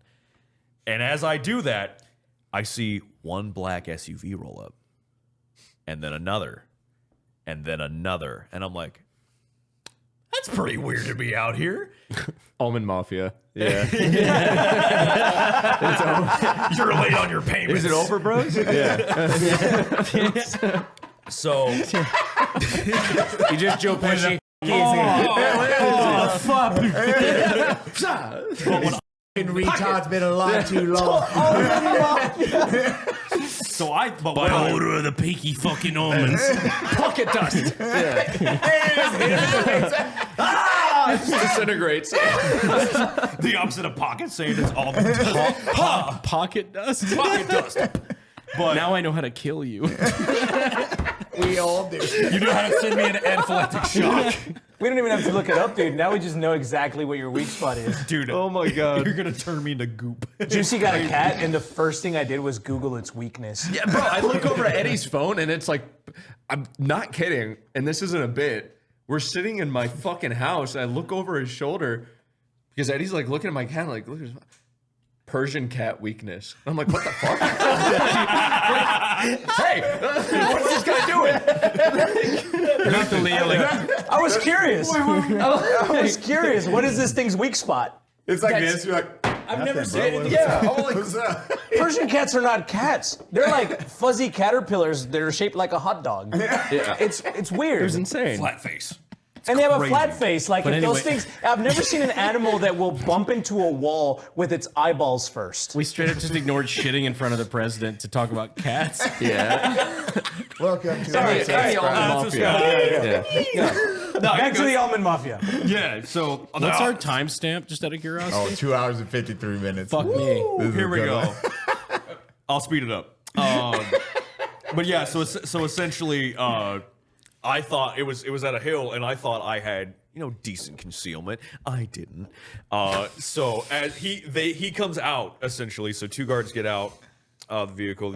Everybody else gets out, and then you can obviously tell that this is the president. Everyone's shaking his hand, going through the motions. What year is this? This was 2016. Okay, so still 16. Obama. Yeah, still Obama. So he gets out though, and as he gets out, so on a long strip of road, I'm down here on the left, and on the right there's like a stage essentially. He gets out on the left side, and his whole thing is he gets out, he goes, looks around, goes, oh! And I'm just like, deer in the headlights. Thank God. Wave. Yeah, that's why there's no other choice. Yeah, so no. I wave at him. Were you mid shit? Yes. Like, did you cut it off or did you just like commit? I can't stop. Yeah. Did you do a nice wave? I did the deer in the headlights. Look up at him like this, and I'm like, You're like mid Bigfoot, like and so like I have to finish. So I have to finish. So I do that. I'm slowly burying the most embarrassing shit I've ever taken. You shit in front of a fucking president. And then What are you doing here? And so I get my pants Holy back up, shit. and I just go, there's no easy way to do this. So I run as fast as I can to my striker, and my NCO's popped out of the hatch like, you gotta be fucking kidding me right now. You're like, I don't know how to say this, but they're out of NATO, and like they pulled out, and we need to evac Foreign relations right now. gone. Yeah. next time you like have to use the restroom. Like, is this like an Obama level shit or like what? A DEFCON 2, like what? Yeah. And this was also right after my NCO almost called a fucking 10-digit grid airstrike on our striker. So hilarious. Nice. So, but that happens. What was the other story you wanted me to say? The Javelin Missile. Fucking yeah. Yeah, the Javelin Missile. The very last training exercise that I ever did before I got out was they had me Javelin certified. So for those who don't know, it's big old missile. You played COD, you know what it is. It's a big old missile with a screen and then a wire that goes goes up in the air and then it comes right It's down where they on pay somebody who makes $30,000 a year to shoot a $250,000 rocket. And Yeah. so good. And they gave it to the guy who has almond allergies and shit in front of the Polish president. And what did Not the president? Polish Hey, president, the but American president. What did he do with it? Wait, was it the American president or the Polish president? No, it's the Polish president.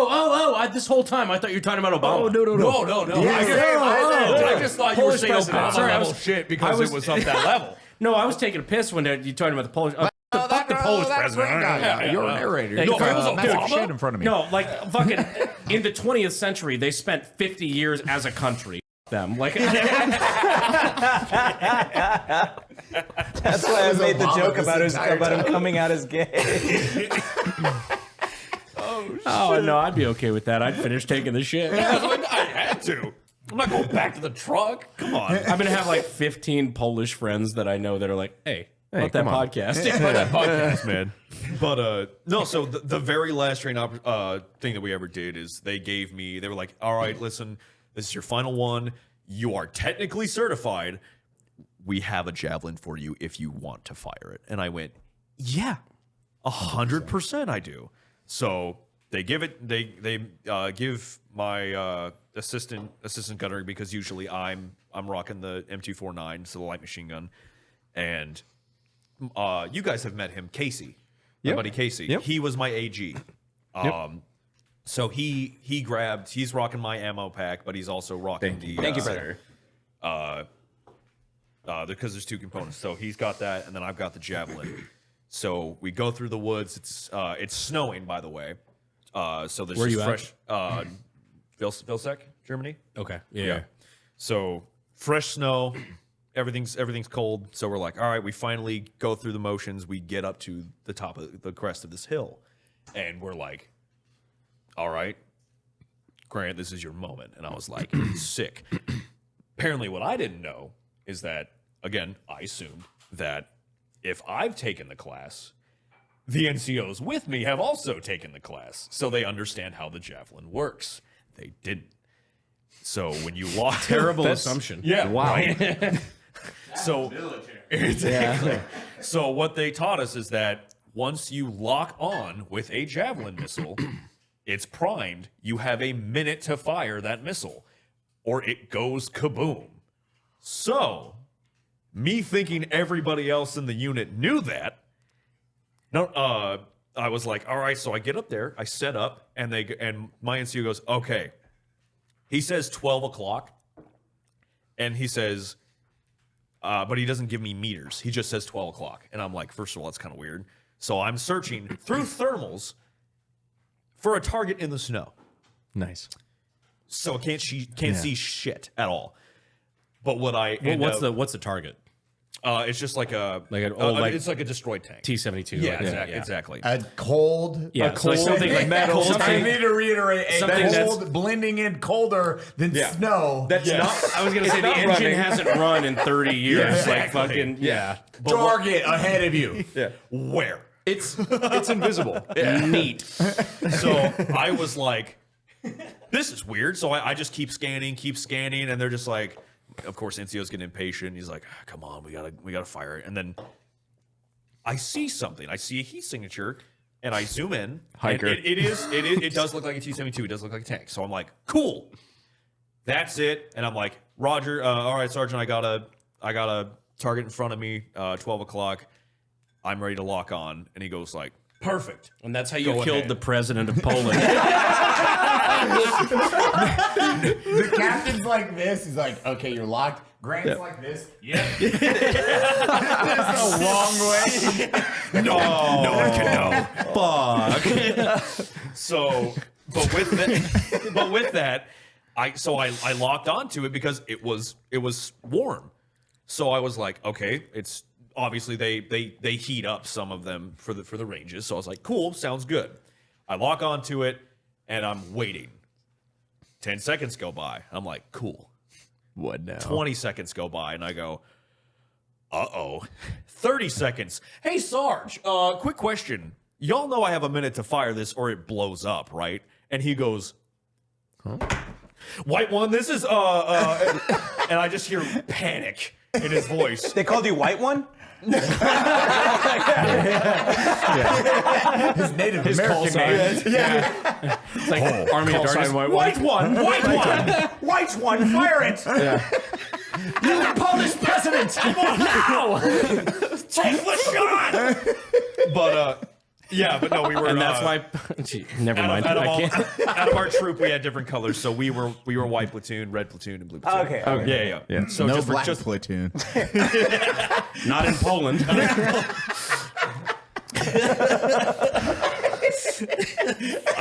Why does our platoon have a bad credit score? Why can't we sign any weapons out of the armory?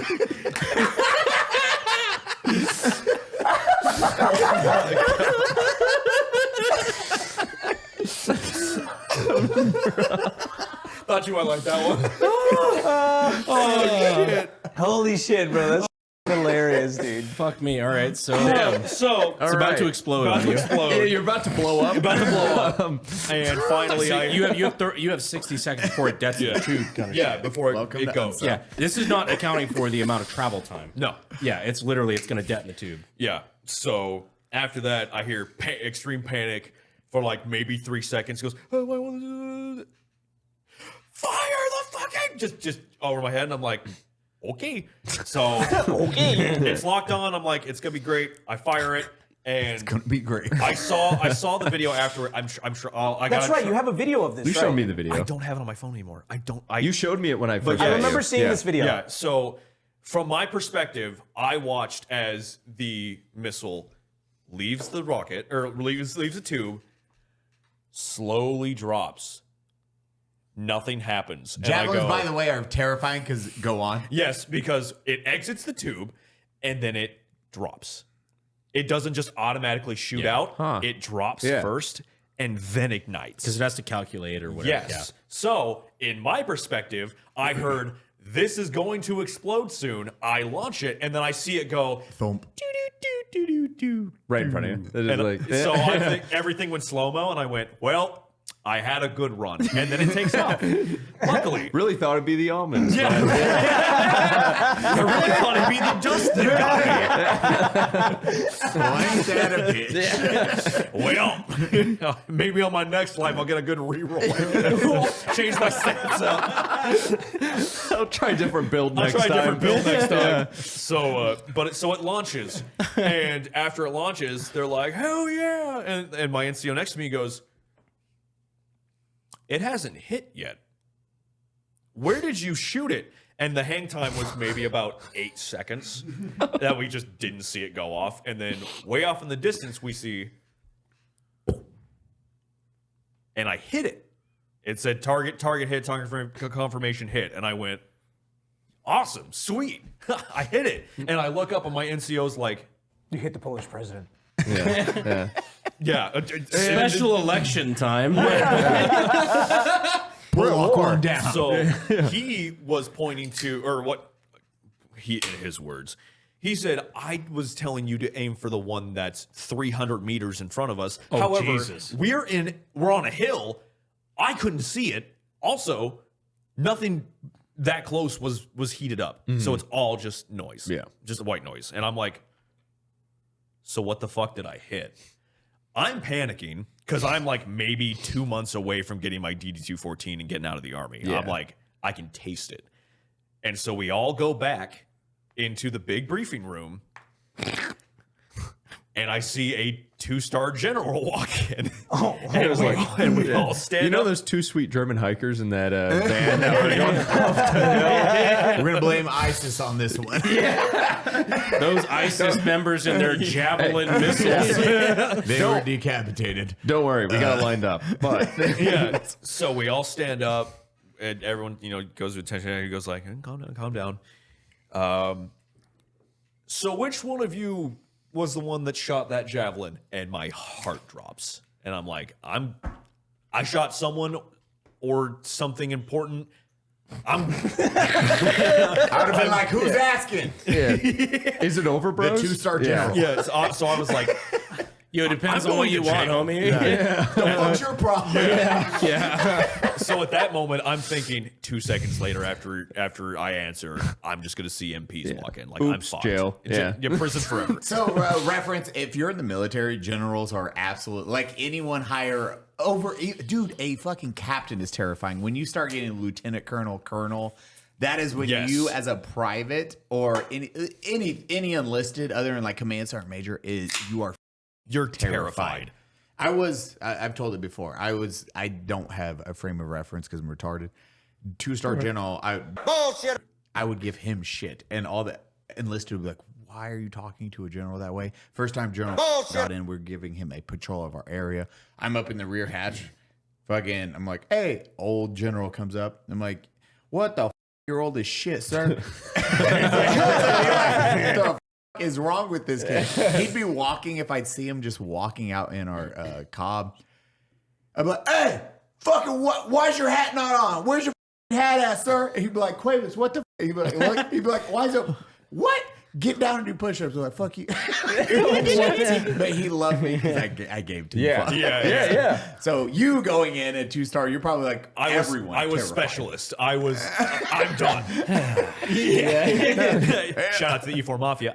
Anyway, so I see that and he goes, so who is the one that shot the javelin? And I'm like, I stand up and I go, that was me, sir. It was all me. And he goes, you just set a new base record with that shit. And I'm like, What? Yeah, most Polish embassy, most Polish ambassadors killed in one missile. Well, this is back in Germany.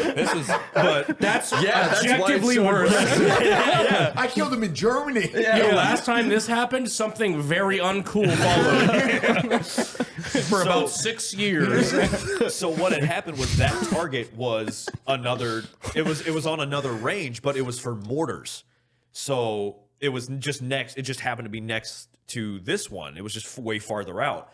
So I set a new. I think it's still holding a new base record for the longest javelin confirmed hit at 4,500 meters.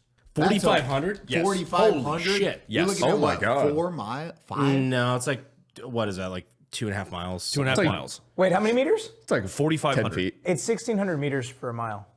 Yeah, 1,700, something like that. Holy shit. Boys, What is it, reaching out and 1780? touching Somebody. And the first time that I heard about this, I was at your house and I saw the medal and I just asked about it. I was like, Yeah. what's this about? And you had the video at the time of Yeah. the actual firing. Like, he has somewhere. You have an the Eddie weirdest hit fucking out that awards guy. I've ever seen. Yeah. dude. So I got the, it was the coin. I got a coin Yeah. from the 2-star general, which is somewhere in my house. I need to find it. I guarantee it's in my old military box that I just keep in the closet. But no. What I do with my Purple Heart, I'm like, but. And they So- gave you, dude, you are so proud to be a 249 until So you have to. carry it? And you're like, fuck this thing. This is heavy as shit. And then you a 240 gunner or the ammo bearer, you just hate. Yeah. You really like that weapon, don't you? No, sir, I prefer the one that's half the weight. Bad. It's only like fuck. Dude. Carry that good. 12 miles. 12 miles. That's what. Yeah. Figure it out, Buttercup. And I'm just like, and I had the Bravo. I didn't have the Lima, so I had the bigger boy. bitch, which was awesome. So you can be bigger bitch. Yeah. So you understand why when they move me to You like Bravo and Lima, right? Mm-hmm. So Lima is light and Bravo is back pain. Yeah. Yes. That's why I have arthritis. in my lower back. That's why his gout. Yeah. But that's why I was super happy when I got switched over to be a 50 cal gunner with an RWS system. So I just sat in the truck and just played video games. It was awesome. You want a cheating system to killing people? That system right there. It was, it was sick, dude. Dude, you could just pull up in the middle of the night and they're like bearing IDs and you just send thermals because they run quiet too because it's diesel. yeah. You stop like 500 meters before and they're like, hey, there's people on the street. So what are they doing? They're burying something in the road? Yeah. Light it up. Cool. Meanwhile, Abdul's just trying to put a time capsule for like. It's like a picture of my family lineage in the street where I was born. In 20 years, they'll look back on this moment These fondly. street, they move too fast. We got to put the I speed need bump. oil. I will protect the kids in this neighborhood. Put speed bump right here. These Hummers are much too fast. They see a Humvee. He's got a radar gun. Much too quick. Put in a speed bump. For the longest time, I thought Muhammad's at play. For the longest time, I thought that slow kids at play meant that there was like some really slow kids playing outside. They couldn't jump out of the way.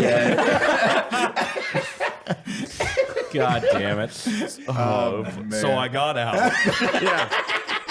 Anyways, back to the story. So, but yeah, no, I got out, and then after that, I was like, all right, time to finally use this fucking GI Bill that I've worked so hard for, whatever. And I was like, okay, well, I've always wanted to do like voice acting or stuff with cameras, like video photography, videography. I really wanted to do something for Nat Geo, so I wanted to just travel and take videos and photos. It was really cool. So And then a tenth of Poland's leadership later, you're able to. That's the new stare. It wasn't until 3/4 in I found out there was a job called combat photographer, and I'm like, no fucking way. Damn it. So show up in civvies and be home by 1, whatever. So Literally a job in the military. right, oh man. But I got out, and so I went back to Sacramento. So I was like, I'm going to start this film degree. So I moved to Sacramento. Did that. I was like, I'm gonna get at least a bachelor's. Like, I'm gonna make some cool movies. It'll be great. Turns out, halfway into my 4-year bachelor's degree, school shuts down because the school was embezzling. So word. Nice. All right. They were making some shady deals as well with some other people that were donating them money to keep the school running. God bless for-profit schools. So, and what they did afterwards is they were like, you have two options. You can either A, transfer your credits and you'll keep all of them, just go to a different one of our schools, or we will give you $3,000 as an I'm sorry, and you just sign this paper and you'll leave. Or no, it was 5,000. My bad.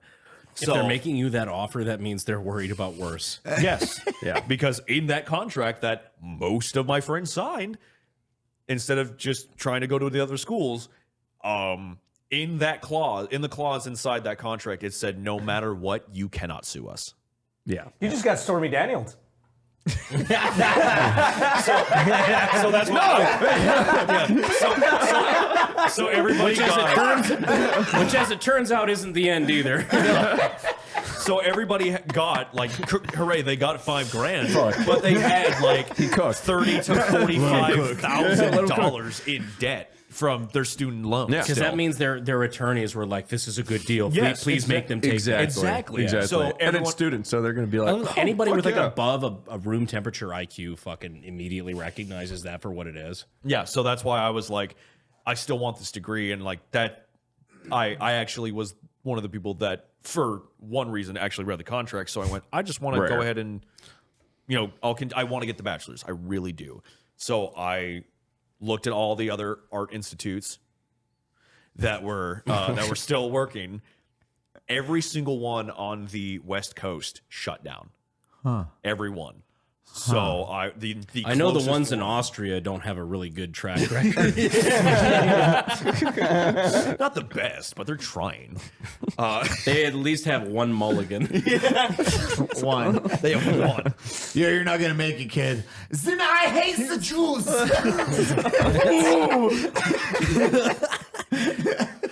Our bad. That art professor's like,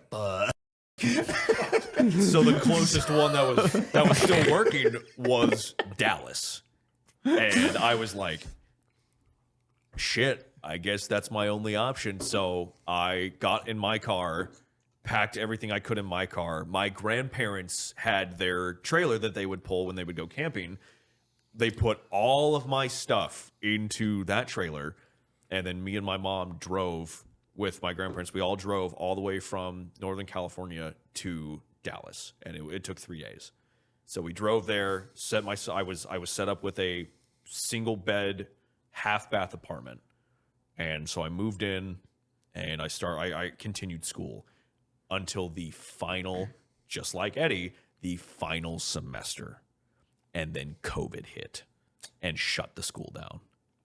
But luckily, before that happened, I was going through VR chat because as I was doing this film degree, I still wanted to practice voices. This is crazy too. I love this story because this is yours. Is like, I'm going to start this thing. Because what year did you start your YouTube career? 2019. Yeah, 2019. 2019 is the first time I ever saw you. Yeah, 2019. Yeah. So it was like I got out of the military 2017. Did that for 2 years and then almost done, or 2 or 3 years, then almost done. And then when I got to, the last thing I had to do was just my senior project. That was it. But I was chilling in VR chat, and I would pick the smallest characters that I could find, because it'd be really funny to see like a little Pichu bird looking thing. And be like, oh, look at this little guy. And I'll be like, hey, how you doing? Yeah. Like, no, it's literally like the tiniest little like Pikachu that is on a counter so it can talk to people. Yeah. And then I'm just thinking the Meat Canyon, like you got a nice little man. Yeah. You got and for the audience at home, this is the game I was talking about earlier, VR chat, where you can go into a community-made level. It could be, a courtroom or a bedroom or a fucking It's public lobbies, literally just for you to role play and or chat. Yeah, and you can pick any skin you want, like Kermit the Frog or fucking anything. I'm going to Kermit. Yeah, exactly. Yeah. Or a gay little green brush that sinks no square. Like That is an option. Like, Yeah. yeah. So that's the game we use. Sorry, that's all. No, you're Yeah, good. that one, bro. Kill me. But like Eddie was saying, that was You triggered a memory on that. yeah, oh, dude. That's one of the funniest VR chat clips I've seen.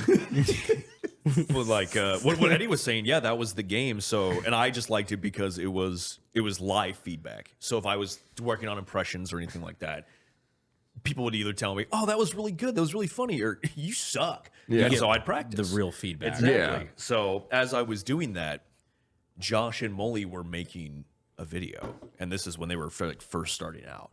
And they walked in, they saw me entertaining people and doing like my narrator spiel, and I would be like, I had a Snowball, a Blue Yeti mic, USB, super shitty quality, and I was just like, "Hello, everyone, and welcome." And I would put on music, and I would be like, I had a terrible day today, but you made it better," like just stuff like that. Yeah. And I think it was Struggalos I talked about, which is a Kevin Hart joke, which is hilarious. But they walked in, they thought it was funny, and they're like, "Hey, do you mind if we put you on a YouTube video of ours?" And you were really funny. And I was like, "Yeah, just tell me the channel and I'll keep an eye out for it and see what happens."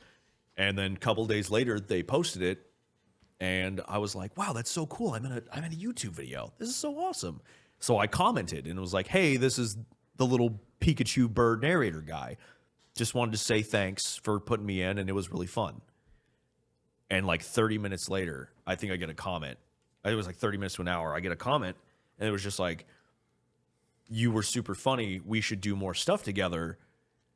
And so I replied quickly. I was like, "Yeah, no problem." And because they saw I was replying, they're like, "Okay, they're on." So they quickly messaged me a Discord link. I got in a Discord, and they deleted the comments so no one would, So we all added each other on Discord, got So friends. if you use the Wayback Machine, you could probably find the link to the private Discord. Yep. Probably. Which no longer exists because we've covered our tracks. Oh, we did. Oh, we did. On a yearly basis. Yeah, on a yearly basis.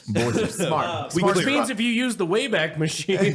This is way back in 2019, but this is a 20-second clip of Narrator. And You had this primed and ready. This is well, I was looking it up just now. Yeah, I do have it primed and ready because this is one of the clips that like blew up with him in it. Is it the ABCs? Yes, it's the ABCs, and it's. You guys are all so cute. We were all going into thank you. We were all going into public lobbies and shit, and like doing things that would. If anything funny happened, we'd put it on TikTok. So this is Narrator talking to a girl. Damn, baby, look at you.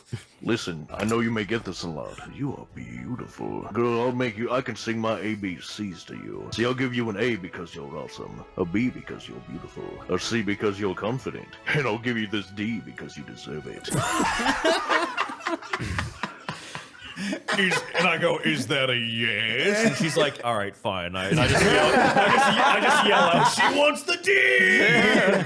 And everyone clapped. Yeah. And that was the TikTok. And then it's like everyone a big clapped. Yeah. And then everyone clapped. So- and that's how you're a narrator. That's how I was super etched into. But yeah, after the school shut down, and so but at that point, right before it shut down, I was at 100,000 subscribers thanks to the boys, because they were like, "Buy a VR headset.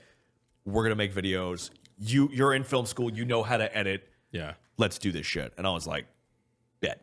So done. I did that. When the school shut down, I was like, I have two options: either A, go back to like Best Buy, get a regular job again, or try and do absolutely nothing but grind this YouTube stuff out. I also do have the record for most Polish emissaries in the German. So if anyone I could probably needs hit Poland from anything- here. So, but with 5,000 meters may not sound like a lot to you. However, but with that, oh my god. So as that happened, ABCs, my lady, always be conquering Poland. see me live on YouTube. Your resume. Someone's gonna start. Destroy Poland. What? With all the, but yeah, once I started, Always blitzkrieg. Oh I always have my A for Arsenal. Jesus Christ. Oh man, Poor Poland. poor Poland. Yeah. Poor Poland. They're doing fine now. Yeah, they're all right. They're okay. Since Narrator left the fucking military, they're safer now. They've had time to recover. Yeah. They caught their breath. And yours, so you took off like comparative. You like Yes. really when it like landed, and you're like, and because how long did you take between you starting versus them finding you? They found me, and after that they were like, buy a VR headset, make a YouTube channel, start it now. And I went, okay. Within I think 2 months, I had 100,000 subscribers. Brandon, from nothing. 100,000 subscribers in 2 months when you've never insane. done YouTube before. Oh, I know that fucking bothers me. Frankly, I'm pissed. Brandon's like, it took me 8 years for the 3 AK-50 years. video. I think it took 3 years for me to go from 0 subscribers to, I think 10,000. Yeah, that sounds about right. And then from like 18,000 to 2 million, I think took me another 3 years. And it just kind of shows like how much like you could just try and try and try and try, and then when you find your formula, like you finally find something that takes off.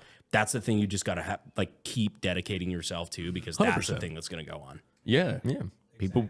So we did that after I hit 100,000, and that's when the school shut down. So I went, all right, I have a choice: either A, work at Best Buy and try and do this on the side and see how well it does, or I just say, go balls to the wall, do this absolutely nothing but for a month. So I started doing that, where I would record with Molly and Josh at like 10, 11 p.m. And then because I was, I was the newer up and coming guy, I was hungry. And I was like, also because of the time difference, I was like, I have to post before them. I have to. And that was my mindset at the time. So I was like, if I get my video out first, maybe I'll get more views than what I do. So I'm like, let's try it out. So I would record from 11 to noon, 11 to midnight or 11 to 1. And then I would just stay up all night editing myself. And then early morning, I would post the video, and then I would knock out for the rest of the day. I became a vampire. Yeah.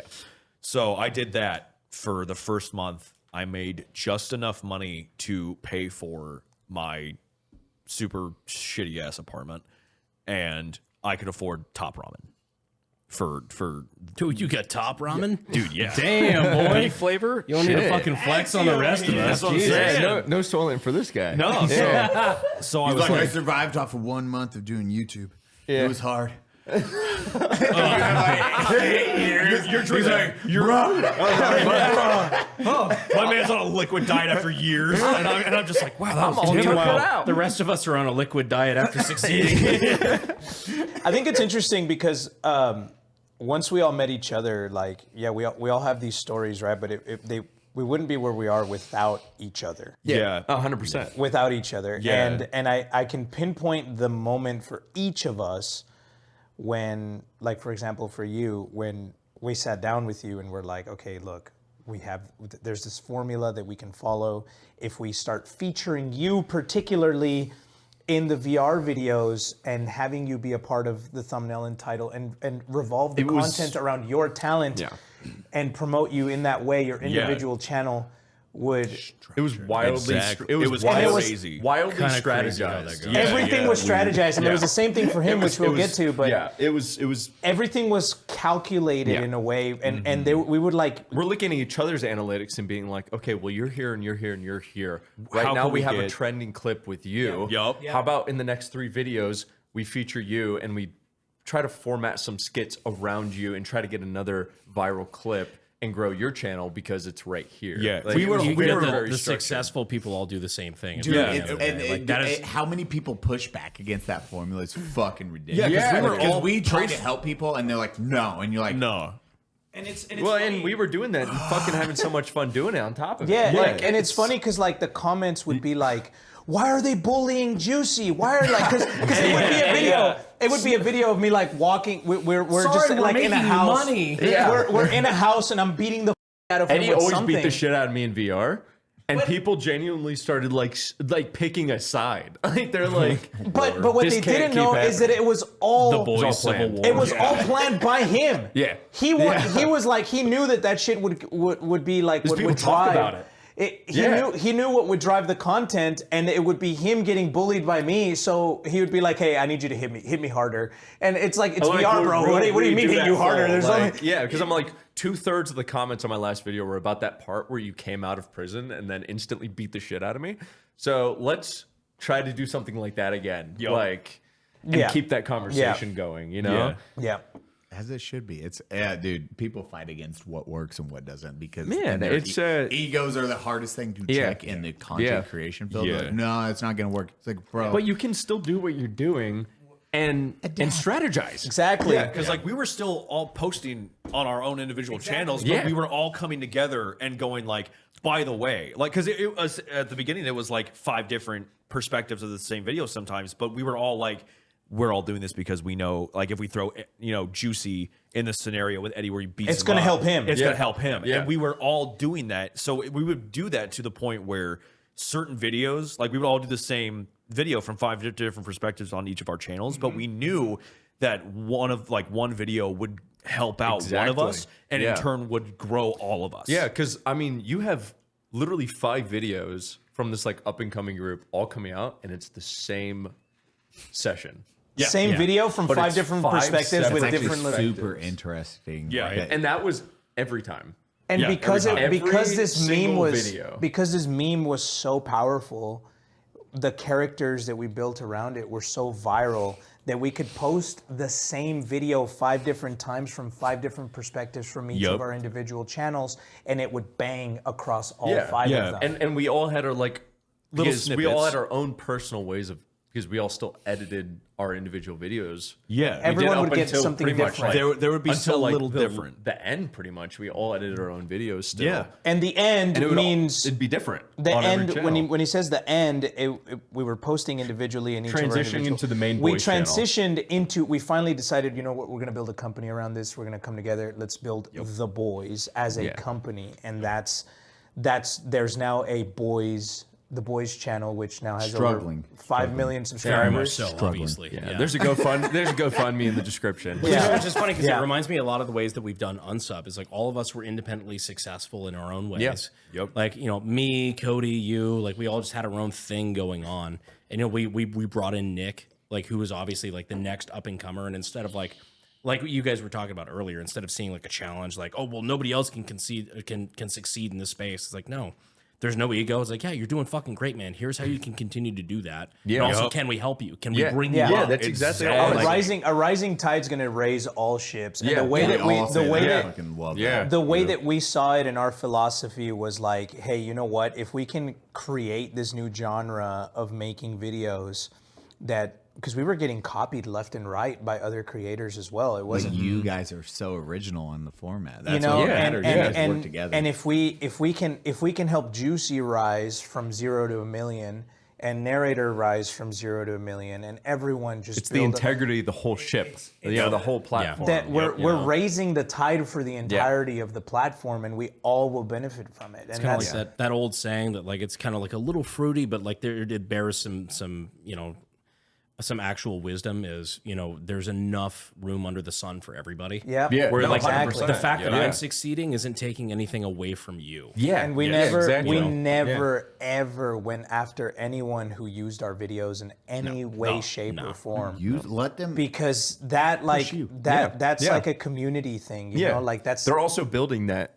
genre as well. Yeah, exactly. So what we actually, and bringing more eyes to it. What we actually do, we upload our raw footage for people to edit. Like you can do whatever with our clips. We have that. Like if you want to do clips, that's cool. That's awesome. Yeah. It's just up on the internet where it's like, hey, go have fun, fucking edit. All we require is you tag us, so that way you can do whatever, put it on your own fucking channel. Yeah. We don't care, make some money. Like definitely clips channels and stuff like that. Yeah, man. JRE clips. Yeah, it's crazy. It works well because people are. I mean, people who are passionate also about your content are incentivized on top of it. Yep. So it's like they have the consent from you of like, oh, I can do this and I'm not going to get struck down. You know? How many people have found their favorite podcasters just because they found clips on the internet?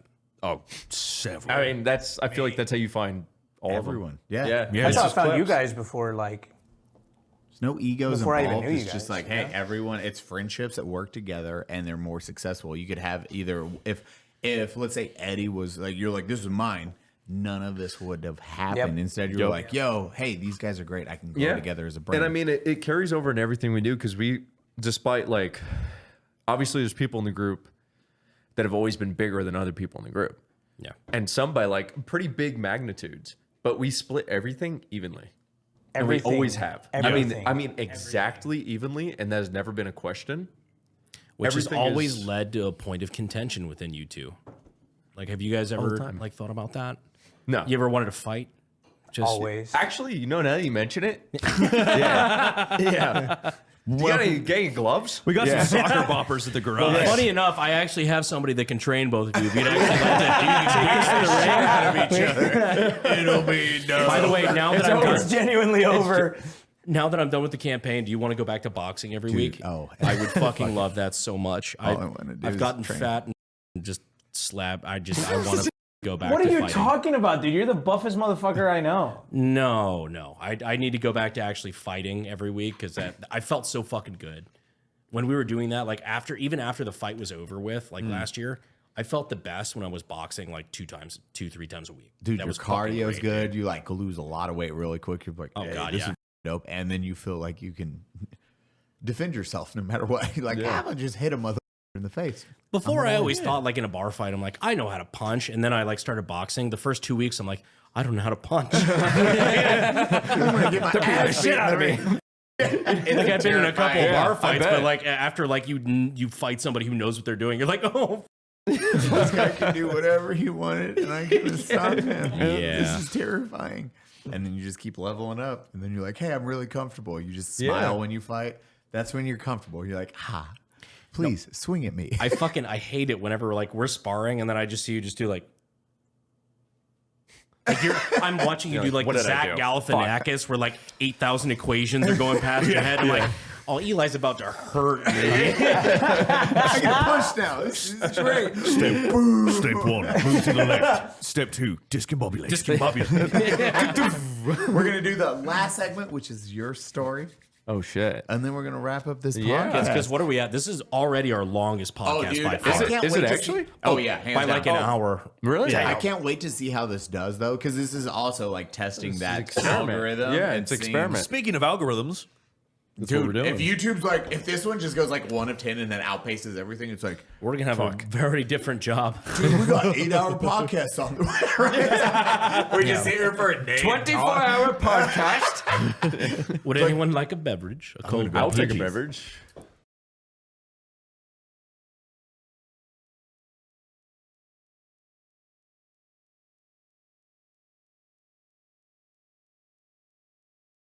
Would I So be able to anyway, get- what is the- Would I be able to get another one of these?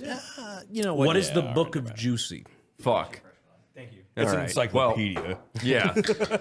So it all started. I was born in Florida, Central Florida. With an algae allergy. Just allergic to grass. Yeah. So So Orlando. I was born in a town called Melbourne. Okay, yeah, actually, yeah, I've been there. Why? Because a buddy, an old business partner of mine used to live there. That's fucked. Yeah. Nobody goes there. That's really weird. I've never met one person in my life who's been to Melbourne. I've been told before I'm an East Coast fake, so Thank you. Fuck. Yeah, so that's where I'm from. I have literally lived there my whole life until YouTube started taking off, and then I moved out of there and moved to Tampa. So I live in Tampa now. Yeah, I grew up in Melbourne, and I started YouTube. My first YouTube channel was actually April of 2008. oh wow, holy fuck! Yeah, so I was 10 when I made my first YouTube channel. How old are you now? 25. Yeah, I could have done that quick math, but you know. Yeah. Podcast math. Yeah, my first YouTube channel, I was in 6th grade, which would have been like, God, 2006, 2007. Yeah. So like, Yeah. it was about the same It's the time. same That's time. kinda, Yeah. And I initially started doing like Super Mario 64 speedruns. So I like literally like propping up my fucking like digital camera with like my 15 FPS video and like just uploading Super Mario 64 speedruns over and over again. You're a summoning salt guy? I love summoning salt. I have fucking Could have seen that coming. I have notifications on summoning something. Dude, one of the best YouTube so creators good. ever. So what was the first thing that really like kicked off? Yeah, so I started doing animation when I was like 12. Okay. And that was around like 2010, and it was like Source Filmmaker, TF2 animation, stuff like that. Yeah. And I was like 12 and I had a video get YouTube poop level kind of. I made probably 100 YouTube poops. Yeah. In Windows Movie Maker. Like fucking that was literally what initially drew me into YouTube. And yeah, so I had this animation video get 300,000 views in 2010. That's fucking insane, dude. This is 2010 for reference. Freddie Wong, I think, was at the top of the game with maybe just cresting 10 million subs, and that was peak. Yeah. So that was fucking incredible back then. Yeah. Like Rocket Jump and all them, they were way ahead. That is the most subscribed channel is 10 million views. Right now it's like 280 million. Yeah, it was nothing like how it is now. Like it was such a niche thing that like to have a YouTube account was a niche thing. Yeah, exactly. And so before then, I had actually before when they rolled out the first AdSense program, you had to have like credentials. But I was like 11 when I signed up for it.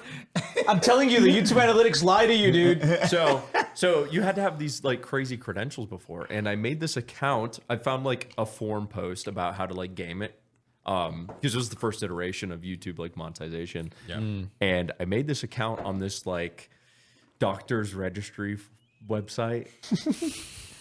And then I used that to verify that I was a professional and get like ads, because this was like first iteration of ads.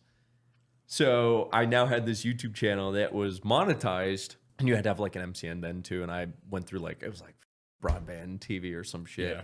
God, MCNs are a totally different story. Nightmare. We'll have to go into that. One of these days, by the way, we need to do just a Our Boys episode. Just the core four, where we talk about our start in YouTube, because my God, this is like, this is such good content. This is what I love this stuff. Yeah. It's all the different stories and how they got to it. And I'm the so audience, engaged in this right now, just listening to how all of you started. And it's for the audience out there. It is to show like the trials and tribulations other than Grant got handed things. The hard work. I'm joking. Dude, he had to kill a fucking foreign emissary. What the f*** are you talking about? Yeah, this guy literally went to Poland and blew it up, but he loved it. I already know though, like the amount of what happened with me, like the fucking planets aligned, and I was literally in the right place at the right time. And I know that for a fact. He's already a NATO persona non grata. Like, you don't have to. But at the same time, I'm going to give credit where credit is due, because talented. the planets did align. But if you wouldn't have had the work ethic to try and edit your own shit and do something with it, you wouldn't be where you are today. You put yourself in the place to receive luck. It's what you do with exactly. it. Exactly. It's actioning on it. It is, this moment happened. What do I do? I'm gonna move. I have always said that luck. People say, "Oh, you got lucky." It's like no. Luck is the skill to recognize opportunity exactly and capitalize on. And you got to put yourself in the position to receive luck, which is opportunity. Because you don't get to be a shitbag and win the lottery and okay, I get a job. It's like no, you have to recognize an opportunity when it comes around. And then capitalize on that. 100%. I always say 100%. With Gallagher, when I met Rocket Jump, Gallagher said no to the con, and I said yes. No money when I went to that con. I spent, and I was like, okay, well, I don't get to eat this week. Right in, and baby mama do get to eat, so I'm just gonna sacrifice my food in order for a chance to meet Rocket Jump, Freddie Wong. And then I met them, and I met him 4 times in that day. Became friends with them, and then at next year they're like, hey, you want to hang out? Have you heard of Soylent? I was like, shit like that. Like even that part of your story, I've been friends with you for a long time. I've never heard that part. It is like I'm super interested in this stuff. We'll have to do a gang episode. 100%. This is what we do. But and it motivates. It's always for the people out there where I look at them like, hey, if you think your life is hard, it's like that's unattainable. You work fucking harder. A lot of the time is if you think you're working hard, you're not. I can tell you, you stack your work ethic against a lot of these individuals, and you're like, man, I am not putting enough effort forward for anything, from gym to personal life to business. It is, you can go so much further. If you have time to watch sports, take weekends, just relax, you're not putting in the effort. If you want to spend, you want to spend money without looking at your wallet, you got to work without looking at the clock. Yeah. Yes. God damn. Yeah. That's good, boy. That's fucking. Thing that I learned about from the campaign that I'm so fucking thankful for that can't be taken away from me is realizing that like I had enough time for 50 extra hours a week. Yeah. That I can now put into my businesses. Like that's something I didn't You found realize. that 50 hours. I did. Yeah. Like because I had to, and then I didn't realize like, oh damn, I thought I was busy before, but I really wasn't. Yeah. It's like Just now gained a whole new perspective. I always learned, do what others aren't willing to do so that you can live where they can't. Yeah. And to me, what that meant at the time was like, you know what? I have zero talent, but I can outwork every motherfucker. And so that's my 7 a.m. to 2 a.m. work hours, going to my full-time job so I can take care of the bills, and then coming home and working on my dream. Yup. And continuing that process until one day my dream can feed me and I don't have to depend on my job anymore. Damn, we're really in the I love you guys part of the podcast. Yeah. 10 White Claws later. Anyway, I was 11 years old. Which is fucking crazy to have that work ethic at that age. White Claws later, well, Eddie. I love just thank you for your service. Yeah. Thank you so much, narrator. Thank you so much, Eli. Oh my God. Yeah, so I don't know. I just realized that was something that I wanted to do. And I mean, by this point, by probably like 11 years old, I probably had made like 50, 60 videos. Like I was pumping them out. It was just speed runs and YouTube poops. Nice. I love But then I started doing animations because I really, really liked doing like funny Source Flash? Filmmaker. What were you doing? Source Filmmaker. Okay. But it was before the official release. So you had to do like the Half-Life 2 crack to get the broken version of Source Filmmaker. So with animations, like by the time VR came out, that had to be like a godsend. Oh yeah, dude, absolutely. I get to just track everything in their bodies. Fuck yeah, yeah, dance. 100%. Instead of like 1,000 times easier. A million times easier. You just do it. Yeah. So yeah, that fucking I got AdSense right before that video. They got 300K views, and I remember when I first got my first check from AdSense, it was right when I started 7th grade. Right? Jesus Christ. Fuck, dude. I feel like a piece of shit. It was 7th grade. I was pirating CDs and selling them at the flea market. Also, dude. what year is this? This would be... Oh, fuck. This is hard for me to game because I never finished 2011 or what year?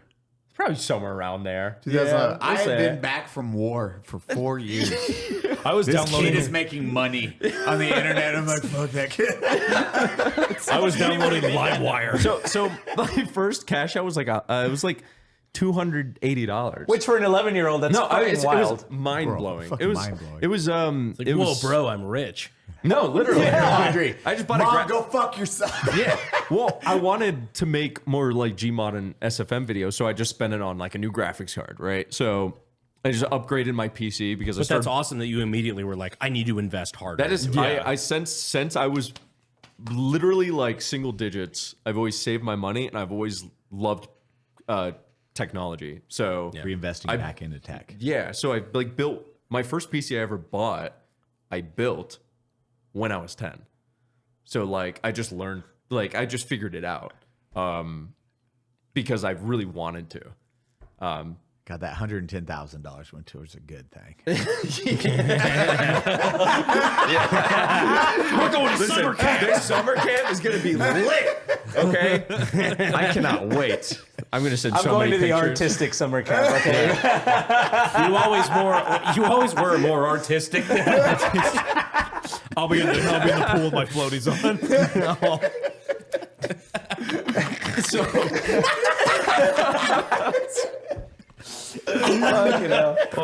We have fun here. Oh, this is I want to hang out with you guys way more than we ever did. It's so fun, dude. So yeah, and like, like I didn't grow up with any money really. Like I think we all, other than Grant, came from that background. Oh, I had nut money. You had That almond money. I almost broke this chair off the term nut money. Nut money is a I short. think you just made a first discovery, nut money. And it didn't come from OnlyFans girls. It was you. I'm the OG of nut money. What you know about nut money? Nothing. So yeah, it's fucking like growing up. Christ. It was always like every birthday, it was just gaming all of my family members to like give me like $30 for my birthday or like $50 for my birthday so that I could save up to like upgrade my computer or like build a new computer. That's always what it was. It's the only thing pretty much I ever spent money on. And I just kept making videos. And I remember I was in middle school and one of the kids in my middle school had seen that animation that did really good. And that literally kept me going for like probably 5 years. Because I was like, I was fucking in like 7th, maybe 8th grade at that point. And one kid from a total stranger was like, holy shit, you did that. Yeah, he's like, I love TF2. And I was like, yeah, I make animations. And I did this video. And he's like, I've commented on that video. No fucking way. You made the spy crab video. The spy crab. I'm like, that literally like kept me going for like the a hot first minute. person you meet in real life like that who's like really attached and you're just like, oh shit. I'm like, I know I this out on the internet, but like that real has people a are seeing it. tangible effect. Yeah, on people. yeah. These are real people. You had a wholesome first fan experience. Yeah. My first fan experience was at a Wing Daddy's in a really ratchet part of town. And I was like really hammered, and I was like, me and Gab, I was just fucking drinking. And then this, you got that YouTube money? yo, this little 6-year-old comes up to me and he's like, EddieVR? And I'm like, and I'm like hiding the drink and grab the water and hi? Like, hello. Okay, and then I There's look over me. and I'm like, where's his And then he parents? shivs you in the calf and runs away. Where's his fucking parents? Oh, okay, hi. I'm saying hi to his parents before I say hi to this kid. I'm making sure I'm being protected here. I don't want to fucking say hi to a 7-year-old in a wing bar. That makes you much different than other While I'm YouTubers. drunk as shit. Yes, luckily I didn't play Minecraft. I was just about to say. Yeah.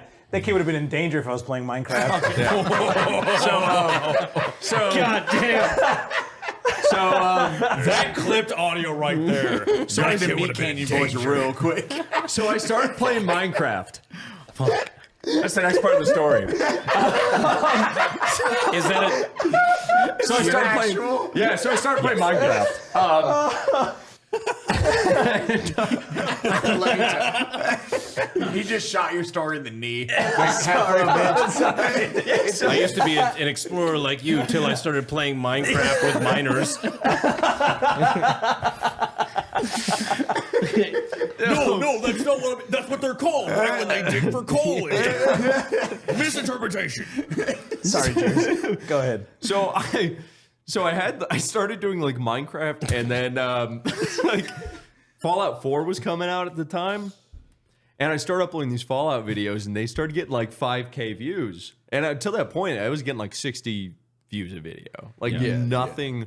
I'd have the occasional video get like 1,000 views, but nothing was like really catching. And it was a lot of, I was so young, you know, like I was just doing shit. I wasn't really thinking about it too much. At that age, it's still insane. You still had that work. Yeah, I'm like a ethic to freshman. do that. Yeah, I'm like a freshman, and I'm like I've at this point I have hundreds and hundreds of videos because like this is all I did like growing up. Like I just stayed inside and made YouTube videos. That's what like all my friends knew me for.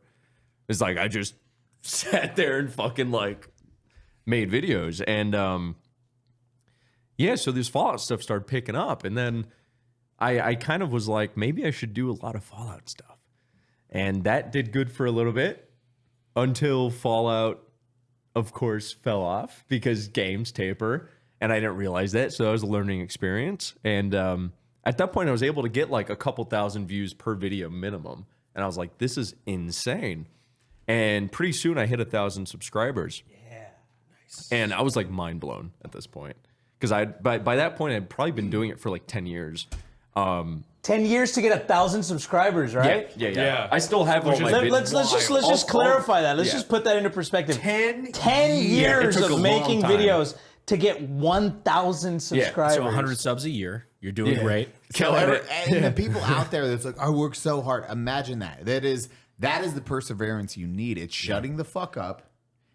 It didn't happen over 60 days. It didn't happen over 6 months. That shit like makes shut the up and makes me tweak. Anybody like us fucking makes our brain boil. Yeah. When people are like, well, bro, like I tried YouTube for like for 6 months. Yeah. It's like, and I'm like, are you didn't try then. You did not try. Yeah. You gave up. And then you're like, well, was it for me? No, you didn't have. You didn't have it handed to you. Yeah. Like you just thought it was going to happen overnight. And I think a lot of artists have that mindset. It's like, I have a great plan for the next 6 months. And if it doesn't happen, I'm quitting. I'm falling to my safety I know net. too many people like that. Well, it's like what you were talking about. They overestimate what they can do in 1 year and underestimate what they can do in 5. Yep. Yep.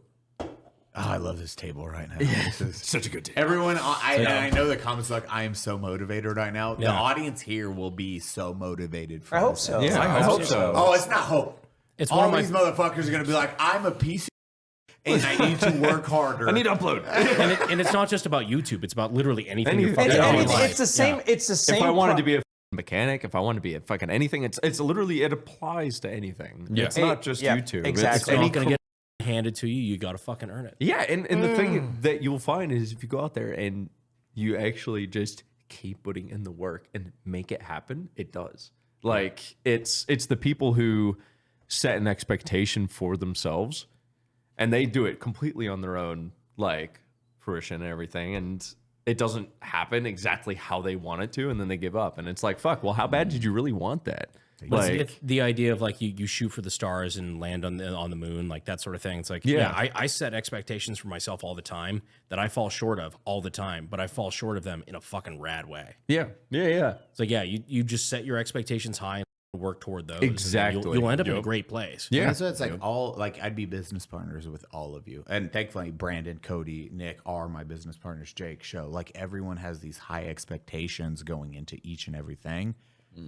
And we may not hit the stars, but dear God, do we hit the moon every fucking time because we're like, hey, everyone's working super fucking hard.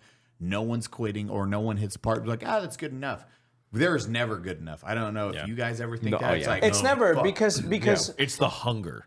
Yeah, and there's always a place to improve, no matter what. Because the moment that you stop looking at it that way is then when you get complacent and then everything just dies. So it's like I just made the deep state spend $10 million beating a YouTuber. Yeah. And I'm just which, by the way, could have done better. That sounds like a Comedy Central skit, but it's real. It's real. Like when you say it objectively like that, it's like, that's fucking retarded. Why did that happen? But it's like, in my mind, I'm like, could have done better. And we're always going to have that. But the fact is, like, it's better to, shoot for the stars, land on the moon, than shoot for the clouds and then land on the roof. Yeah, exactly. There's two options in life. And it's one, do good. And everyone out there, it is persevere. If you look at what you're doing right now, and you're like, I tried my hardest. Look at what these guys endured to get where they are. And like you got to do starting at fucking 9 to 11 years old. And continuing that hundreds of videos, 800 videos, 2 videos, and he blew up to millions. And then fuck off. 2 premiere tutorials. Golden child. Old almond farmer over there. And before this gets away from me, one of the most important things that I learned, and this goes back to where you were talking about, is that you have this.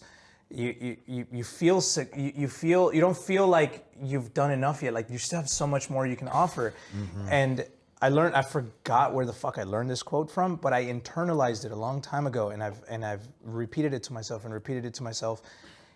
And that is, success is not getting somewhere. It's the progressive realization of a worthwhile dream or goal. And it's through that progression that you find that success. Yeah. You know, I feel the most successful when I'm chasing something and not 100%. getting somewhere. Yeah. And I think that's like, I've learned that from Jordan Peterson, amongst other people. Like, you're never like, men aren't happy because they reached a goal. Like, find a fucking man who's happy because he got something. Yeah. It doesn't exist. You're happy when you are succeeding at chasing a goal that you set. Whatever it is. Yep. Yeah. Literally anything. And that's exactly the same thing. Yeah. Chase that goal with no safety net. You chase that fucking goal until you catch that goal. There is no option A, option B, option C. It's option A, and motherfucking option A or nothing. Yeah. You know? Andy Frisella always says, he's like, motherfuckers that make it don't have a plan B. They Exactly. make plan A work no matter goddamn what. 100%. I remember, like, and this maybe need to be cut from the podcast, but I fucking remember, like, when I was in the very early days of, like, starting my business and getting everything going, the YouTube, everything, I remember having a hollow point next to my bed called Plan B. Yeah. That was it. I'm like, it is literally, it's like, hey, talk about motivation. yeah, it was like you wake up every day and you look at that. It's like, if this doesn't work out, that's Plan B. So like, you better fucking make Plan A work. In other words, you're lighting that fire under your ass. Yeah. Yep. it's the best thing you can do as an entrepreneur. That is what makes the difference. That's how you have employees. That's how you make differences in others' lives. It's not your own. Now you're like, hey, I got to run this, and I'm going to have to run it consistently for X amount of years. Then I have to worry. Dude, being a 9-to-5 would be, for us, it would be nice because then you're not worrying about paying others. Yeah. Ours, other people are influenced. If we fuck this up, other people's lives get There's people that rely exactly. on us. And it's the same it's the same thing for us. And it's a stress level that happens real quick. When that first like hit me, it was so overwhelming. Where I'm like, my actual continuation of this and work ethic is like I basically have to provide for these people. Yep. You know? Yep. And like I can quit on me, but I can't quit on other people. Yeah, exactly. So it's like I need to be in this. In my mindset, I was like, I need to be in this. Also for these people. These people rely on me. These people have families. Like it's that was a crazy realization. I can't quit you, Brokeback Mountain. Yeah. Exactly. And on that note, and then we go to his. And on that note, back to your story. I gotta pee one more time. Yeah. So we're gonna get through this. Yeah. Brent's like, what is going on? I'm like, to spice up. I can't fucking stop. So I had a fucking good sauce. I had a really like topsy-turvy kind of situation when I was like just turning 18. I was held back a couple years, so I was only sophomore, and because you were retarded. Yes. Autistic. Artistic. And basically, I was in a situation to where I just turned 18. I got a job when I turned 16 as a camp counselor on the summers and stuff. Took care of like, it was massive groups. It'd be like, I had 60 people in my class, stuff like that. And that was like super fun. And my dad like kind of got me into like construction literally as soon as I could hold something. So my father did the same. Yeah. So like when it came it to was working, a brown rite of passage. when it came to working, I was like, okay. You can hold a maraca? Okay, here's a hammer. Same motion. And I was in this position to where things happened, and my mom was like, I was in the middle of a school year. I just turned 18. She's like, we're moving away. I'm like, what? I'm not doing that. And I mean, I just turned 18. I was only a sophomore in high school, and I had no job at the time. And at 18, you were a sophomore? He was just saying he was held back. Yeah, I was held back. Remember when you paid for his camp? Held back. Summer camp? Yeah. So I was basically given the decision of like, well, I'm going to move. And you and your brother should come with. And I'm like, I'm not doing that. I don't know how I'm going to figure it out, but I'm not leaving. Like, I got stuff to do here. I'm like, I'm in high school, like, and growing up, because of like a lot of my family situation and stuff, like my friends, I've had the same friends since I was like 10. And it's a group of like 6 or 7 people. And that's my family, you know? And it's always been like that because I haven't had a super really expansive family or anything like that. So that was always my family. I'm like, I'm not leaving this fucking place. Are you kidding me? So basically, I refused. And I'm like, I'm going to stay here. And for a little bit, I worked and did high school, but I couldn't work enough to pay the bills. So I dropped out of high school eventually. And basically, we just started, like, I guess, like, group home. It eventually turned into a trap house by all regards. Like, it was, like, as trap house as it could have been. And we just survived and worked and did goon shit for, like, 3 years. And I was delivering pizza, and I did that for a while. And I bust tables and this and that and odd jobs. And I do odd construction jobs and stuff like that. And I was still making videos in the background. And I never really fully partook in the goon shit because I was like, I want to make YouTube videos. Like, I was never super into it. So like you actively looked at people like, oh, well, I would drug deal, but I kind of want to do Minecraft. Yeah, no, that's literally how it was. And they'd be like, word, okay, bet. Like, yeah, I got you. Like, Why you sound like Finn right now? word. Like, it would be like, oh, we're all going to take shrooms tonight and pop some shit. I would be like, okay, well, I'm going to record this video, so wait 20 minutes so I can babysit you. It'd be like that. Like, you literally like, but oh God, it's just like you were talking about earlier. Like you're actively choosing the harder path. To succeed. Well, yeah, I was still like doing videos. Yeah. And I was still working a job because I had to. And your friends probably called you crazy. This is what you will always hear this during motivational speeches. People will, why are you doing? Come have fun. Do this thing. Yeah. Why aren't you drinking? Yeah. Blah, blah, blah, blah, blah. And the one dude that persevered and said, fuck no, I got a vision. I got a dream. I'm chasing that. Where are you now compared to everyone else? It is because you didn't succumb to peer pressure. All that dumb shit. This is fun. Great. You know what's not fun? Working. But still, at the end of the day, if I'm pursuing a dream and bettering myself, that's how you like doing that shit felt better to me. You know, I'd still have like the occasional night of fun, but it was like I would much rather do this because this is fulfilling. Yes. Right. Yep.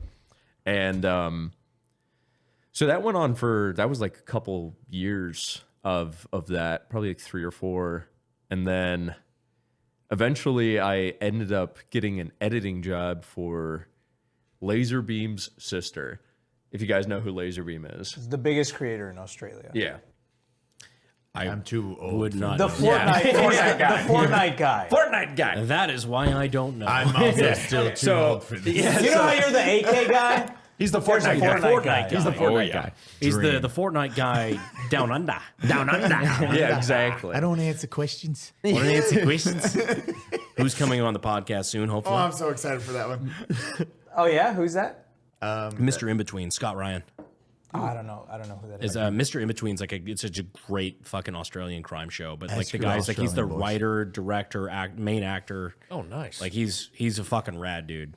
All right. Ask your Australian bros. Ask They'll instantly know. they will know that. They will know him. They're like, what the fuck? No way. All right, bet. It's probably one of the best crime shows I've ever seen. Mr. In-Between. Mr. In-Between. It is on Rotten Tomato like a 9.6. It's also it's on Hulu. Like it's fucking good. Okay. I'll check it out.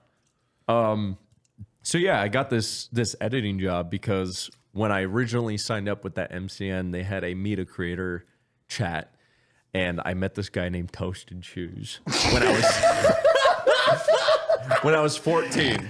Sorry, this guy Toasted Shoes is he's currently being silenced by Warner Brothers.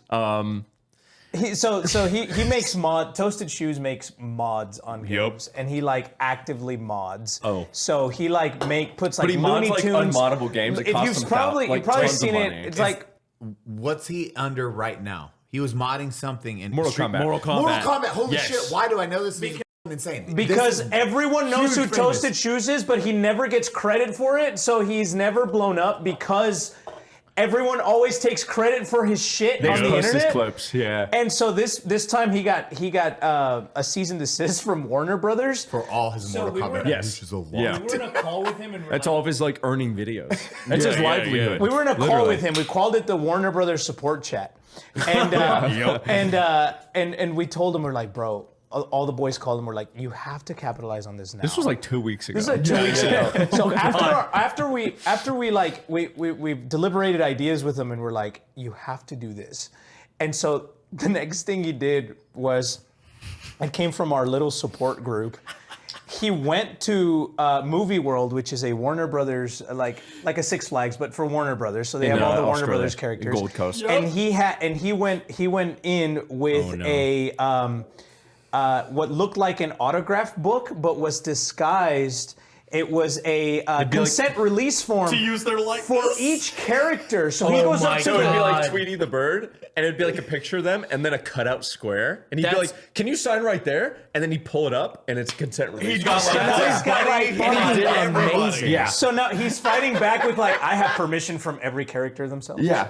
at the Warner Brothers theme park. Dude, that will never hold up in court, but that was such a like 200 IQ move. It isn't for court, but it was the biggest. It was the biggest meme fucking like strategy. Mind-boggling. It was so. It was so Jesus good. Christ. It was so fucking. That's that 4D funny. chess right Yeah. there. Yeah, That's It was 4D it chess came right out there. so funny. Yeah. Oh my god. It came out so funny. But that anyway, Toasted Shoes is the hardest working motherfucker I know that always gets cucked by everyone else who takes his content and never credits He's him. always been that way. Every like time. so, I met Joe through our MCM when I was 14 and he was like 15, and he's like the point of origin pretty much for anything Australian. So eventually, like me and Joe became best Real friends. Steve and we- Irwin. Pretty much. He's like Steve Irwin again, but kind of like alive. Yeah. And Ginger. Thank you for fucking slamming that one down. That one still hurts, bro. And It's not what he would have wanted. He can bottom in a game. It's fine. So Joe introduced me eventually to Laserbeam, and I was like just talking to him on Twitter, and he's like, "Hey, my sister wants to start a YouTube channel, and she wants to get more into YouTube." And I'm like, "I can edit videos." I couldn't edit videos. I was like, professionally, I'd never done it, but I was like, "Yeah, I can do that." I got this. I'm gonna learn right now. I had never once professionally edited for somebody other than myself, but I just acted like I knew how to, and that worked out. So I edited for Tanner for a while until eventually I quit my job at Pizza Hut. And Smart move. yeah. I quit my job at Pizza Hut, and they were like, "Well, you're fucking insane. Have fun with that. We'll see you in 3 months."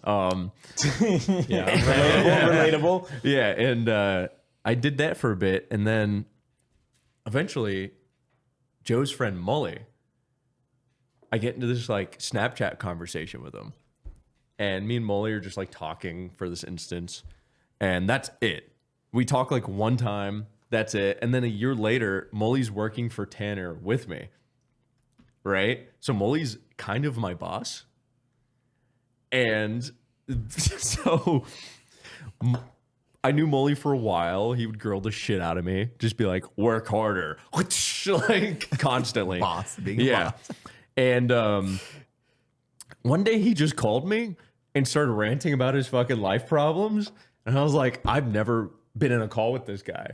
Mully does that. Mully's introduction to me was him like ranting about some bullshit. Like, So he calls me and he's like, "Could you believe this shit?" And I'm like, "Dude, my only interactions with you are you grilling me. I don't even know you." you're like a famous YouTuber I look up to. Why are you like telling me your life problems? So anyhow, my fucking wife. And I'm like, uh-huh.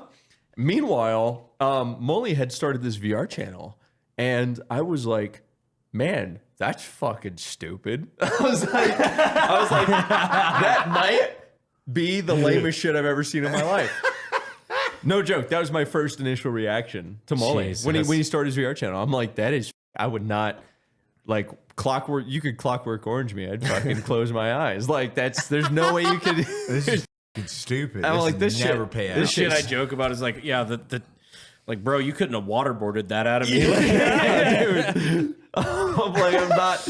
That's dumb. Why would you do that? Like, and yeah, so he did that for a bit, and then him and Josh started actually getting like some success through it. And I'm like, okay, I guess I'm just retarded. And he was still working for Tanner at the time. Yeah. And we got into this call, and he was once again ranting to me about his life, and I still didn't really know him. And I told him a joke, and he was like, "That's a funny joke. You're funny. Do you have a VR headset?" I'm like, "Do you have a French maid outfit?" Yeah. Do you have cat ears in the closet? He's like, "Do you have a VR headset?" I'm like, "No." And he's like, "You should get one. And you should start a VR channel because you're actually pretty funny." And I was still making like normal YouTube videos at the time. Yeah. Yes. And this time I was like, okay, maybe I'll concede because, you know, like I'd come around at this point. I'm like, okay, these are actually kind of lit. At first, it was just like a weird idea to me, like the POV and everything. And it was just like weird. Super weird concept, especially when VR's first. I never even put on a VR headset. So it was like so strange to me. And he's like, you should get a VR headset and you're a funny guy. And I'm like, shit. So I had $300 in my savings and like $30 in my checking. What'd your credit card look like? So my credit. So I didn't even have a credit card. I didn't even have a credit card. Mexican had better credit bro, than you. I can't talk shit on that right now. Mine's currently maxed out. I can't buy gas on my credit card right now. Mine was on a fake social. Yours isn't even real. Playing with Monopoly money. Yeah. What's your name? John Smith. My name is John Smith. My name is John In the Smith. whitest voice possible. I would like to buy a hamburger. I actually got a credit card.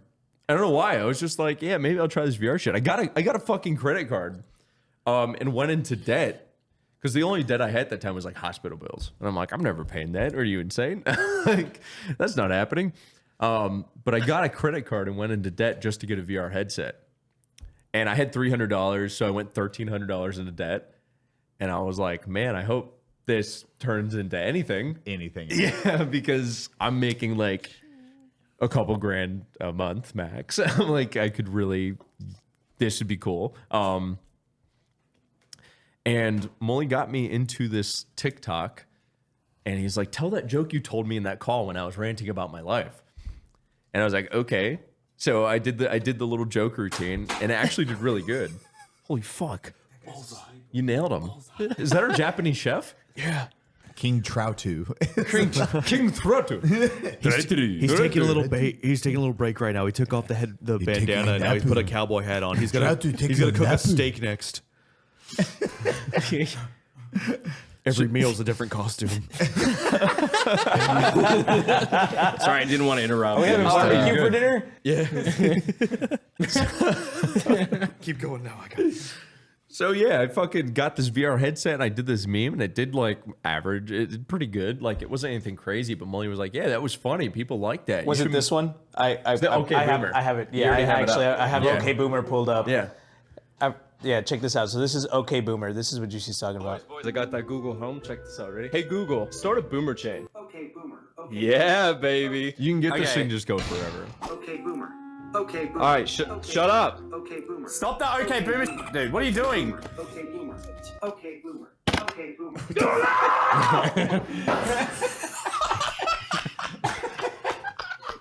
What happened, man? What happened? I just turned it off, bro. So I didn't even have a VR channel when I made that. I was just like, I did that. He was like talking about his life, and I'm like, this will be funny. I'm like, I have my Google Home set up to do this. Okay, Boomer. Yeah.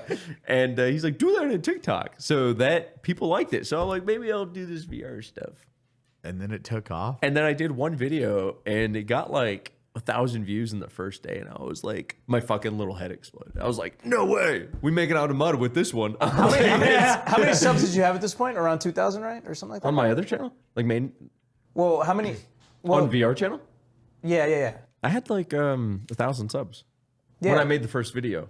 So I got like it got like 1,000 views, but I got a lot of subs. So you made a new channel from your previous one that you had been working at because everyone told me to. Yeah. Yep. I love everyone just like, we got to start over. Yeah. We start anew each and every time. Yeah. Dude, I started over like 3 times. Oh, yeah. I forgot about that. You did too. I had an airsoft channel in the very beginning, which like I was in 6th grade when I started it. Like it was like 2006. I started that over, and then I started another gun channel that I was just using, like just shit I could borrow or whatever. Like wanted to do like Call of Duty guns in real life, so I used guns that were like close. And that I started that over when I was both of those channels. I think I got to like 3,000-4,000 subs. Yeah. And started right over, which like I look back now, I'm like, Jesus Christ, how many like fucking millions I could be at right now. It's adapting and overcoming. Yeah. Unfortunately, we do it the retarded way. Still, look at where you're at. You're right where you need to be at. Yeah. Not that I'm bitching about where I'm at now, but it's just kind of like looking back. Yeah, like, definitely. I'm like, I'm in 2009 with 3,000 subs on a gun channel. It's like, where can I be fucking now? Yeah, like, yeah. I just realized that like women smell nice, so I stopped doing YouTube. Like you went from 3,000 subs with a gun channel in 2009 to fucking millions in 2024 with a gun channel still. Yeah. That's pretty dope. But it's not very good. I just look back. I'm like, now I could be at like 6-7 million if I wanted to be. But like, everything works out for a reason. You'll be there. Yeah. Give us some time. Like, Thanks for the motivation, buddy. I really could use it right about now. Oh, fuck. Okay. So, okay, Boomer thing happened. Molly's like, make a VR channel because people really like this. He's like, you should make the channel. And I'm like, I still think it's kind of cringe. And I'm like, fuck. Okay. So I make it and we do the first video. It did good. I got like 1,000 subs. Brain exploded because that took me like 10 years. And it happened in like a week. And the second video we made, I did this skit in VR chat where I was Baby Yoda. And I got this girl with full body tracking to like do a full strip routine on me. So I'm like Baby Yoda. I'm like, damn, bitch. And I'm like, she's like throwing it back on me. I'm just literally Baby Yoda. I'm just going crazy. And that actually went like semi-viral, and it was like the second VR clip I'd ever done. No shit. Yeah. And it's just taking off. Yeah. And you're like, well, there. And I was like, holy shit. And then I got to 10K subs in like another week. Crazy. And I was like, what the I was like, this is insane. And then Molly introduced me to Josh, and Josh is like, oh, another fucking like random guy you've dragged in from the street. Literally his reaction. That was Josh's reaction. Yeah. Yeah, he's like, oh, so Really? this guy's funny like the other 10? Let's see. Jesus Christ. Yeah. Well, like, Which was funny as fuck. it was funny. It was super funny. And I guess that was funny because they were like, bet you're in. And I was like, dope. They introduced me to Narrator. And then one day Molly calls me and he's like, this fucking EddieVR guy. Basically, he's like, he's stepping on our turf.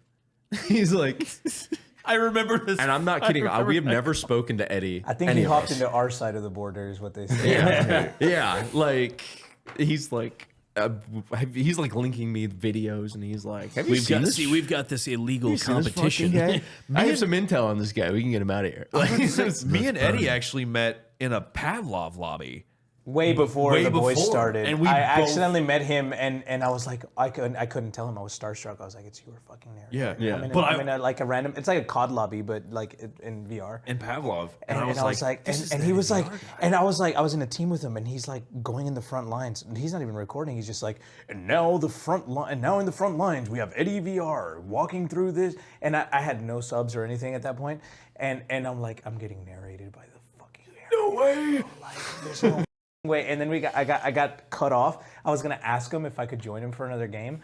And I got fucking dropped from the game, and I couldn't. No. and I it's missed over. my fucking chance. Anyway, so yeah, that's at this point though.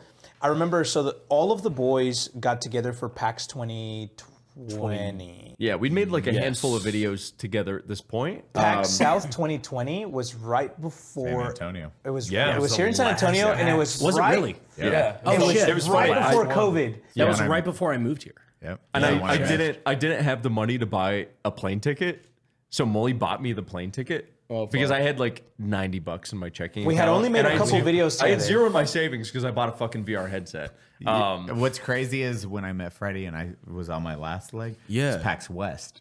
No shit. Damn. Really? Yeah. No way. That's crazy. It all happens at PAX. We all got It all together. happens at PAX. We all got together that first time. It was, and like what Eddie was saying, there was like almost no.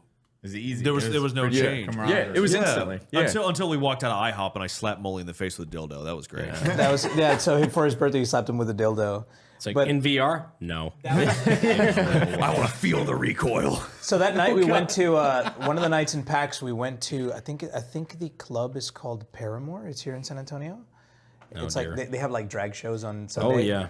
And so we went there for the first time together, and that's where we were like.